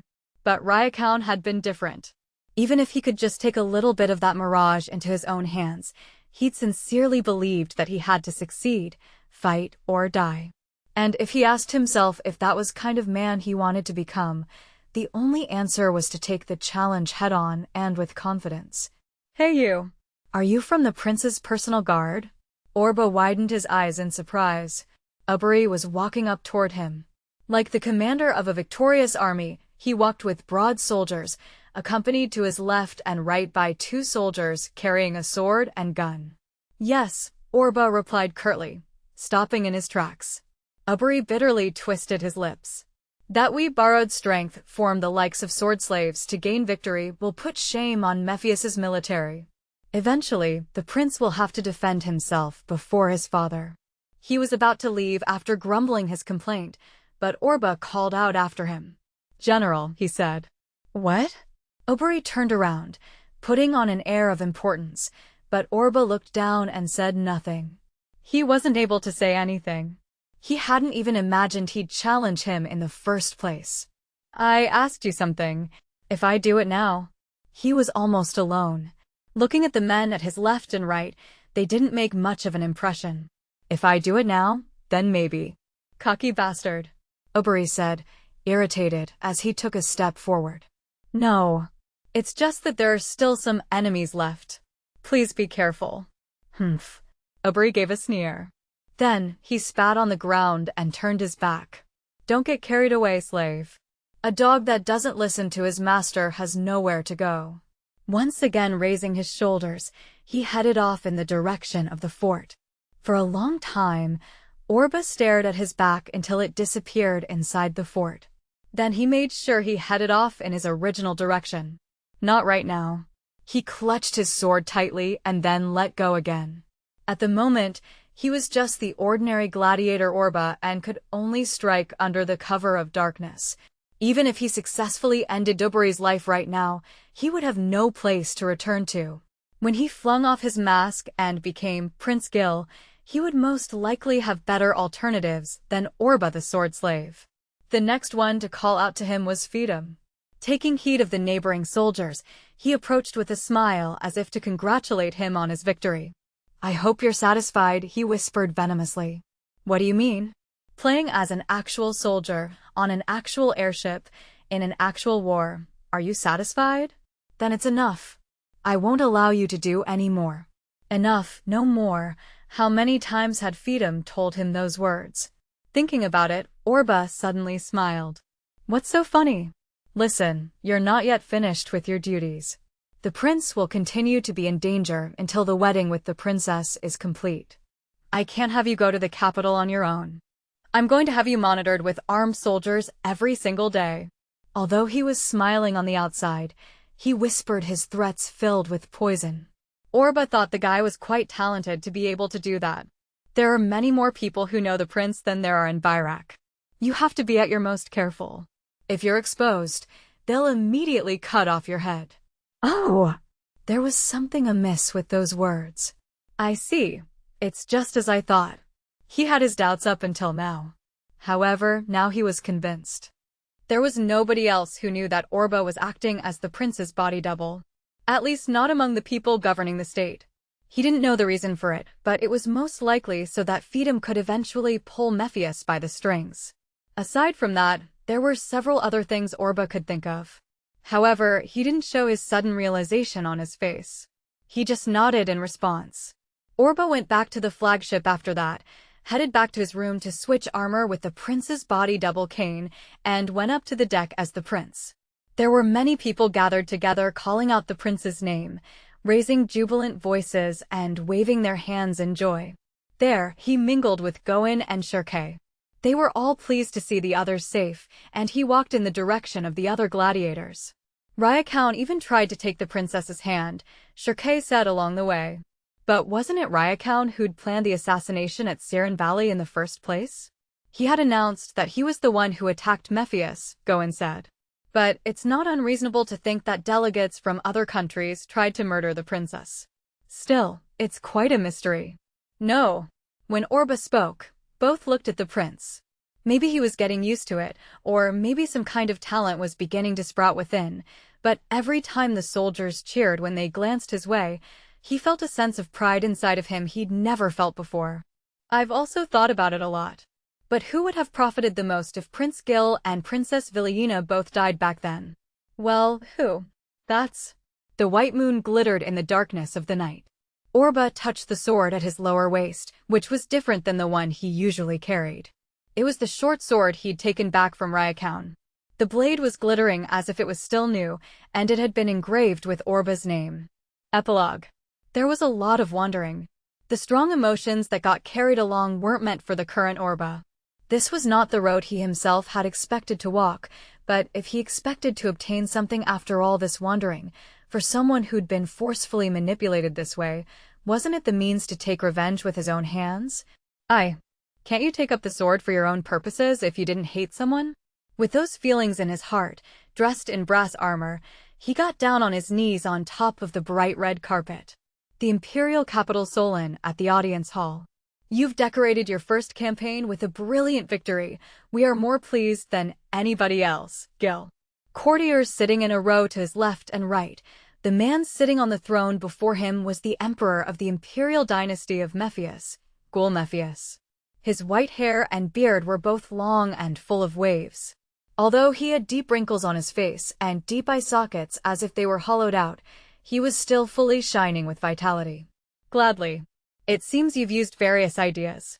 But I'm truly pleased that Rakuin's head has been severed by Mephian hands. This is more of a victory than we expected. This was all because of Lord Fedom's wisdom. General Oberi has also been of great assistance during my first campaign.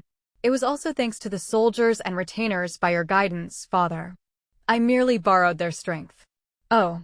The expression on Gul's face was unusually calm as he nodded. It looked like His Majesty was definitely pleased, and the senior statesmen made eye contact with each other, showing satisfied looks. Earlier, although it seemed like he showed a much more severe attitude towards his true son, all he wished for was his own child's growth. There wasn't a parent that didn't love his child. As a result from our conference with Garbera, it's decided we should once again put our attention on your marriage with Princess Vilena. Until then, she is a special guest of ours. But we can understand passionate feelings, so keep your lovemaking to a low so it won't cause any trouble. His smile showed he was making a joke. Embarrassed, Gil bowed his head and said, I will. It invited a laugh from the lined-up audience members. Princess Vilena had been given a private room in the inner palace. Together with her attendant Teresa, she could expect a well-established way of life for now.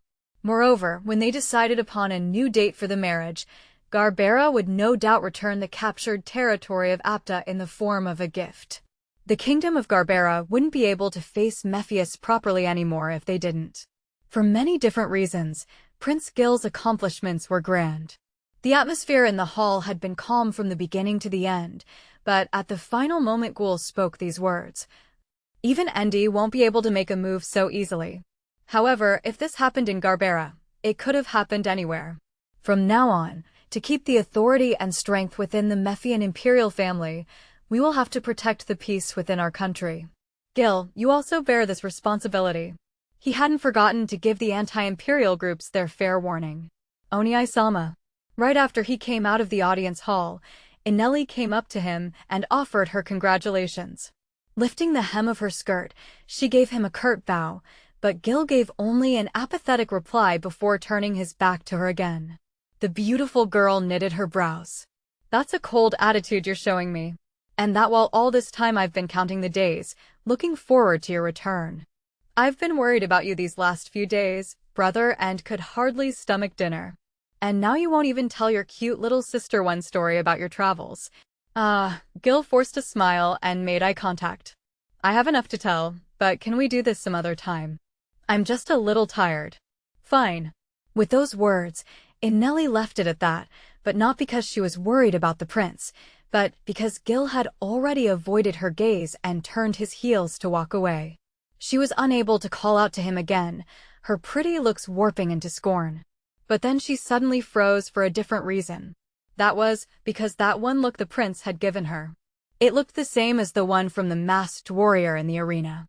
After that, Prince Gil went back to his private quarters in the inner palace. He had nothing planned up until tonight's victory party. Like Nellie, there were some nobles and militiamen who sought an audience to congratulate him personally, but he declined them all. The moment he arrived in his room, he laid down on the bed, arms and legs spread wide. That's quite unbecoming, Your Highness, his page Din berated. He had been given the task to continue taking care of the prince. Feedham had arranged for the chamberlains who had taken care of the prince thus far to be replaced with the glitter of gold. Naturally, he didn't want the prince's true identity to come to light. His entire body seemed to sink into the splendorous bed, but, on the other hand, he couldn't calm down. Besides, this room was much larger than the one he'd been lodged in along with dozens of sword slaves. Being alone in a place like this, not knowing who was lurking where, he didn't think he could rest his mind. Orba jumped back up, although not because of Din's words, and headed for the room's large windows. Facing the verdurous garden outside, it looked out over Solin's orderly townscape. It starts here. What kind of person could he become, and what could he accomplish?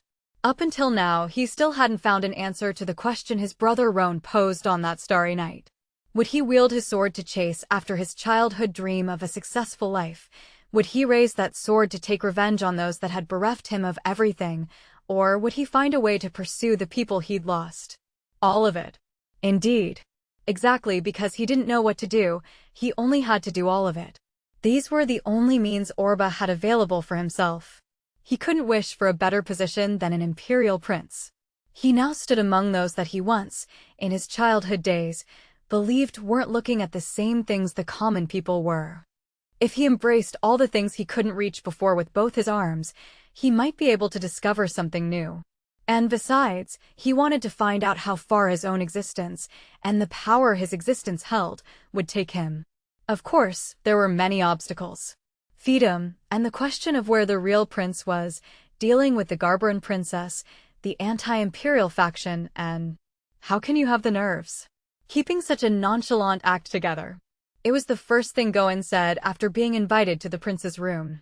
Shirkei nodded and said, "And during your audience. On one hand, you're a former sword slave disguised as the emperor's son. But on the other hand," Orba stepped in and took over the conversation. "It's like an arch-villain trying to manipulate the prince, right?" Din gave a startled look. Even though the one behind the assassination attempt on Prince Gil and Villiena was likely neither Garbera nor Mephius, Orba suspected that it might actually be Ghoul Mephius himself. And he was the most suspicious actor in wanting to kill the two. However, their delegation had been especially invited, and they never uttered a word that could have labeled them as suspects.